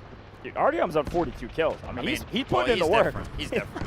You know what I mean? He's putting in the work. It's just, we're just not seeing the rewards of it. Well, we're doing the same push we did last time. Take B1, crest the hill, fired our way over to the B2 sector. Feels like its own sector, good grief. B1 is a freebie. B2 is just nearly impossible for this team. Trying to push up here from the side of HAN. Obviously a giant cluster, and you can actually see how valuable or how much value they're putting on their tickets right now because they're so low. There were so many medics in the mist right now. They cannot afford to go ahead and do some natural respawns. They have to go ahead and get those revives in, and a great retreat actually from the side of Talavania in that lob. Started to feel a little bit of the pressure. Goes ahead and takes a little bit more of a passive position. It can still get into the mix. And Goj, we have a guided missile at what feels like a play of desperation. I mean, where 100%. could this possibly land to where it would find value? When it was called in, I feel like most of the defense was just here on the north side of the B sector, but they've elected to drop it on the backside. What do they get for it? Not a ton. And it looks like the defense is going to answer in kind. They said, you have missiles, so do we. I was calling this out earlier. I knew we were going to see artillery barrages and more, but 4 from Krauser? 4? We know where it's landing. Feels like a mistake from HAN. I mean, maybe there was nowhere to run and nowhere to hide, but there was only one place it could land, and everybody on HAN just hit the, golly, I guess I respawn now button, and we're losing lives. Uh-oh. HAN about to be under 50 right now. Maybe finally getting a lick back. Finally, Talavania goes down. A small win, and they need many more of those. They are running out of daylight for them. Honestly, I don't even know how HAN, it kind of feels like daylight robbery. They pushed B2 and they approached with 55 tickets. They got blown up by a guided missile. They lost all of their lives, but they only lost like 5 tickets. Now Jappy, after going ahead and destroying that vehicle, is going to try to make something happen. Trying to go ahead and find some value with this guided missile. 10 seconds before it lands, but again, nobody's even close to B2. Everybody can just clear off of it for the side of RRQ as they do. The missile was trying. He was trying. Mauza. Good read from Mauza. Did you see how he backed all the way into the corner and wasn't even looking down at the point? That was a great read. Mauza knew it's not worth the risk. Juice ain't worth the squeeze. One more kill from me, but I go down. Means my team loses the B sector. Still got a chance now, and this time a guided missile from the side of the defense. They're feeling the pressure on the B2. This is well earned, well utilized. This is going to zone them off. B2 now back in their hands. This one only finds a couple beacons, nothing more, nothing less. No more kills. However, a zone off is nice. The attackers' vehicles are low. Tank Destroyer getting extremely mixy because they have to. 32 lives and counting. Johan picks up the assault vehicle. They need a lot more than that to capture this point, though. Everybody investing their vehicles, everybody wanting to win right here, right now. But a big play, low HP, somehow Wansa, the commander, goes hero mode and goes sicko mode to stay alive. Are you kidding me? How is Wansa not dead? Now, Lavanya, you've got to land this last shot before you go down in the LAV, and he does. What a trade! The tank destroyer is going to go down, but you want to trade out your lob. You want to trade out, what is that? 4 of your vehicles, RRQ and B2 simultaneously. Whoa. The win con is almost gone from the side of RRQ. A great push from HAN, and honestly, it seems like they're back in this thing. 100%. I mean, 81 lives isn't a ton for the C sector. We'll talk a little bit more about that in a moment. The stats are on your screen. Johan on 40 over there, 47 for Artyom in terms of kills. Engineering still crazy, but I'm looking at revives. Shout out Carr, man. You don't oftentimes talk about some of these players. There's just so many stars on this HAN roster, but Carr showing us what it looks like to pick up a lot of revives, as well as Blake at 95 revives for HAN. RRQ doing a great job as well in the defense, but a couple standouts from HAN to put them finally over the line and finally able to capture Sector B.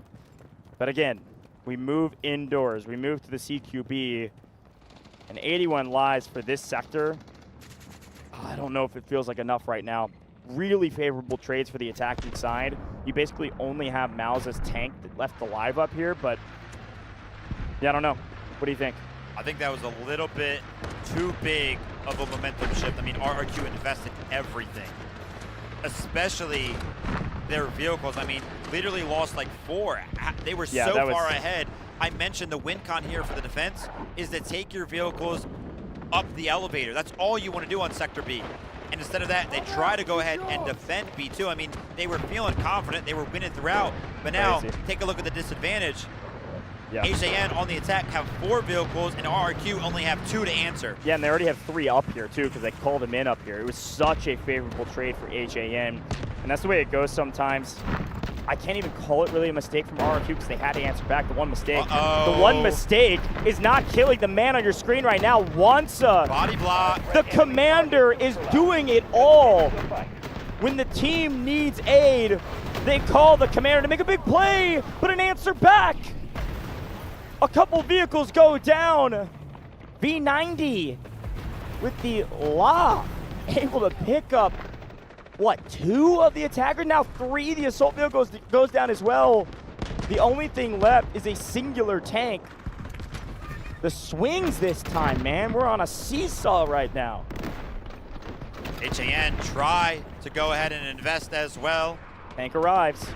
Finally, up the elevator it does come. That's going to be Miang finally joining the fight. He's going to look to go ahead and instantly take out this LAV. Does land one of those shots, but back into cover the Lav does go. Now full control to the side of HAN over towards this C2 zone.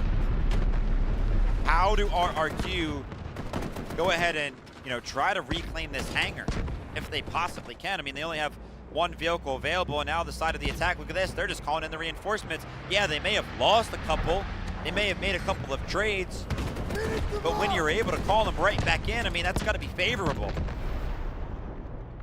Already establishing a foothold on C2 is a big win for the attackers.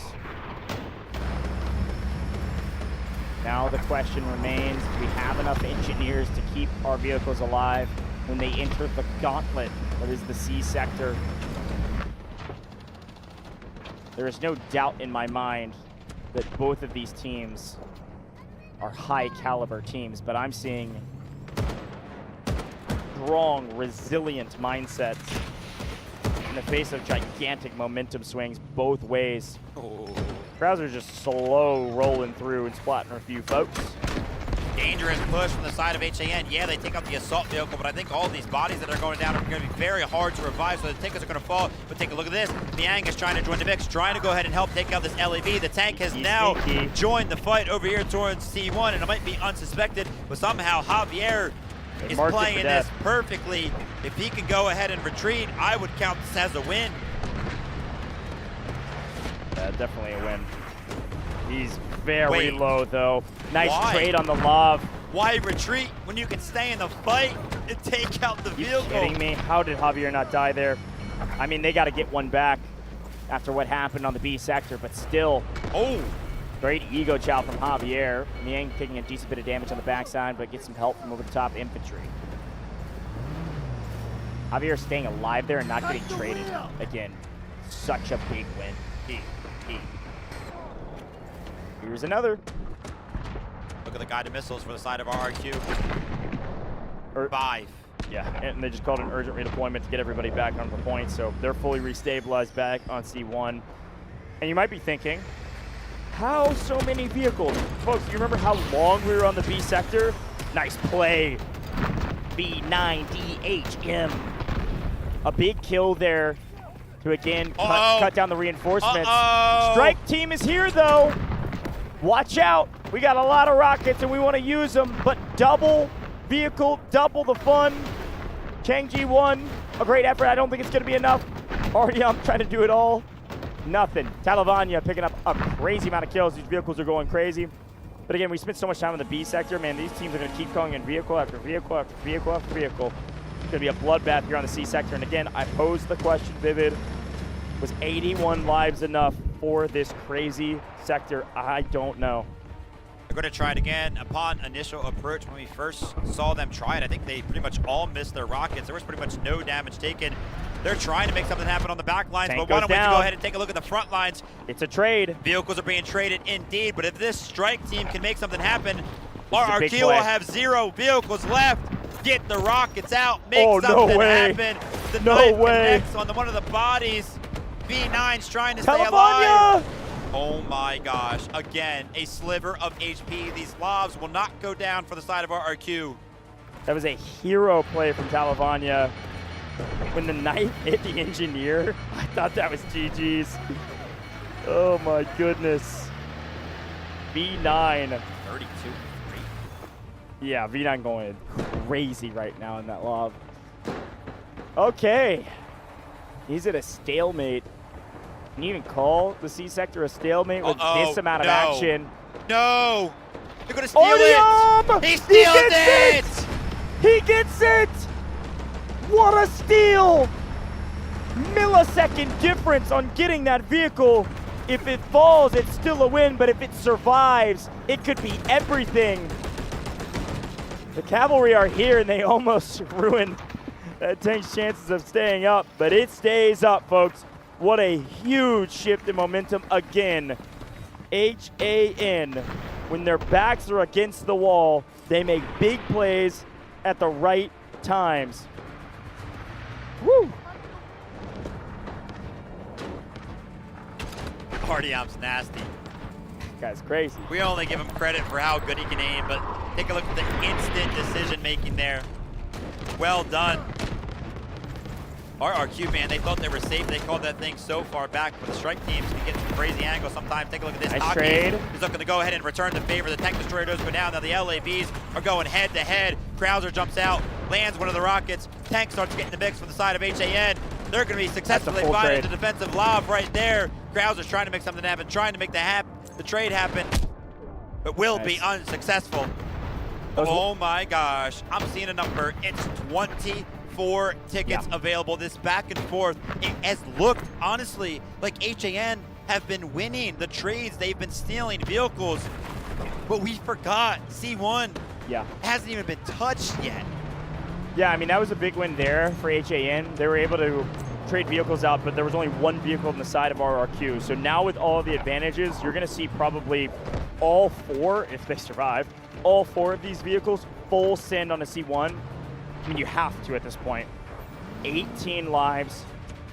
You've got to make a move. All of the defense besides the bar squad that are picking up the one now vehicle that they will find are here. It is going to be a full frontal assault. It's going to be a bang out, and you need your firepower to be here when everybody moves together. Big flank. We've got a team respawn beacon. I'm expecting urgent redeployments, and I'm seeing a lot of red in the kill feed. Wanta, Sarah Jin, Kamosi picking up some bow kills. Tank destroyer gets active. You got to sack at least one. You got to sack at least one, and they trade again. No vehicles for the side of RRQ, and now you sit in the house. You have the advantage. Urgent redeployment comes in with a respawn beacon from the side of RRQ. They're just stacking bodies, praying that these lives go down. But this is looking like HAN will yet again sneak away another sector.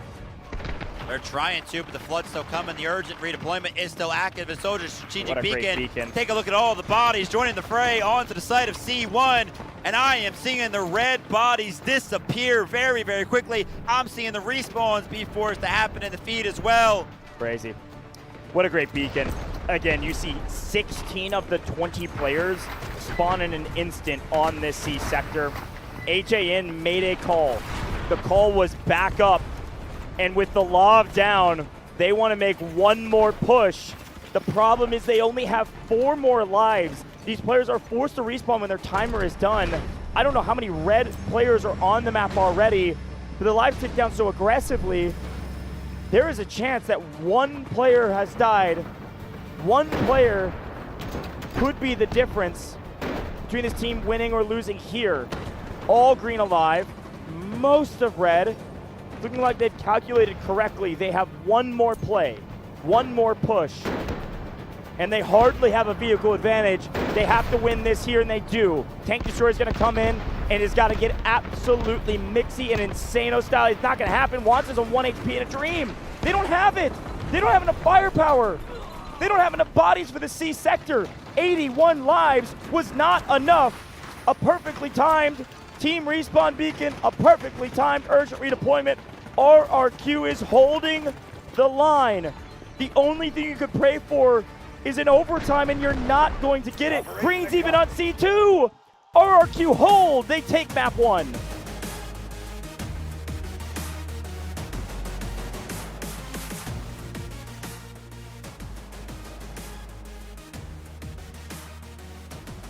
I mean, we've seen some incredible holds. We have seen matches and rounds that we have coined as dominant.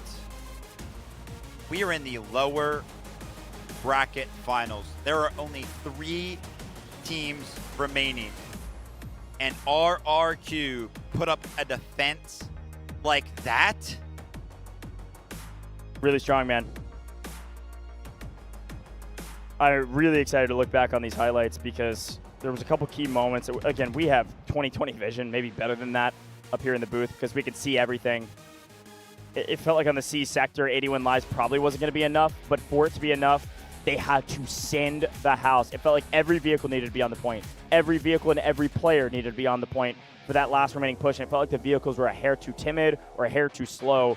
But we don't have all the info. What info we do have is on your screen now. 146 still from Yang in the engineering category catches my eye first, but then you look over at RRQ, you see 159, 133, 130, 120.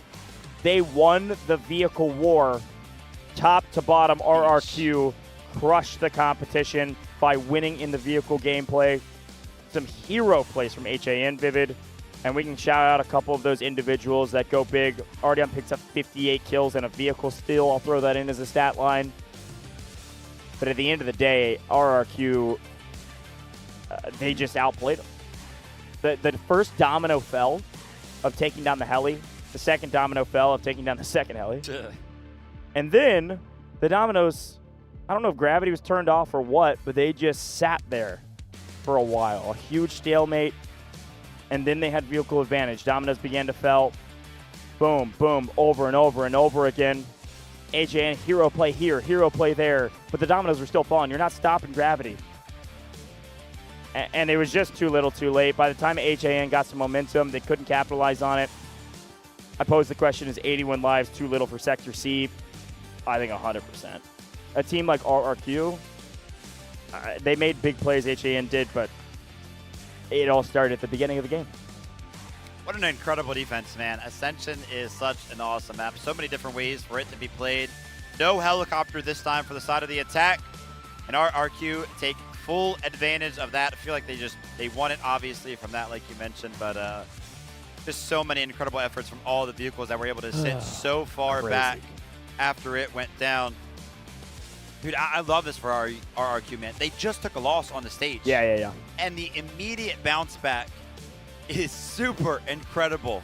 Yeah, I mean, look, RRQ, there is zero doubt in anyone's mind now, if you somehow had a doubt already, that they are an incredible team. But it all started here. I don't want to beat a dead horse, but losing the helicopter twice in a row it felt like it was going to be near insurmountable for this HAN team. I mean, the B sector, we thought that the game was over on the B sector, Vivid. Like, that's how bad it was. Yeah. I can't lie. I mean, just wins all around the board. We did get a little bit worried a couple of times from the side of RRQ. They did have a little bit of an overextension on A when they lost that lob.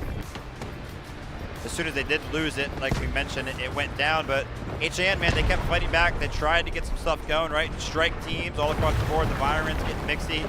And then B2, right? Crazy. RQ and HAN trading guided missiles on Sector B on Ascension. Pretty crazy. But then the full-on investment from RRQ with their vehicles, they were left with almost nothing after this, and it failed. Look at what Wansa's HP in his tank destroyer was less than 20%, and he had 2 full health vehicles on the opposite side. And an artillery barrage landing on his head. He's able to stay alive to 1 HP, and with the help of some infantry, trade out both vehicles, and they capture the point. Big play from Wansa to be able to push us forward. And then we get here, again, there was so much score on the line that it felt like HAN actually had enough momentum that maybe 81 lives was enough. They had a ton of vehicles, and then there was a couple unfavorable trades, and there was huge advantage in vehicles. Went out the window. I mean, there it is, 2-1 there. More vehicles come in, still couldn't get in and get over to take both of these C zones.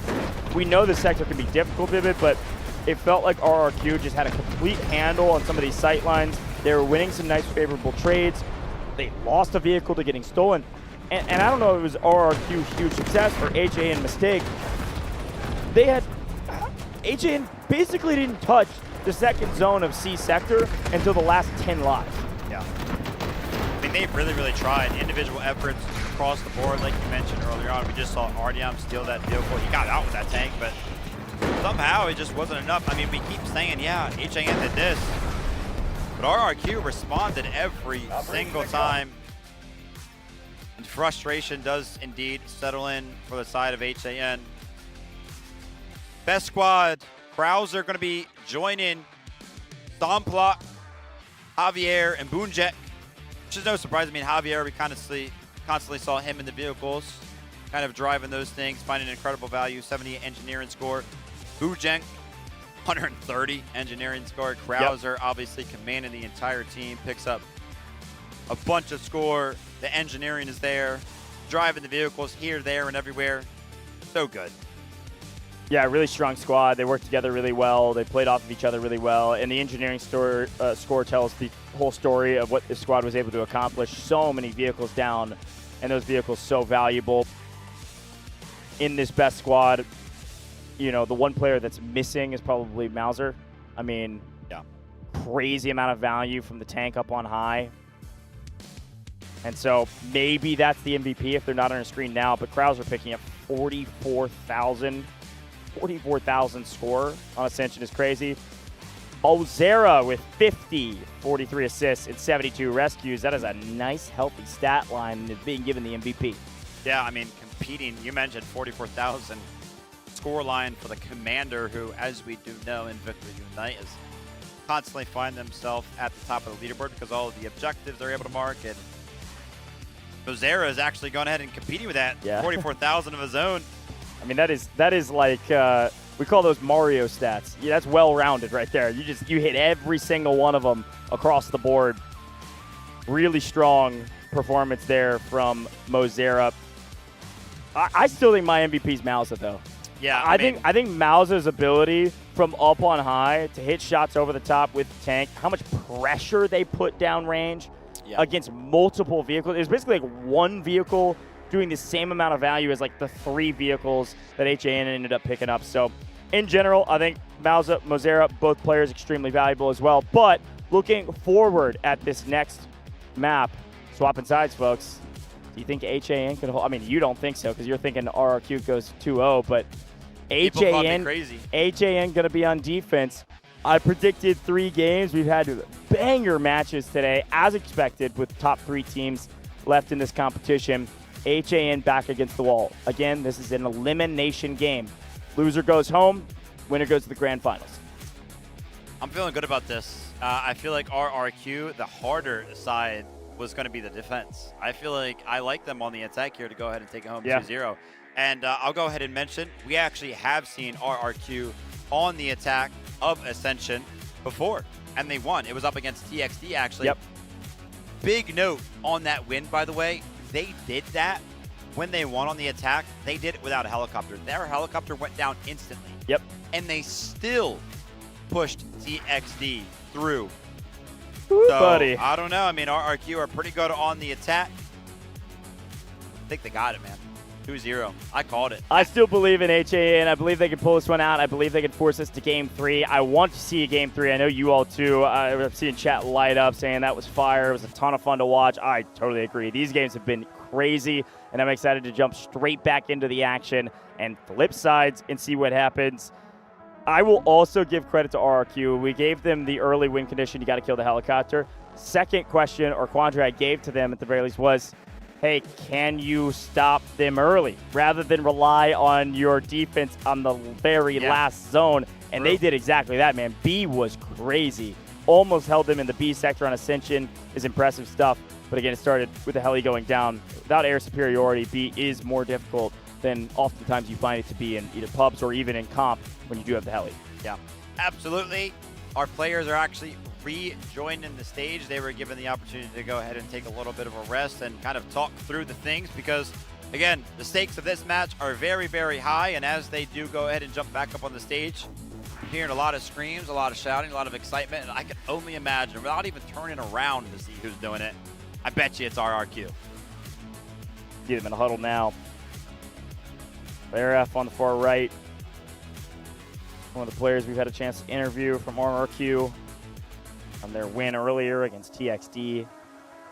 Again, the big story with this roster is a lot of folks out there said that their win over TXD in their regionals was maybe a fluke, or they got lucky, or it was like TXD still the better team, and they rebeat them and said it wasn't a fluke. Larif was like, look, we came here to prove something. It was not a fluke. We are that good. And so far, that's definitely the case. Obviously, we know they lost to LT, but they are proving that they are resilient as well. Great mental fortitude to be able to turn a loss around and immediately win the next round, especially on defense on Ascension. That is still a difficult task. Yeah. Especially against a team of the caliber of HAN. I mean, that's big stuff right there. I mean, they're a top 3 team already. They've already proven a lot, I think, but a lot more to prove to make it to the grand finals. That being said, listen, I got to go ahead and bring up all the possibilities. If HAN are able to go ahead and tie this thing up, you would imagine, remember, the tiebreaker when it comes into play, who does better on the side that both teams kind of win from? RRQ did very, very well in the defense right there. Sure. So HAN would have to put up a better defense to go ahead and They have to win. hold them. They have to basically hold them on the B sector. I mean, the priority pick.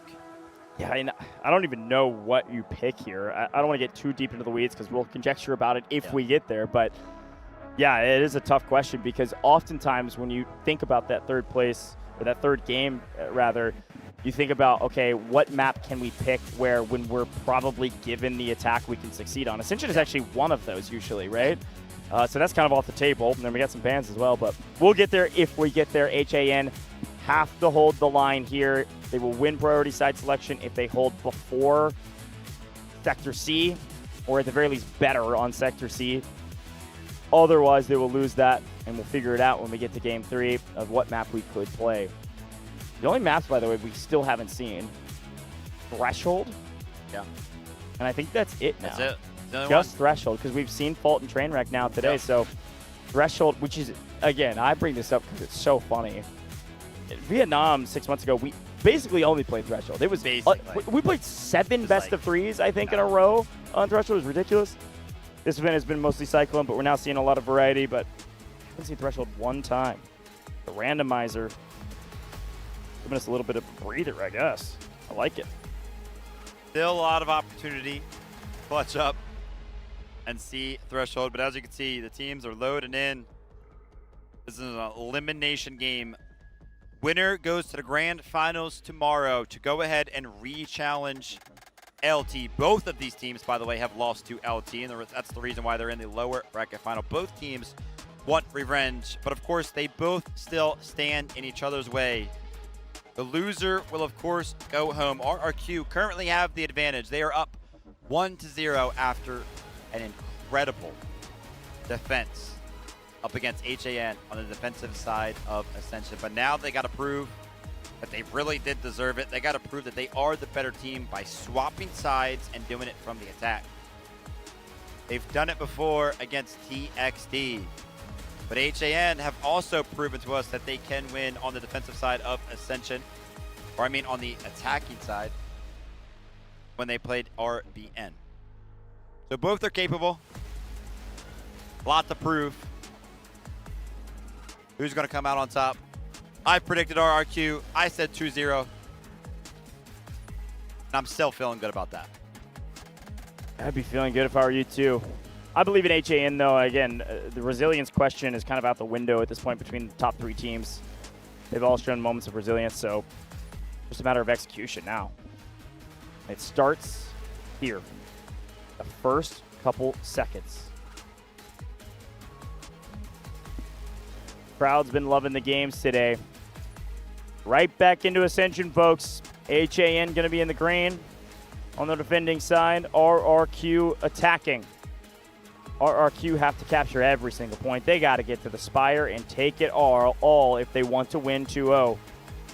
But Hodu, Wanza, and the rest of HAN, it's their time to be the defenders. It's their time to stiff-arm the competition and take RRQ down. Let's go to game 3. Let's see what HAN can do on the D. It early starts with this play from Somplak. Can they win? Yes! RRQ win on the ground and they win in the air. Whoa. What a start yet again. Somplak, it's not going to be in the pilot seat of a jet, but he gets the opportunity to rejoin the airspace, this time in a helicopter. That being said, the helicopter is actually under heavy fire right now. HAN are trying to make something happen. They're trying to go ahead and get something in return for the lob that they just went ahead and missed. But Somplak, like I mentioned, an opportunity to go ahead and prove to us that he can be the pilot that we know he can be, and making some incredible moves to go ahead and stay alive after being put down to about 20% HP. RRQ, if they can go ahead and reset, wait for that helicopter to get active, they're going to have a big advantage. I was not expecting that, I'm going to be honest. I know Somplak is a fantastic pilot. Maybe Heli is where he thrives. Krauser's up in the sky with him, by the way, if we saw that. But the battle for the high ground, overlooking the A sector. Currently for the side of the defense. Decent hold for them. Here's the problem. HAN can't really get active with their tank because the Heli can do what it wants right now. So it's going to harry the tank mostly to give the attackers a ton of breathing room up here and have vehicle advantage up on and around the point. Krauser, commander, is the gunner in the helicopter. You don't see this that often, frankly. But the good news, I think, with this position is you do have eyes in the sky and have a ton of intel that doesn't have to be relayed to you. Another AA in trouble and another AA down. This is an inevitability, unfortunately. Once you win the first fight, you usually win the second one. Plays vertically over the top. There's almost nothing they can do. It's not often that we see in Warfare the driving skills of our operators come into play, but that is the second time that I remember over the course of this event here in Wuhan, China, where I have seen the vehicles have the opportunity to get away from these aerial vehicles, but they squander. They clip something, they clip some natural terrain, and they get stuck. And that just happened right there. And it allowed the lob to go ahead and go down. Now Krauser is going to start to have one of those performances that we saw from the opposing team. Sarajin was in a similar position last time HAN were on Ascension. And I have a feeling he's going to get a little taste of his own medicine. And the attackers now with free reign of the high ground. Mauza again shelling points with the tank. The attackers have complete control of the A sector and are making quick work of the defense. The value from the helicopter immediately being felt. and the vehicle advantage immediately being pushed. Great job so far from RRQ. All right, Sector A fell pretty quickly. As expected, the dominoes will continue to fall unless this helicopter is dealt with, or unless HAN can kind of get another one of those lavs back up and online to go ahead and suppress that helicopter the best that they can. But take a look at this. The tanks are already playing a position that is... he's got to. Like, this is just a full retreat. I mean, the heli's going to obliterate them if they're not careful. Are they just going to give, like, B1 and B2 instantly? I don't think they give both. They give B1 for sure. I think the tanks need to get to a high ground position to maybe make a play, because you can pop in and out of the tunnel. So maybe they send at least one up on high to make this helicopter think twice about some of the positions that they're in. But there's a lot of folks back here. That's a lot of defenders that are nowhere near the objective. Yeah, again, they want to keep those vehicles alive because they know how badly it can hurt to be in a disadvantage when it comes to those vehicles towards that C sector. So again, the win for the defense on the B sector is typically just keeping those vehicles alive and taking them up the elevator. Now again, the attack is going to want to do the exact opposite. It's going to want to deny access to that elevator. Krauser, Stomplak, you got to be careful. You're taking a lot of damage right now. Please keep this helicopter alive. You have such a big advantage. Do not lose it. And that's the angle I'm talking about. I mean, if you can ramp it up, maybe you can get a little bit more vertical.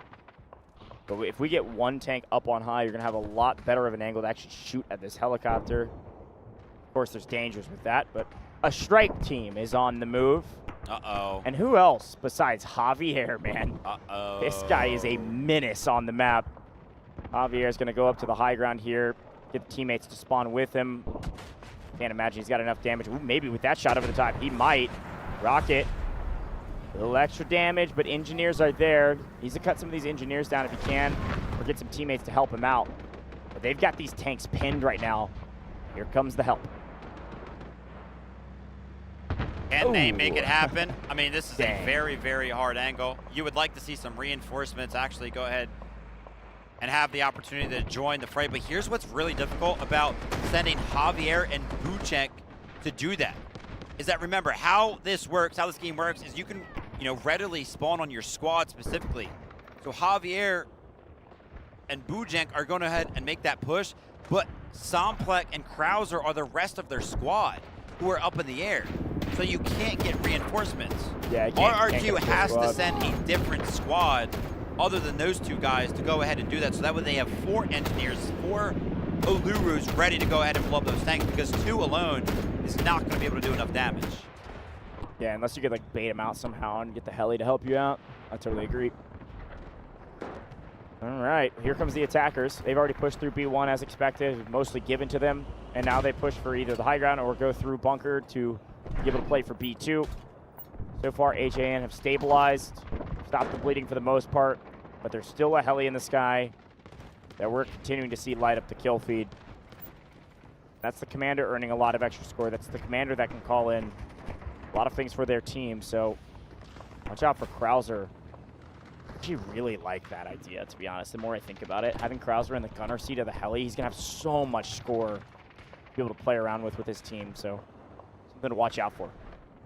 Something else to watch out for, RRQ could obviously, it looks like, take B2 right now. We have seen multiple times in the past on Ascension, the attacking team does not capture B2, so that way they have more and more time to try to take out those tanks at the bottom of the elevator. And take a look at this. Yes, they are all actually jumping off of the B2 point.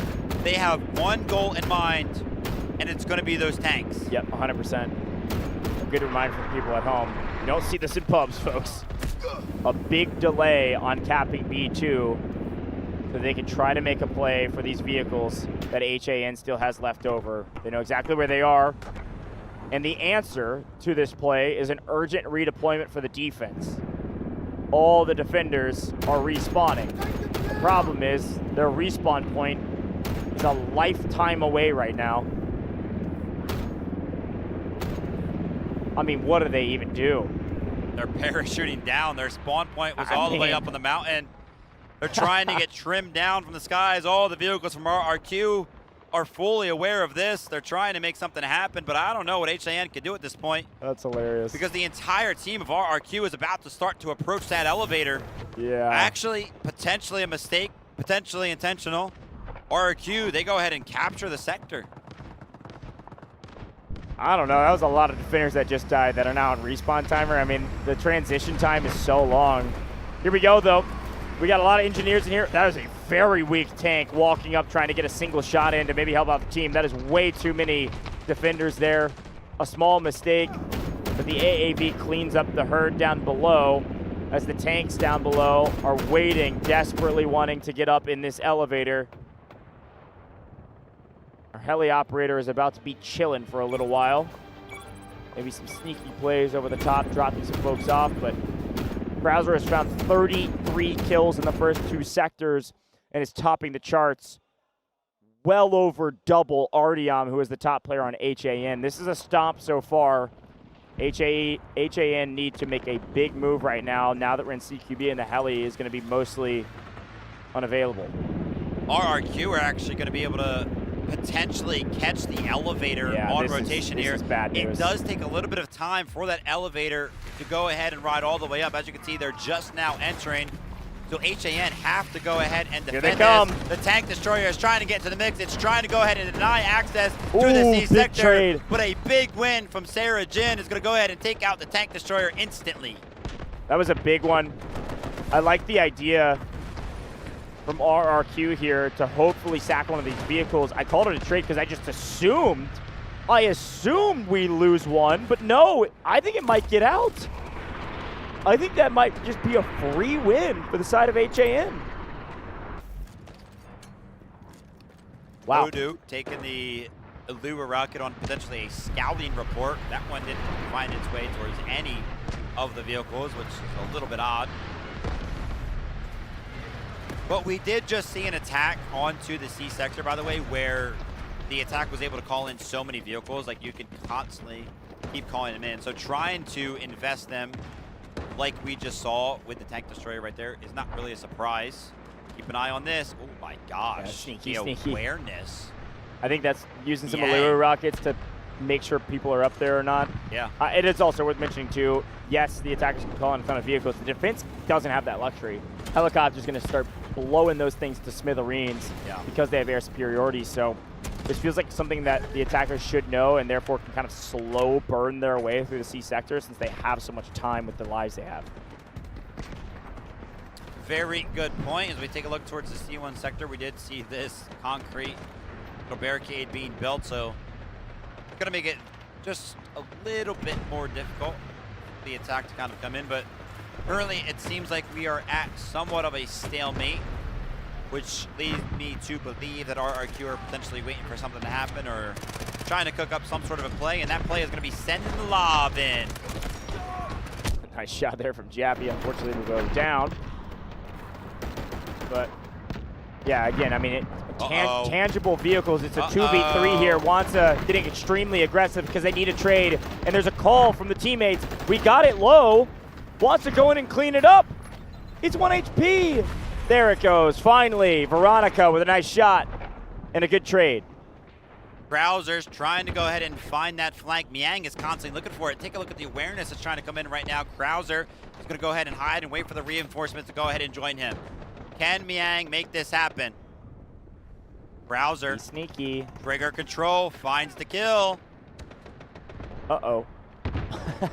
Commander versus commander, but one has a tank. Who wins? Oh, there it is.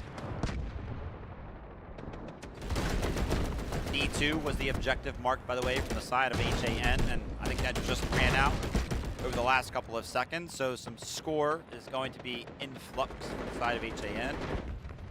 Again, what are you looking to do with the score? You're looking to call in more vehicles, but Gouge already made the point. Good luck with that. Heli in the sky.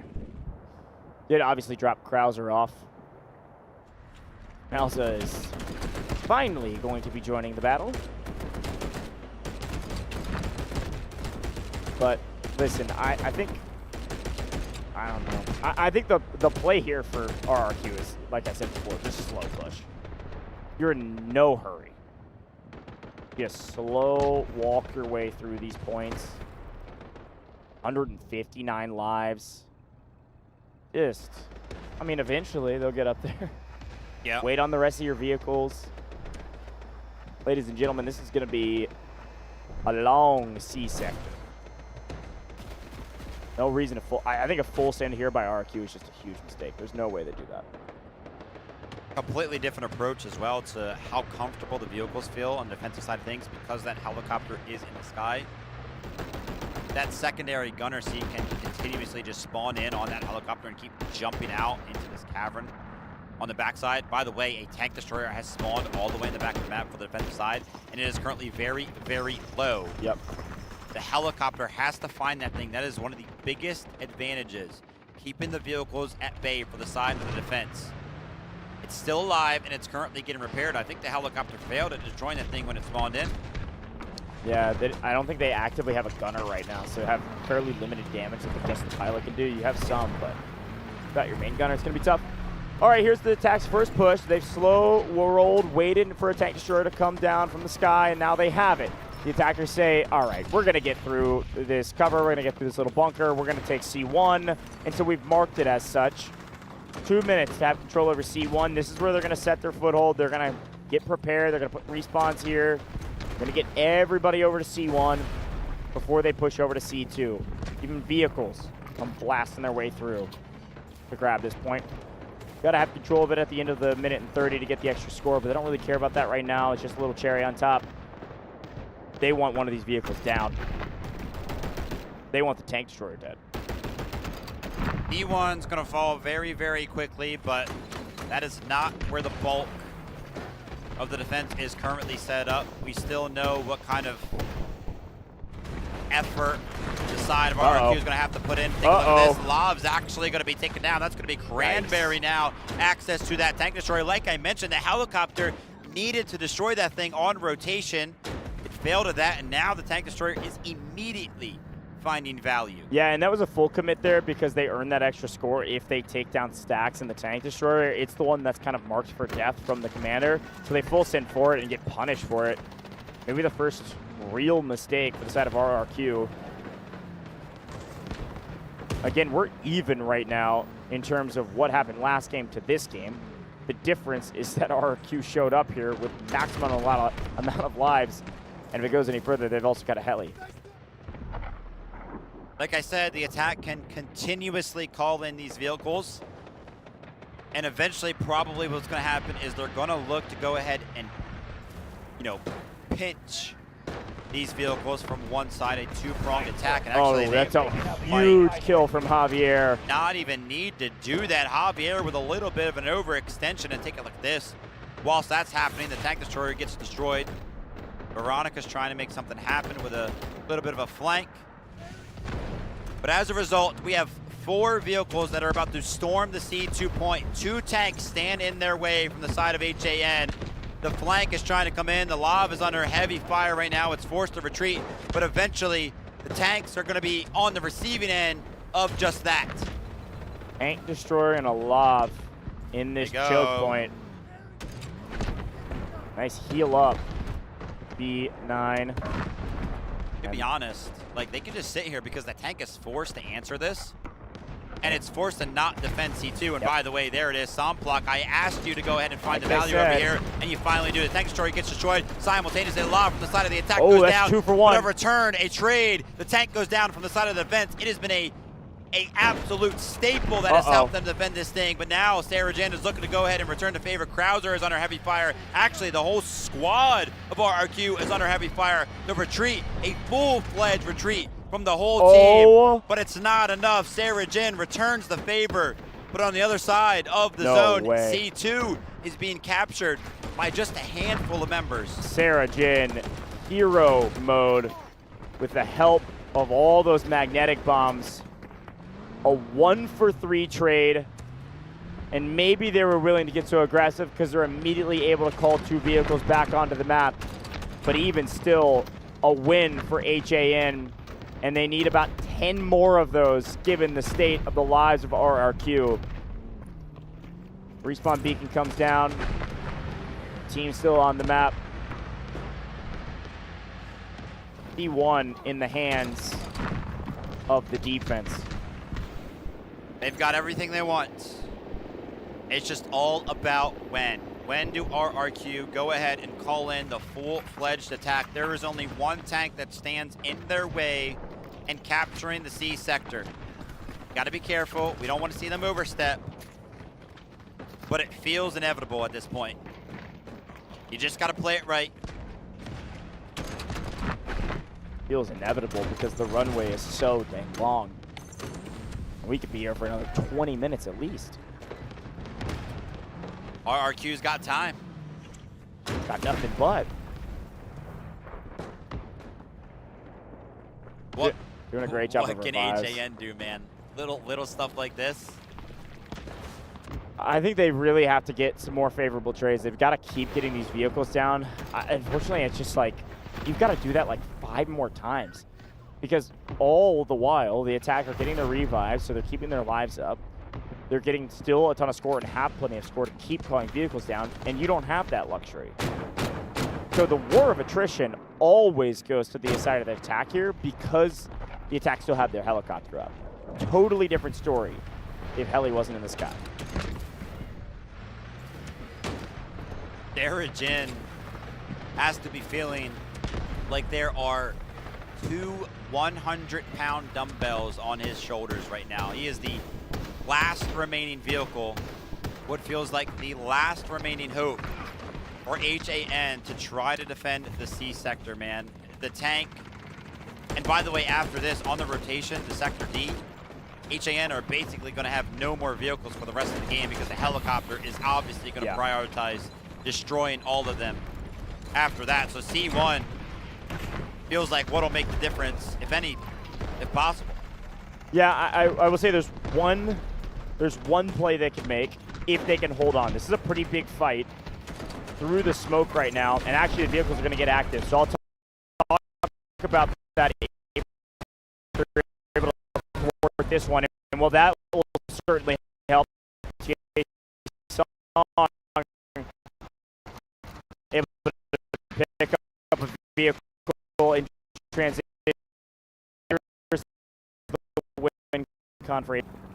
The battle is happening in the C sector so aggressively. Right now, I'm a gunner. You call in the exact same time, there's no way just a helicopter pilot can kill all 3 vehicles before they hit the ground.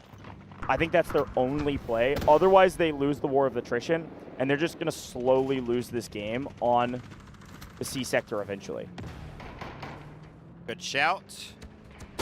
Palavania, by the way, has just been sitting in his AAV, pretty much just holding down with the rotation points over towards this C2 sector. Absolute denial from that, of course. So when you do take a look at the vehicles available for the side of RRQ, in terms of flexibility, they really only have 2 that can push.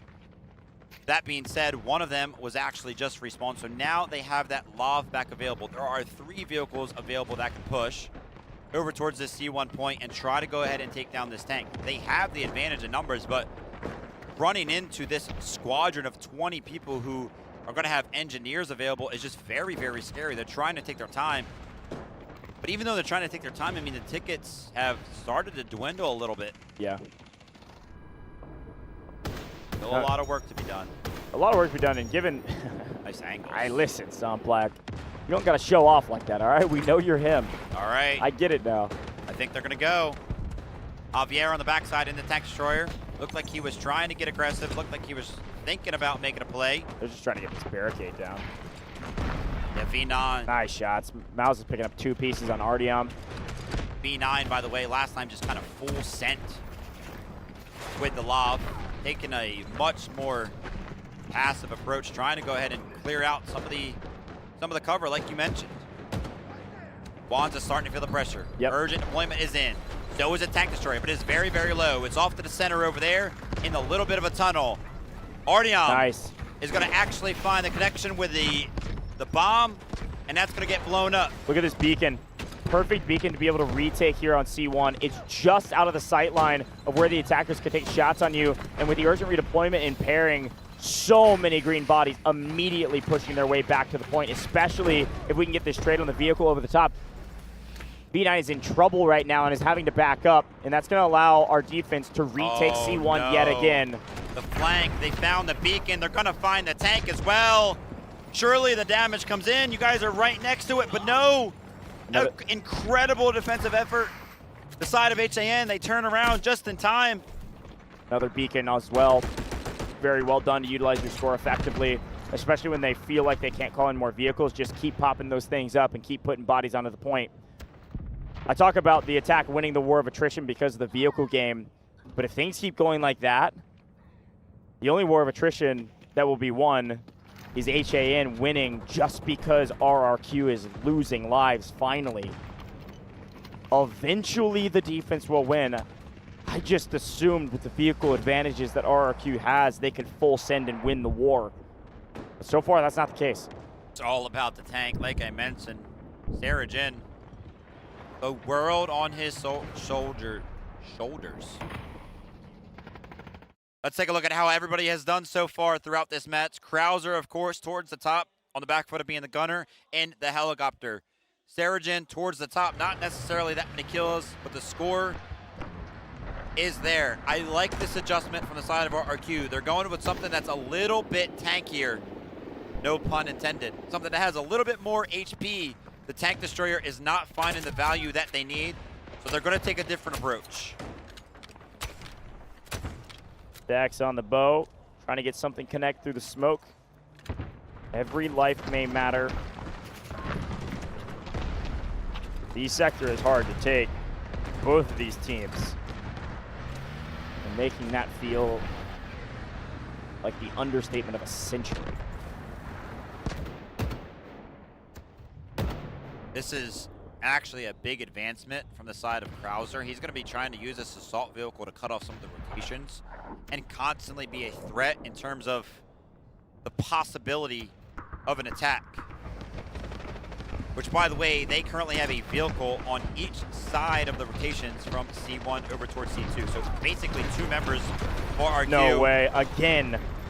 Oh my I mean, how many engineers does the defensive side have? Insane. And immediately when they feel the pressure, a team respawn beacon goes down. They're only using the score for beacons and urgent redeployments. They get more and more expensive, but they have the score to spare because they're not buying vehicles. HAN is still holding the line, but the pressure is on. If Sarajin falls, it may be time to finally say RRQ may take C sector. Here come the infantry on the beacon. They got to make a big play as well and hopefully trade something out. But Sarajin down, and all of a sudden, we are in trouble. Stacks and Cranberry on the flank side. They're trying to make a run towards C2, but Krauser and the assault vehicle, like I mentioned, cutting off those rotations, taking back towards a look towards C1. Look how many members have spawned in on that strategic beacon. It's 13. They're constantly flowing in. But now the vehicles are going to go ahead and try to get into the mix. This is going to be the AAV that's supposed to be holding off the rotations. But now it can join the attack. Full commit. You have to full commit here. This is your win con.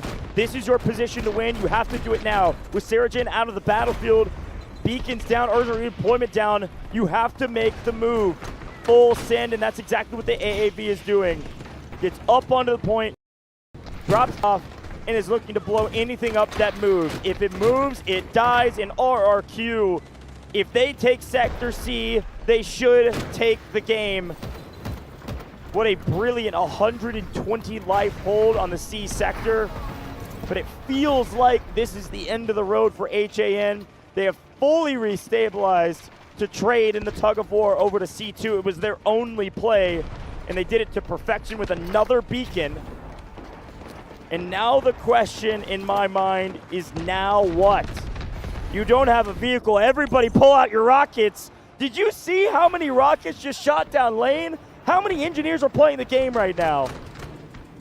But RRQ is going to have time to go ahead and respawn the vehicles, and they do just that. Javier back in the tank destroyer, trying to make something happen, trying to be the difference maker. But like you mentioned, the rockets keep finding value. HAN, they keep landing urgent redeployment on the back foot of all the momentum that they're finding. The strategic beacons have been the MVPs.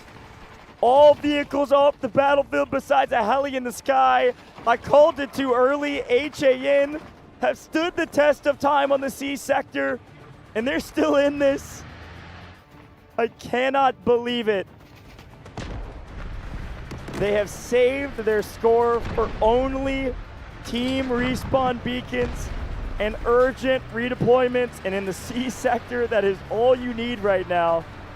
More vehicles rejoin the battlefield, and another gigantic push from RRQ that is going to be so dang tough for HAN to withstand without a vehicle of their own.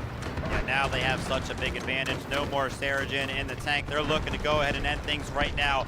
They waste no time. They're just swarming the point. Every vehicle on. There's going to be no urgent deployment this time around for the side of HAN. Yeah, the tank's going to be destroyed, but so is the beacon from the side of HAN. That is the only way they can get back to the point. But RU1B actually puts down another beacon. They're going to go ahead. They're going to try to go ahead and jump in. But take a look at this. The individual efforts from the side of RRQ. They jump back onto the point. They find the other beacon that is placed down, and they cut off the rotations. What?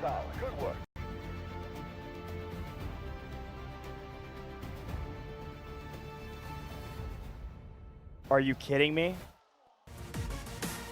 Ladies and gentlemen, if I'm reading that correctly, there's one thing that's missing on our overlay when we're in game, and only one thing. The game clock. If I'm reading that correctly, that is a win because of time. What? A game clock win? I mean, I knew we were on that sector for a while. I didn't know how long.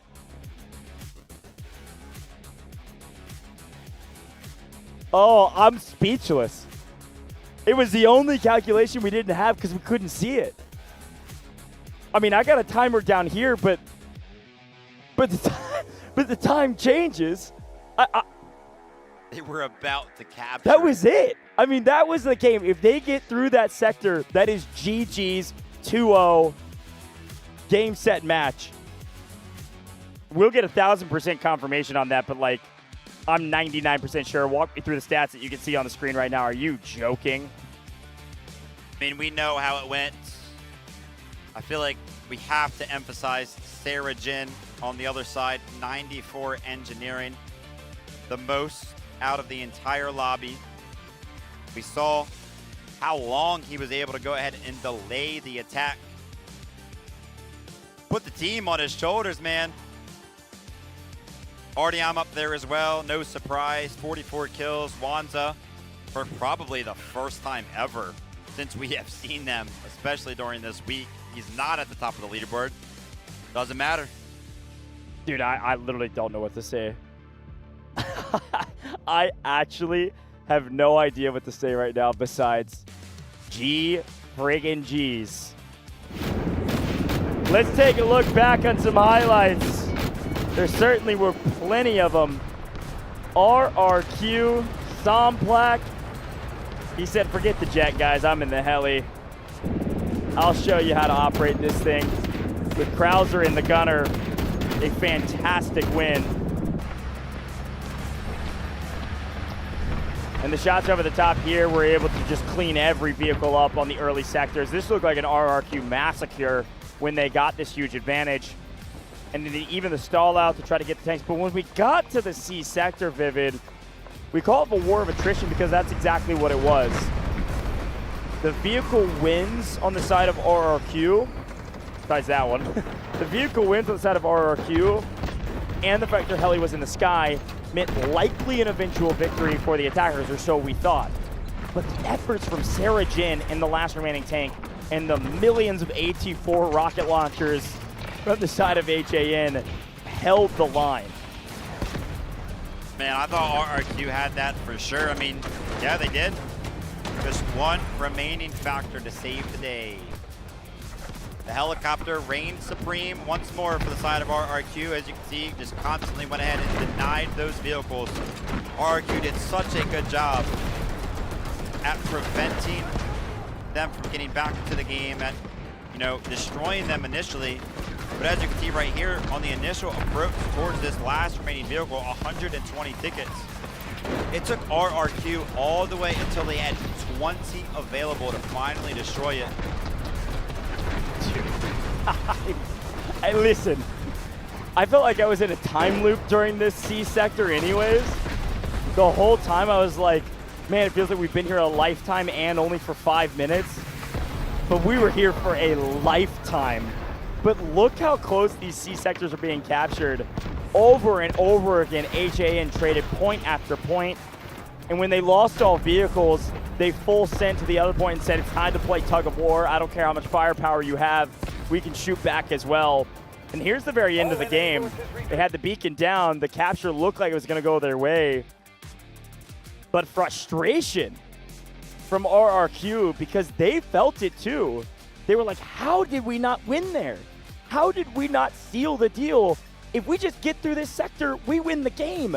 And the excitement from the defenders is self-evident that they knew they could just hold on, burn the clock, and win the game. My gosh, man, I don't even know what to say. Best squad indeed. I mentioned it before, I'll have to mention it again.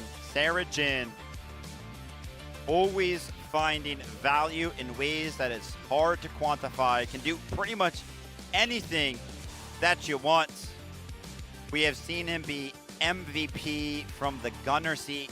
We have seen him pop off with the bow. We have seen him pop off in all types of vehicles.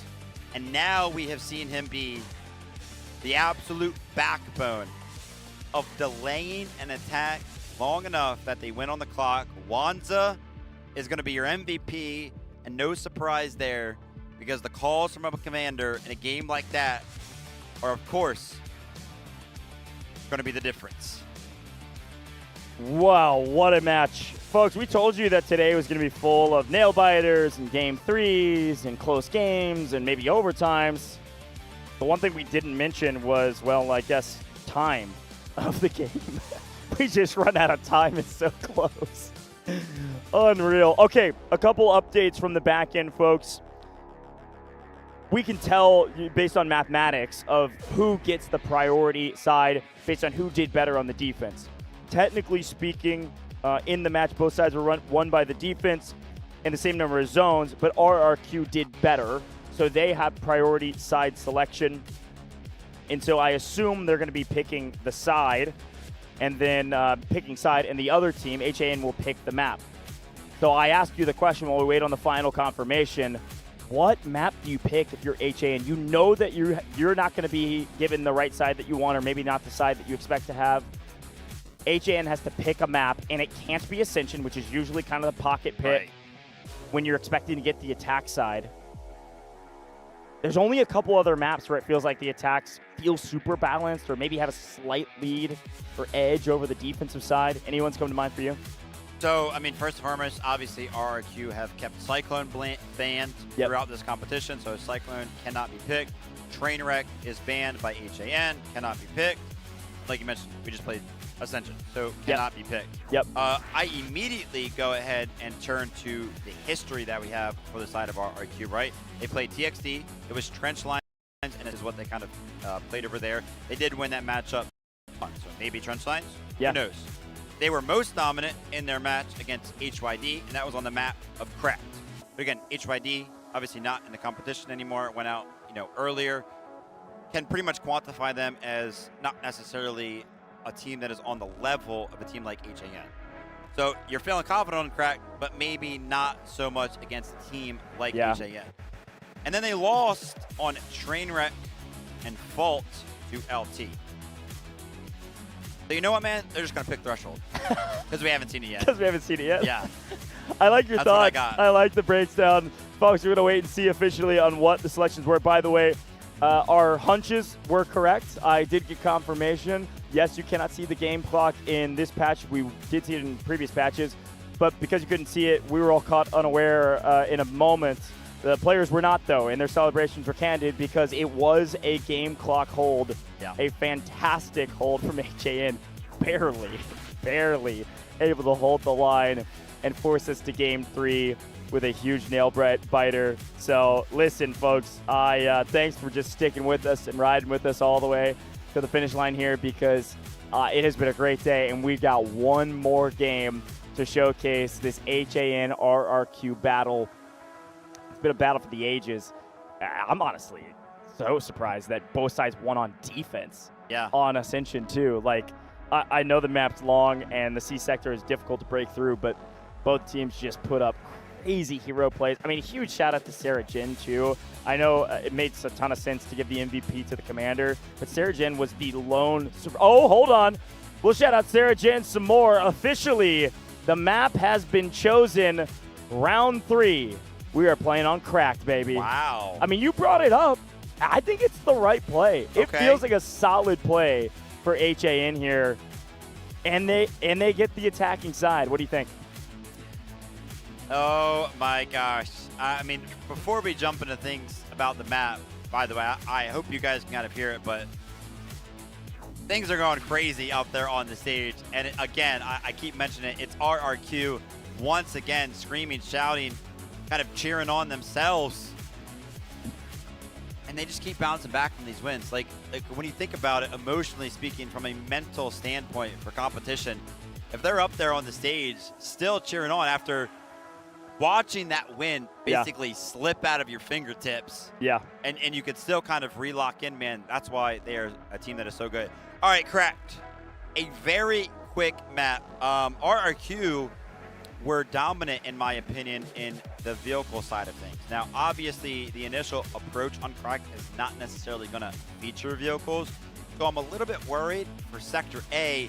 After that, as long as they get through Sector A in a timely manner, and they approach Sector B and C, I think they will win. Because, again, vehicles start to come into play on Cracked a lot much more than they used to. But now, you know, currently how the meta has shifted, you can actually control the vehicle spawns from the defense very, very well. We always see it anytime on Crack now.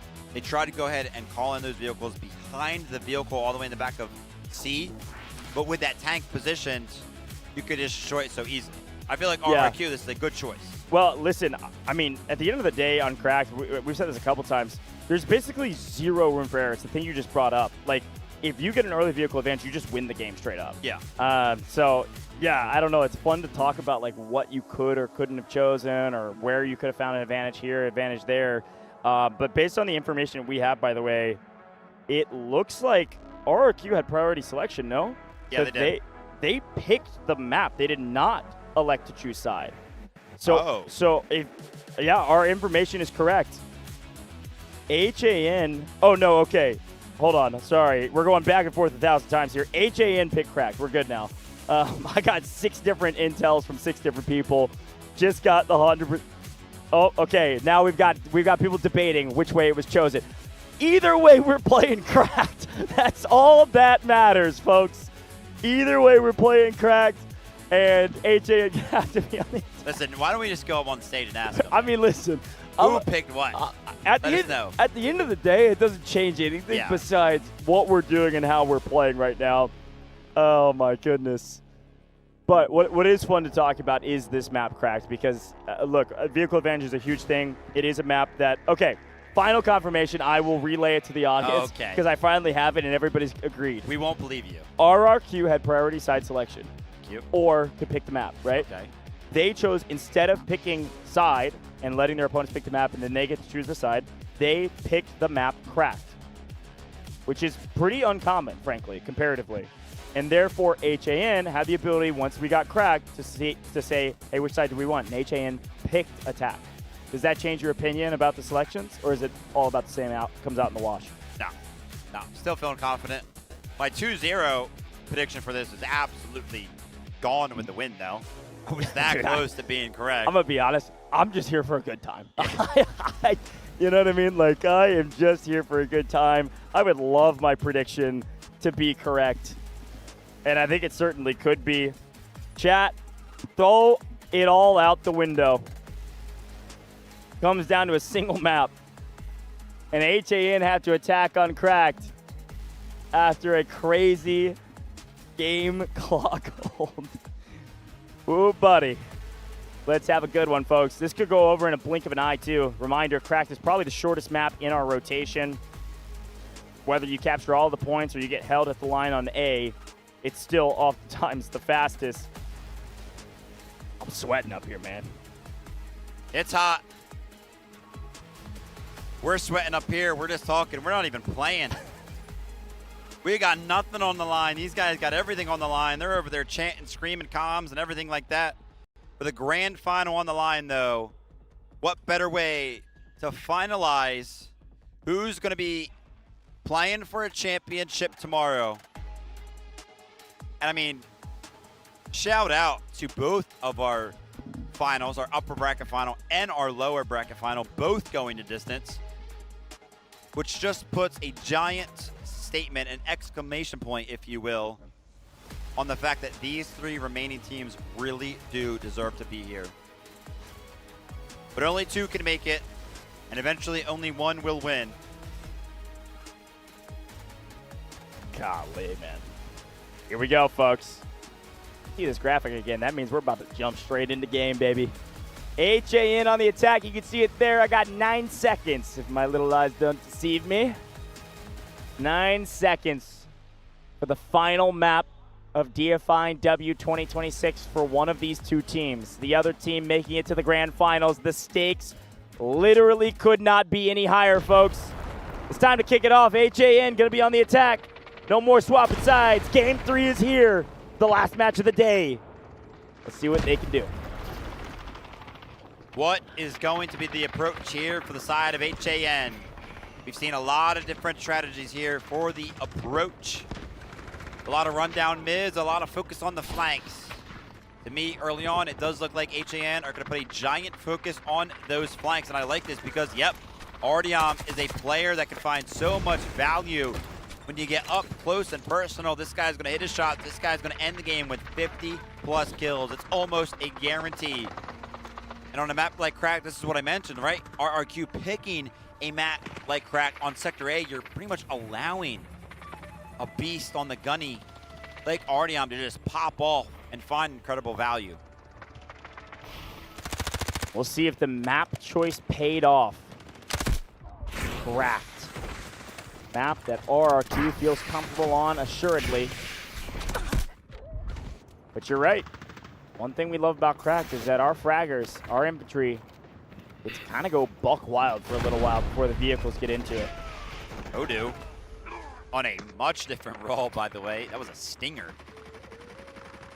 Usually a constant allure right there, but again, playing to the map's desires. No real need for the engineers initially, so play for those tickets. Very, very smart, and RRQ right now are pretty much successfully holding the line right now, but can't lie, HAN are seemingly making some progress. They're trying to go ahead and jump into the smokes, prevent some of these reses from coming out.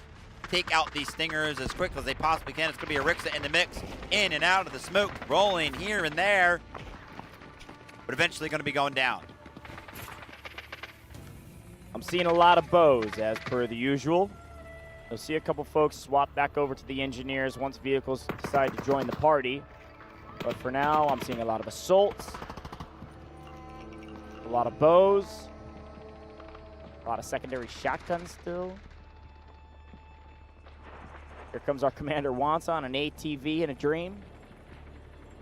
The battle for Sector A always goes this way. It's a choice of, do we play high ground only? Do we make a split push? It's looking like a split push here, actually, from HAN. They've got one low side squad. I want to say maybe even 2 squads. At least one over here. Veronica, Sarah Jin leading the charge. Again, Sarah, if you see entry fragger, it's Sarah Jin. Every time. Hero of HAN trying to make hero level plays on the low side while the rest of the team's fighting on high side, and it's working. A big wipe and gaining control of the point right now. This is going to allow the high side team to shoot down on the last remaining members of the defense, and the last remaining members of the defense are actually playing the flank, trying to cut down the high side. But there are no defenders anywhere near the point right now. This is a free sacked A, and we're preparing for the B sector. Respawn beacons are close enough, though, for the side of RRQ. If they can spawn in and win on one of their gunfights, they might be able to make something happen. But I'm taking a look at the top right. There is a lot more red than there is green on the left side of that, which means that HAN are currently fending off the resurgence from the side of RRQ. But one push up the middle here, smoke to go ahead and allow them a little bit of cover. They're trying to make something happen. They're trying to jump on the Sector A, but I think HAN have done it. They have so many bodies on the point. Yeah, Freelo. And this is going to be a quick one. A quick capture. We'll see if it was a mistake or not, allowing HAN to attack on Cracked. Who knows? Maybe it was in RRQ wanted to defend anyways, so it didn't really matter. Either way they did it, but so far it's looking like HAN are having whatever they want on the menu. And now they find their first vehicle. The defense finds theirs. Niang in one, Talavanya in the other. Classic strategy for both teams, and immediately the attackers full send B1, and there's no way the defense have enough firepower to deal with the onslaught. We'll begin the tug of war very early in this game. Did see Johan there with a sneaky little play. See if that pays off. Likely looking to take down the tank on the back line. Here's the strike team. Tank is getting word a hair too late. Talavanya on the run, 1 HP in a dream. Where's the Alulu rocket to finish things off? Mauza down below trying desperately to repair, and here comes the rocket over the top. The tank's 1 HP. It's still up though. Mauza keeping this thing alive. A hero play from Mauza. That could have been game. Yeah, very, very close there to a dramatic start. Good shout to Johan for finding that position, putting that beacon down, and spawning in Artyom, RU1B, Chang G1, who have always, for the side of HA1, done a great job of switching operators over to those engineers whenever it does call for it, and a big swarm from the side of HAN over here towards the side of B1. Man, sometimes the tickets, they surprise me. We've only been on the B sector for a little while, and we're already down to 160. Obviously, HAN will recuperate at some point, and tickets will not continue to go ahead and dwindle this quickly. But again, sometimes it is surprising. Got to get their foothold in B1. They have to have complete control over it in order to assess the game plan on how do we get into B2 effectively. Look at the B2 sector. You see that green is scattered all about. One, they need to make sure their tank stays alive, so there's a couple folks back there. Two, the rest kind of have this forward push line, preparing, trying to get info on where the attack is deciding to full send, and the rest are on respawn, and they'll be able to jump the point as needed. Popey kind of front lining there for the defensive side on Nox. Fortunately, not a great stat line for him right now. Playing solo, though, going to catch a couple people in transition. No, immediately punished. Fortunate there, Carr was able to spin, turn, and burn on him. Uh-oh. And we're seeing a lot of gunfights go the way of HAN on the flank, on the front. RRQ need to start winning some of these if they want a chance to hold the line a little bit longer on the B sector. They don't have to win on B, but I don't know if you can allow HAN to go to the C sector at full capacity. Yeah, this fight over here to the side building. Actually, hold that thought. Krauser is starting to feel the pressure, recognizes that there are no members of the team anywhere near B2, wants to go ahead and get everybody back into the mix. But take a look at the left side of your screen. I mean, so many kills for the side of HAN that are not really getting responses. Yeah, I mean, B2 is pretty much empty right now for the side of RRQ. They got to get somebody on the point. I mean, yeah, you got to get somebody on the point. Why not at least send the tank to make sure it's not full cap? Now, I mean, I guess luckily for RRQ, the attackers didn't just full send on B2. Uh-oh. Great shots over the top from Niang. That was like the last pixel that rocket could hit this tank before it cleared the other side of the building. Huge opportunity for the defense to get some momentum back, but unfortunately, Talavanya is still a terror on the map, but still alone.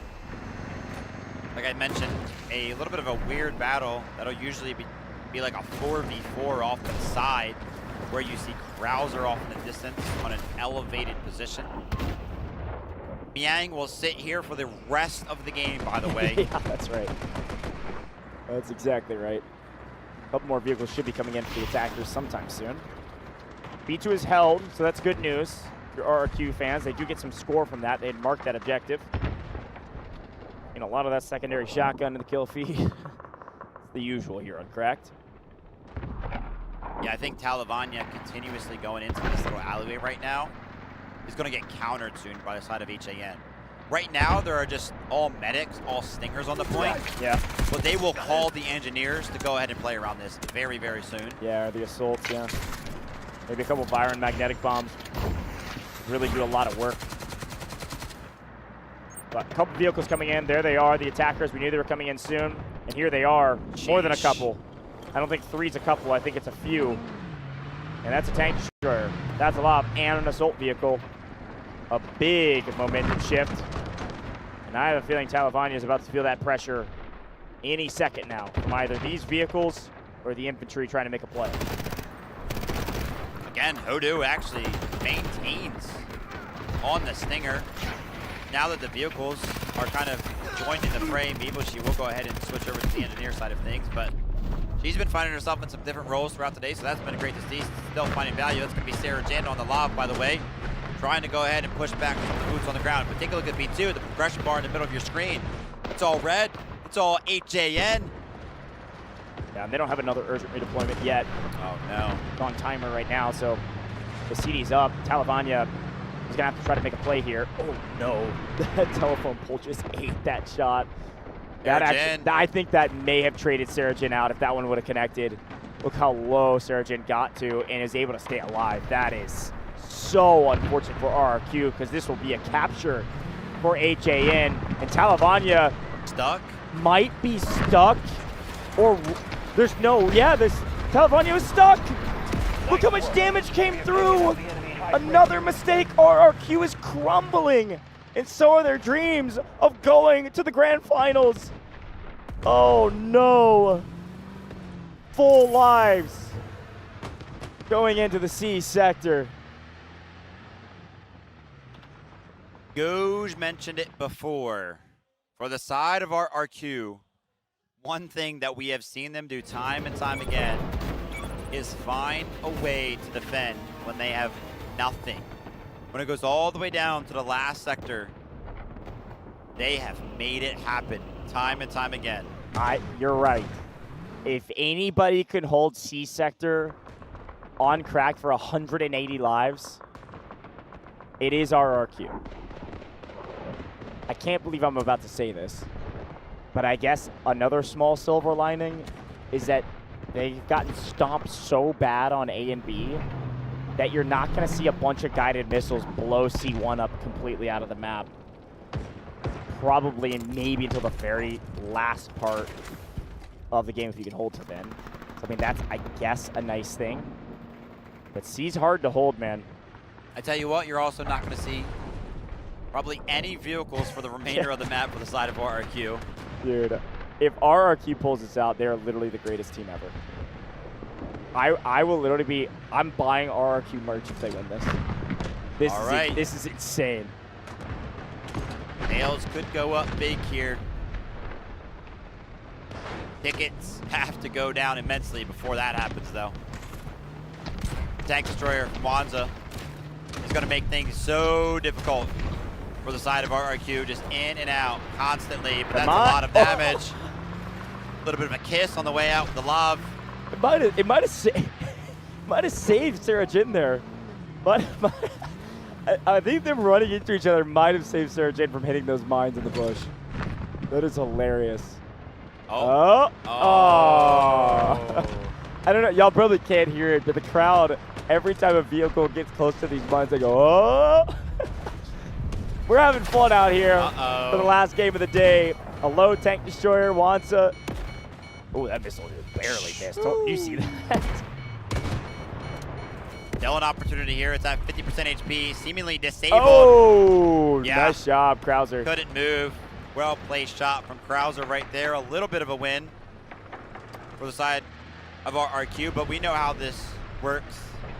The attack is basically just delayed because they're going to be able to go ahead and reset and call that vehicle in once more. Artyom's getting active. This is his comfort pick, by the way. Dfiw is where we see him find the most amount of kills. Genman is in a very strong position. Very, very hard to deal with this because there's not a lot of ways up to the top of this building. Take a look at Artyom in the feed. That's a 3-piece, by the way. New vehicle for Wansa. another tank destroyer. And like you mentioned, I mean, listen, we said what the win count was. If you get the early advantage in the vehicles, you just win the game. And that's what it feels like right now. Again, I believe in RRQ. I think it is possible, but they need a miracle. I've said that a couple times, but this might be the time that I mean it the most. I mean, they need a miracle right now. They have lost every single advantage that they can. Oh my okay. Well, gosh. Sound Plaque. All right. Tap in, Sound Plaque. Nice shot. That was on Ardeon, by the way. Add insult to injury just a little bit. Wanza, again, under heavy fire in this tank destroyer. Again, disabled. Not able to go ahead and move. Oh, nice spot, though. Yeah, but the repairs do come in. Nice spot. Really good save. Nice heads-up play from Wanza. I mean, C1 is theirs. So they've got that under control. Then they'll slow work over to C2. Oh, great molly. Really strong. Javier. Javier's a menace, man. Yeah, proving to be very, very good in other roles. I mean, we've pretty much only exclusively seen him in vehicles, but he's currently doing very, very good on cracked with access to absolutely zero vehicles. So good to see that. Some flexibility there from the side of RRQ as well. Artillery barrage coming in for the side of the attackers, setting up maybe for a push. We're zoning off for the backside. No, it's going to land directly on C2. It's going to make the defense think twice about which angles they're holding. This could open up the street for the cross in the rotation here for HAN if they choose to move now. Or they're just trying to thin the herd a little bit as these vehicles come flying in. They will not land. There is no chance that a single vehicle will fall. Now, I do like the idea of changing up the drop spot of where the vehicles fly in. I mean, they chose basically back corner of the map instead of behind the main building that everybody else calls them in on, so might as well try something different. Take a look at the kill feed, though. It's Miang, it's Wanza, just ripping everybody to shreds. I'll say it once, I'll say it 1,000 times. On cracked, there's no room for error, and we've had too many errors here for RRQ. Vehicle advantage means that it will be kept unless they make a huge mistake. HAN in a very strong position right now. Now complete control of C1, and the entire attacking line is swinging towards C2. Yeah, I mean, it just feels like a matter of time here and find the opportunity to go ahead and close things out here towards C2. And actually, taking a look at it right now, Wanza, with this run through the zone, have actually cleared everybody out, and there are no defenders left on the C2 now. Obviously, RRQ are going to be given the opportunity to jump back onto the point. They're going to have to go ahead and invest something to help. It's going to be the artillery barrage this time around. Not a lot of score to go around for the side of RRQ. Bend it while you got it. And HAN got a couple Senevas down below, holding the CQB positions indoors. Okay, a nice little trade there on Wanza. Able to take one vehicle down. The artillery barrage from the defense has done enough damage. The attackers aren't able to just full win here. Blake's holding the line inside and knocking people down as well. Look at him go. Blake is him. Finally, he's down. A good effort. Take a look at this over here on the C1, trying to play a little bit of that tug of war. Rix is trying to make something happen. As a quick reminder, just relaying some of the information, 130 tickets still remain for the side of HAN. They haven't made a ton of progress on the C2, but again, the advantages are there. The strategic beacon for the side of RRQ, look at by the the way, respawn. was at 10. Yeah. So that's helping out. But every single time they hold C2, it's on the back foot of being able to call something in. I mean, the first time it was the urgent redeployment. The second time it was the artillery barrage. The third time it's going to be the beacon. If they can keep rotating those in and out, they might be able to make this thing work. But a little bit of an adjustment, by the way, from the side of Wanza. He's no longer feeling comfortable on that tank destroyer. He actually switches things up. He calls in that tank instead. So we'll have to see if that's going to be the difference for HAN to go ahead and close this thing out.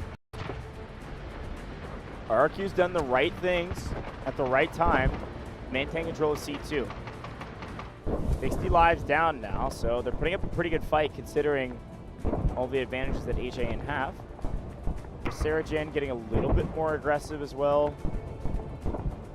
Shots over the top. Look where the defense, I mean, the defense is totally pinned inside of C2. I mean, it's where they want to be, but can't leave. And move around to the flank, dead. Move out towards C1, dead. End in an arms race. HAN certainly have more score, so I think they lose that arms race as well. Artillery barrage is going to be landing on and near around the point. We'll see if it gets any value or just scares some folks. Oh! The battle of the Senivas, a battle of the shields. But RRQ win. Mouza yet again being a hero for the team. By the way, as a crowd, we have been able to get quite loud here in Wuhan. But from in-field play, I think, exerted and was rewarded by the loudest individual I have heard so far throughout this week. The single person. The single Big, Seniva player potentially in the crowd. Seniva OTP, that's right. Oh, that's funny. All right. Can RRQ do it, man? All odds are against them right now. If anybody can, it's RRQ. Yeah, they're pretty crazy for still right now and not falling in. And we actually see two Senivas from the side of our great adjustment. It's the day. 6th game in a row. Oh, yeah. There's no other team that's done that yet. That's a lot of warfare, folks. I mean, we would know. We've casted all of them, but still. For players playing at the highest level, 6 games in a row. You think that toll is hitting them right now? They haven't been playing the entire time, but it's been 5 hours, basically, since we started that first game. There's been some breaks in between. Yeah, a long session indeed. HAN are down to 100 tickets. RRQ have done a great job of holding them so far. We keep mentioning that eventually it feels like they'll topple. Something is going to happen. I mean, maybe they can wait for the guided missiles. Maybe this story will write itself and HAN will fail to attack in a timely manner. Maybe the timer will run out. Don't say that, bro. Hey, look, I mean, all the things that we've been saying about HAN were the same things we were saying about RRQ last map, okay? And C1 is falling to RRQ right now. B9 trying to make something happen on the bow. Opts for the utility and opts for a little bit of help from his teammates. By the way, a blink of an eye, we're down to 90 tickets. I just kind of shouted out that we were at 100. Are you on B? Trying to make something happen on the Stinger. B's getting flushed out. Senivas are finding incredible value, but Wanza is tired of dealing with the Senivas. He's tired of watching his team go down. I guarantee you a tank shell will win against the shield of a Seniva, but the overextension right now, Talibani is actually on the prowl. A couple of rockets land down to 50% HP, but the retreat comes in. But Sarajin, now the brunt of the attack, now the objective. Very weak. The Allure rocket comes in, one more will do the trick. Nice save again. Sarajin has now survived on 1 HP twice in a row. But you're right, we're losing lives quick here, and we currently, HAN does not have control of either zone. This is essentially a full reset in the C sector for HAN with 80 lives instead of the 180 they showed up with. RRQ is doing it right now. And finally, we've played long enough on crack that our first guided missile will land. Now, this is 2 places it can land. It can either land on C2 and try to clear it off and make a play, or what we expected to happen, guided missile landing on C1. A couple more of those, C1 can get blown to smithereens, and then it is a 1 capture zone sector. Maybe this is what HAN has been waiting on. Feels a little risky to play for the destruction of C1 rather than play to win earlier when you have all these advantages, but hey, I'm not a pro player. I'm just here to yap. The guided missiles are starting to fill up, though. I did see the number 2. Yeah, they've got it. I mean, they have enough. They're going to bring them all down on C1. RRQ are actually managing to pick up one of their own right now. Wanza again under heavy fire. They're trying to make something happen from the side of our RQ. Look at the push. But HAN have actually stalemated in terms of the tickets. They've done a great job of finding the revives necessary, and yeah, a great all-in approach onto the point of C2. Wanza in the tank is going to be at the forefront. Everybody from the side of HAN is getting into the mix. They're jumping into the building, and they have absolutely cleared out the entire side of our RQ. And as a response, the urgent redeployment is called in. The guided missile does land onto the point of C1. Yep. And we're going to be notified, hey, listen, objective C number 1 is under heavy fire. The guided missiles have landed and almost neutralized the point of C1. But you want to talk about being neutralized, take a look at C2. Under heavy fire, Browser's guided missile could be the saving grace, but 15 seconds might be too long. This is it. Enough guided missiles have landed on C1. C1 is falling. C2 in complete control. I asked the question, was it too early or too late? And it sounds like it was right on time. A guided missile! Oh my gosh! Holy cow! RRQ pick up 8 with the missile and push this game a little bit longer. If there's anybody that can hold, it is RRQ. That was the moment HAN needed to seal the deal and go to the grand finals. And the missile says, not yet. Not today. What are we talking about? Oh my gosh. The cookie. It is starting to crumble for the side of HAN. 2 vehicles down. I mean, yeah, you've got enough score to go ahead and replenish. There's no way. But the time, right? The RRQ is now allotted to go ahead and find a reset of their own. Could they call in a vehicle now? There's the tank that's still alive, right? Maybe. The attackers just called in another vehicle back here. Yeah, a couple more coming in. So I think the window of opportunity is gone, and they invested a lot of that score into the guided missiles. So down in numbers, but 54 lives remaining. RRQ have held HAN for 130 lives, and they tried to do what you talked about. And again, it was just a hair too late. Mang with a big pickup there. I cannot believe that. Job's not done, though. Got to do it again. Got to get the score up so you can get another missile. We've got 2 on the side of HAN, and you know they're going to use them at the perfect time. The defense feels the pressure, so what do? They actually extend out. They push outside of the point and just go start slaying out. If you can pick up some kills here, kills there, force this team to be down in the low 40s, high 30s for their next push, make sure their push is in a full team of 20 like the last time, you've got a pretty good game plan right now. The problem is if you overextend too much, you're going to have to use either another urgent redeployment if it's off CD, or lose. And that's your only win con, is urgent redeployment, and then hopefully another missile. There is another missile available for RRQ. They've tied the biggest missile of this competition, and here comes the first push. There's a lot of red bodies on the map, which means a guided missile is being called onto C2. The defenders begin to scatter. Could this be a bait? Could they send the missile to the far right-hand side? They have the intel that all of these players are over here. Or is it going to land directly on point? Would be some incredible insight, but no, they go for the standard approach. Stacks lands a guided missile onto C2.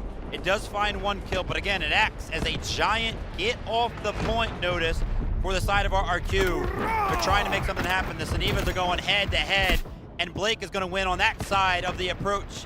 HAN are flooding the point. Correction, nobody is on the point right now. When does our RQ decide to invest? Both teams invested artillery barrages. Both teams put a team respawn beacon down, but only one team calling in a guided missile right now. If RRQ can hold here, if this missile does not lose them the game, yes, they can answer with a missile of their own. Here we go.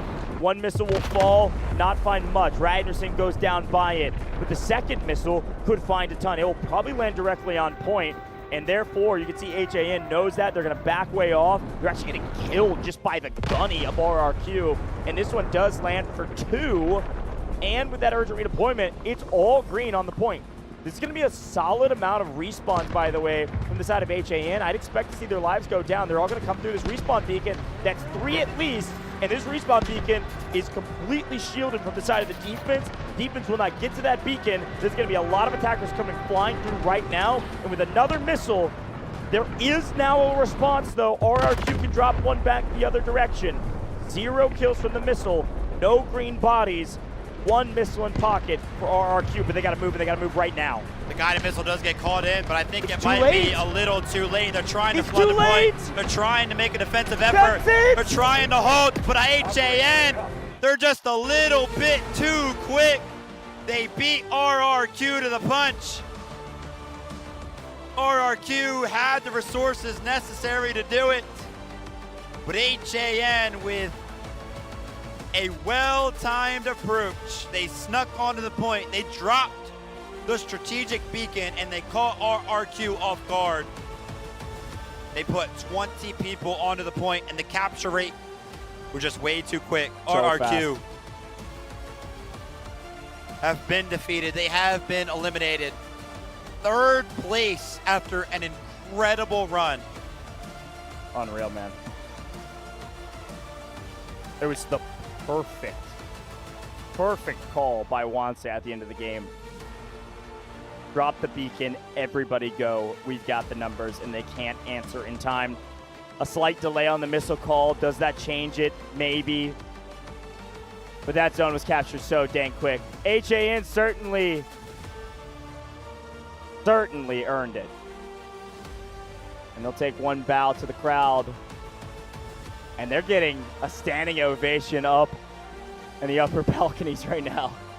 A lot of folks cheering for HAN. Folks, HAN going to the grand finals, but it does not take away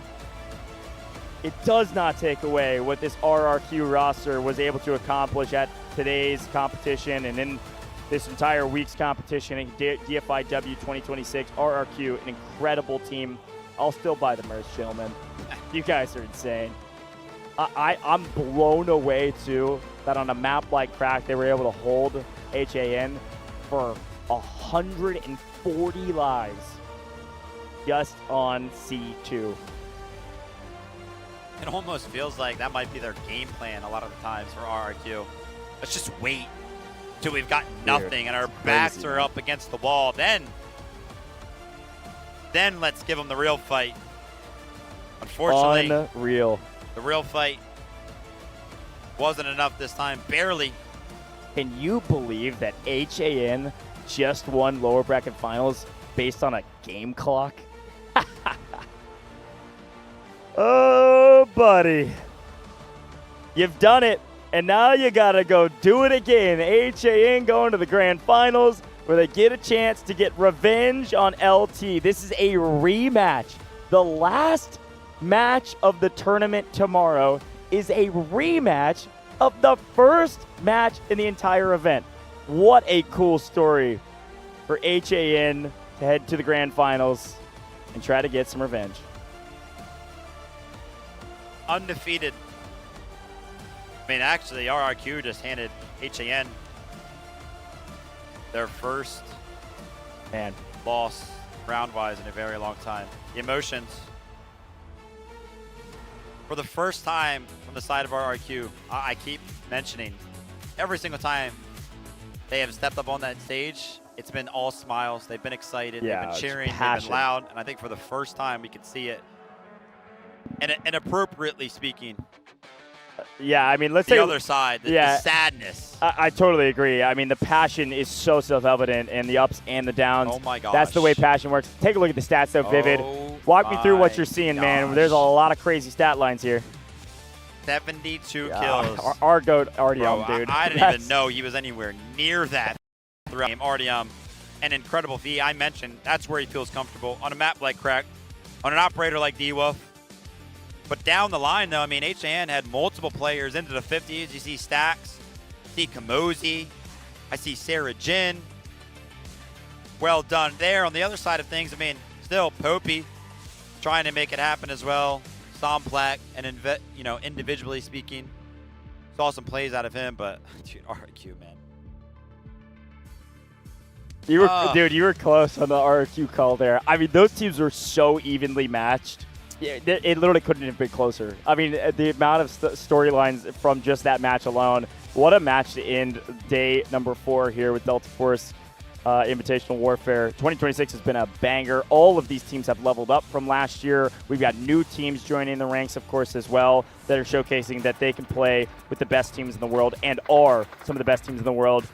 Folks, let's look back on the highlights. Oh, man, I feel like this game went on forever and was over in a blink of an eye at the same time. And so as we look at these highlights, we do remember that Sector A and Sector B fell incredibly fast. Yes, it was a really tight game. Yes, these teams felt evenly matched, but on Cracked in the first two sectors, it was incredibly one-sided. HAN rolled through on the attacking side, rolled right over RRQ in the first two sectors, Vivid, and it gave them a huge advantage going into the last sector. Yeah, and this is why we put such a big emphasis on, holding some of these early sectors to try to help out the ticket economy side of things. If you could have got them to a point to where they didn't have 30, 40 lives, we would have been talking about a completely different game, but obviously, it just all comes down to the vehicle side of things. And Cracked is super, super hard to play for the defensive side, especially when you make mistakes like this. Talavanya squeezing the tank into the alley and just finding himself absolutely vulnerable to every single explosive available for the side of HAN. Yeah, we've been casting over Cracked forever. I mean, literally, I casted over Cracked almost 3 years ago.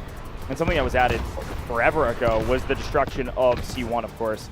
And that's where the entire game and the game plan flipped on its head. I think, or at least from my perspective, HAN really felt like they could win without doing that. I mean, they came in with 180 lives. Here at 140, they did a ton of damage. Were able to take down C1, take down all the vehicles of their opponents, and even put C2 into the neutral zone. This is early game, what it felt like. But over and over again, RRQ just kept putting up a defense on the back of urgent redeployments, on the back of plenty of team respawn beacons. They just kept putting bodies on the point, and they clutched up when they needed to most. I mean, the guided missile coming in the very first couple times, that kind of told the story of where and what the game plan was in the second half of the attack in the C sector. It was, all right, blow C1 up so we don't have to worry about it, and we just put all of our effort into C2. And an incredible save from Krauser. That was tied for the biggest guided missile of the tournament. And that alone dropped this team from basically 60 to about 40 lives or so. And so then the body stack at the end, I wish we could have seen that last missile fall, because I think it kills like 14 people. Yeah, and it was available, man, for, quite some time prior to that. So maybe just not thinking it was needed. Or maybe the player that had it was on respawn or something. Like, we don't have all the info. Yeah. But still, yeah, either a misplay or just unfortunate timing. Brutal. You can see the excitement there from the side of HAN. They know exactly what this means.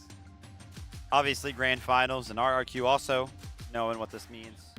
What a run, though. I mean, we've talked about him time and time again. Shout out to RRQ. Thank you guys very, very much for how well you guys played and how much passion you brought to the stage. Thank you, HAN, for a very incredible game. Thank you, Yoan, Artyom, RU1B, and Changji1 for being the best squad. No surprise, 72 kills, 40 kills, 26 kills, 36 kills. I mean, just constantly the best squad as well. I mean, dude, nobody could hold a candle to Artyom's slaying power right now. Sure. Unreal stat line. I mean, it was the map where he needed to pop off. This was his job, was as infantry. Go pop off, do your thing, get as many kills as humanly possible, make their life hell, and that's exactly what he did. So, well-earned best squad and likely MVP as well. But even still, I mean, this is great support lines here from the rest of his squad. 55 assists from RU1B, 43 assists from another player on his squad. But they give the MVP to Wansa, and I think that's well-earned as well. It's funny when we talk about who could or couldn't be the MVP, but the commander oftentimes is given the huge shout here of being the most valuable player because they're the ones making the call. They're the ones giving all the strategies to the team, and the rest of the team is following those orders effectively. Sometimes, like a man like Artyom, going above and beyond, certainly putting up crazy stat lines. But Wansa's great calls on Cracked worked near flawlessly all the way through into the C sector. So big congratulations to Wansa, big congratulations to HAN, and it sounds like we're about to hear from them down on the stage in a second. Right now, or just now, was really hard fought, was really intensive, right? And how did you communicate? How did you fight it?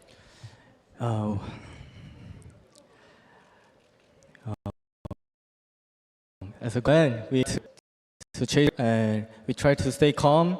We try to stay Offensive, yeah. Yeah, that's what we did.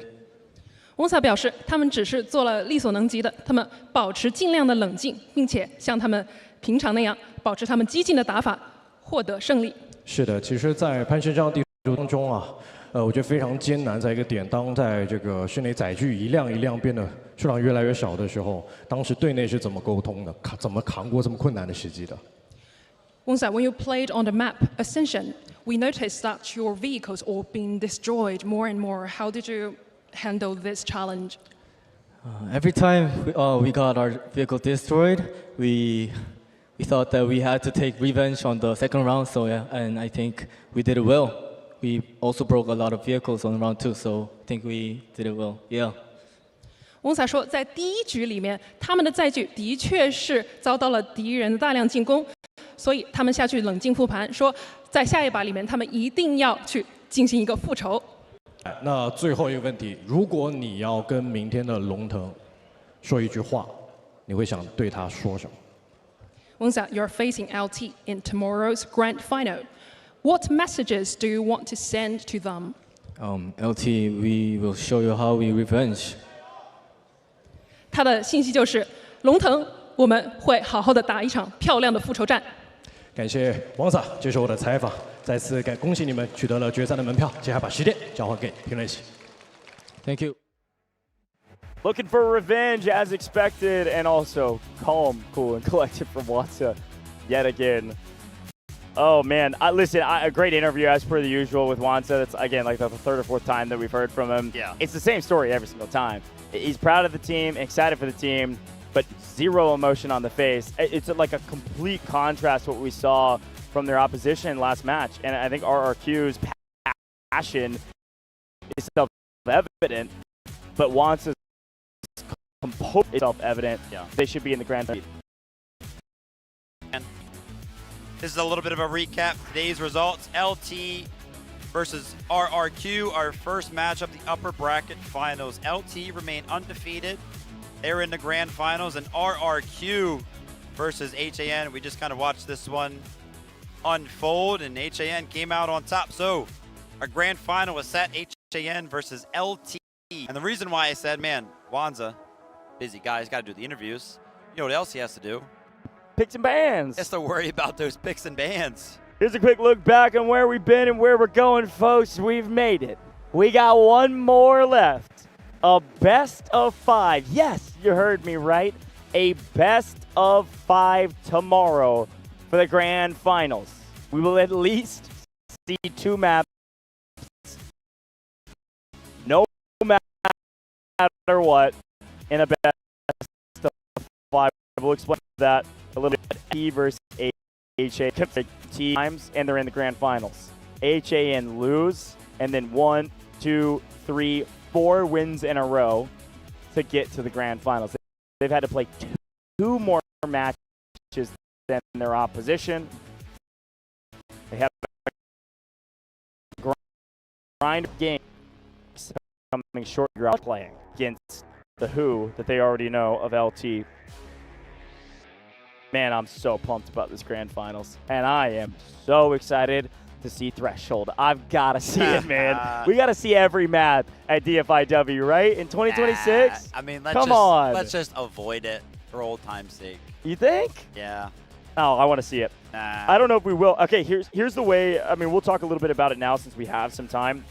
Here's the way it works. That ban will permeate all the way through the best of 5. So whatever map that they decide to ban, we will not see no matter what. That is something key to remember. And then the 2 maps in the middle that usually it's 1 randomly drawn that we've shown every time. It's just 2 randomly drawn. That's pretty much how it works. It's the exact same as always in like a best of 3. Same deal. You win the priority side selections. Tiebreaks are a little bit different. But here's that timing, by the way. You're wondering, hey, when are you starting things? It'll be the same as today. It'll be 16 GMT plus 8. It'll be 4 p.m. over here is when the game will kick off. We'll be live a little bit before that, though, if you want to hear us yap at the top of the broadcast about each of the players on both of these rosters. Really, really strong teams. You know, it's funny, looking back on that, actually, the LT-HAN matchup off rip, right? At the end of the match, we actually heard from LT. You remember what they said in the interview? They said, we expect to see HAN later. We expect them to see them in the grand finals. So a nice prediction from LT. They know who their top competition is. I mean, it was close. It was very close. But a good call from them. Good recognition of power. I don't think LT will go in overconfident in a moment like this. They know exactly who HAN is, and they're ready to get another win. It's going to be loud here at the Hangshan Sports Center, folks. Tomorrow, grand final is going to be packed. It was loud today. There's actually a bunch of people still standing up waiting for the picks and bans because they want to know desperately which maps we are playing tomorrow as well. And you know what? For the sake of Dfiw 2026, maybe it should just be Cyclone and Aftershock. What do you think about that? Dude, what? How you even put that out into the ether? I understand the Cyclone pool Aftershock, though. We've only played one map of Aftershock. We played, and it was weird. We played one map of Fault. We played one map of Trainwreck. Everything else has been a decent mod. I mean, a lot of Cracked and a lot of Ascension and a lot of Cyclone. That's the way she goes. But we'll get a read on all of those picks and bans here in a little while. Also, a big shout-out. We don't get a chance to say this often, but we have a moment here. A big shout-out to the whole production team for putting this all on. This has been an unbelievable event. We have, obviously, the English broadcast you all have been tuning into, whether on YouTube, I think we're on Facebook, we're on X, we're on TikTok, we're literally everywhere, and of course on Twitch, where I've been paying attention to the chat. Thanks to everybody that's been in the chat, watching all of the last 4 days, one more day tomorrow. And also a big shout out to our Chinese talent. You've been seeing them behind us. Incredible commentators and analysts. I got a full team over there doing telestrators and everything. I know you guys were watching that as well while Vivid and I were yapping. Great people over there, great hosts. So big shout out to everybody that's been working behind the scenes throughout the course of the last several days of competition. I think tomorrow is going to feel quick, man. It is a best of 5. We could go to game 5, but we played 6 games today, and today went pretty quick in my mind, or at least it feels that way. Max we play tomorrow is 5. It's going to be shorter than today, even if we go the distance. I think it might be just 3 games. You think it's a 3-0? What are you? You're the guy that likes to be right on the predictions. You've been wrong twice, and now you're just going crazy. Yeah. You think it's a 3-0 who?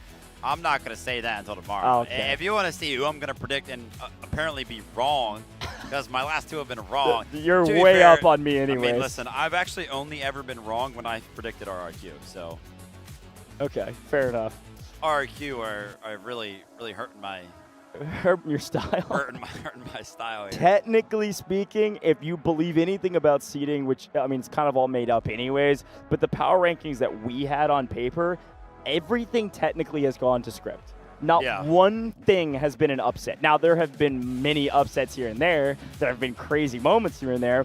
But technically, I think what we have heard at least, it wasn't actually seeded this way, which is why they fought in the first round, because it was randomly seeded. But in terms of power ranking, it was LT, HAN as the top 2, and here they are in the grand finals. So no big surprise maybe for the people at home. No big surprise for the people that have watched their regional finals and see how strong they are to get this stage.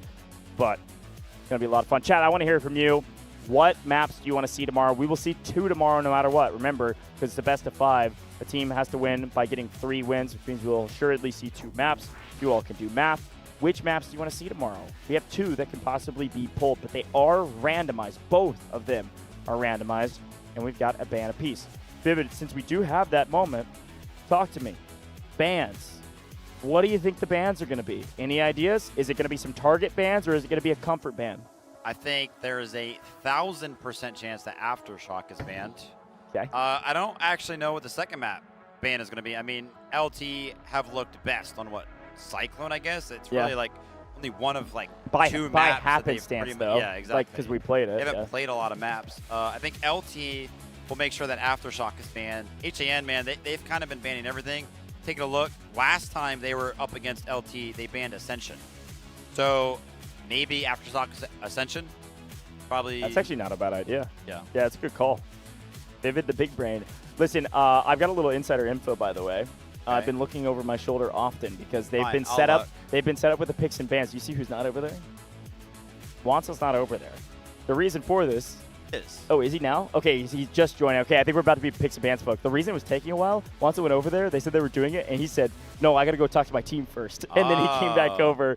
But a quick look, by the way, we've already explained this. We'll explain it one more time because they're about to do it on stage or right in front of stage just in a moment. Same thing that I just told you. Basically, it's the exact same thing as the best of 3.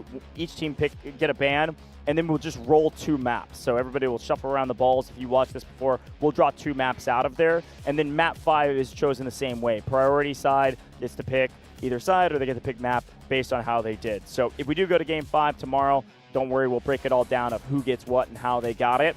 But overall, picks and bans will feel very similar. Here it is in front of you two. If we do get to the 5th round, the side that reaches 2 wins first. So little sneak peek. Ooh. It's 2 wins first because technically you can't do the attack and defend thing. You know what I mean? Yeah. So it's whoever gets their first 2 wins technically has priority selection where they can either choose, hey, I want to choose side once the map is chosen, or I want to choose the map. So fun stuff there. But here we go. PP session. Let's see what happens. According to our rulebook, LT will have the right to All right, I choose called first. it. Okay. Set yourself. I said LT are going to be an Aftershock, HAN okay. are going to be an Ascension. That historically is what happened. Big brain vivid, let's go. We'll see if they want to make any changes here. HAN are going to have the first ban. Ban Ascension. They're banning Ascension. This guy knows ball. Called it. Guy knows ball. All right. LT with the opportunity to go ahead and switch things 可以 up. 搬一张你们的。 Maybe they saw something that they didn't like about HAN. Maybe they just don't like Aftershock. Eeny, meeny, miny, mo. The verdict is in. Cycle. LT. Oh my gosh. A big cyclone ban. That was for the crowd. LT's playing to the crowd right now. A big cyclone ban. What does that mean? Could be a fault pull. Could be an Aftershock pull. Gosh. Both of those are in the mix. What do we think? Chat. Oh! All right, Matt. I mean, that's about as shovel as it gets right there. Rounds 1 and 2. Here we go. Will be played on Oh, fault. my goodness. The crowd goes crazy. So this will be our round 1 and round 2 map. All right. 现在我们来决定我们的 Dude, 攻 if 防。 it's Aftershock, I'm going to crash out in the best way. So, LT will attack first, and you will defend first. Okay. LT, we got to write this down. And I will draw another ball to decide Here we our go. round 3 and round 4. 就第四和第三次我的例子。 Map number 2, 然 which 后 of course can mix the we're balls. guaranteed at least round number 3, so we are going to be guaranteed at least 1 round on this next map because it is a best of 5. Potentially going distance. Actually, I just saw LT, man. It was actually hoping for something. All right. I would love to know what map they're kind of hoping for. Come on, threshold, right? Regardless of what they're hoping for, they are going Threshold. to get. Oh! Did he say threshold? Oh my god. Oh The my crowd gosh. goes crazy for threshold. Was it trench lines? It's over. Thanks. Oh, dude, I swear I heard threshold.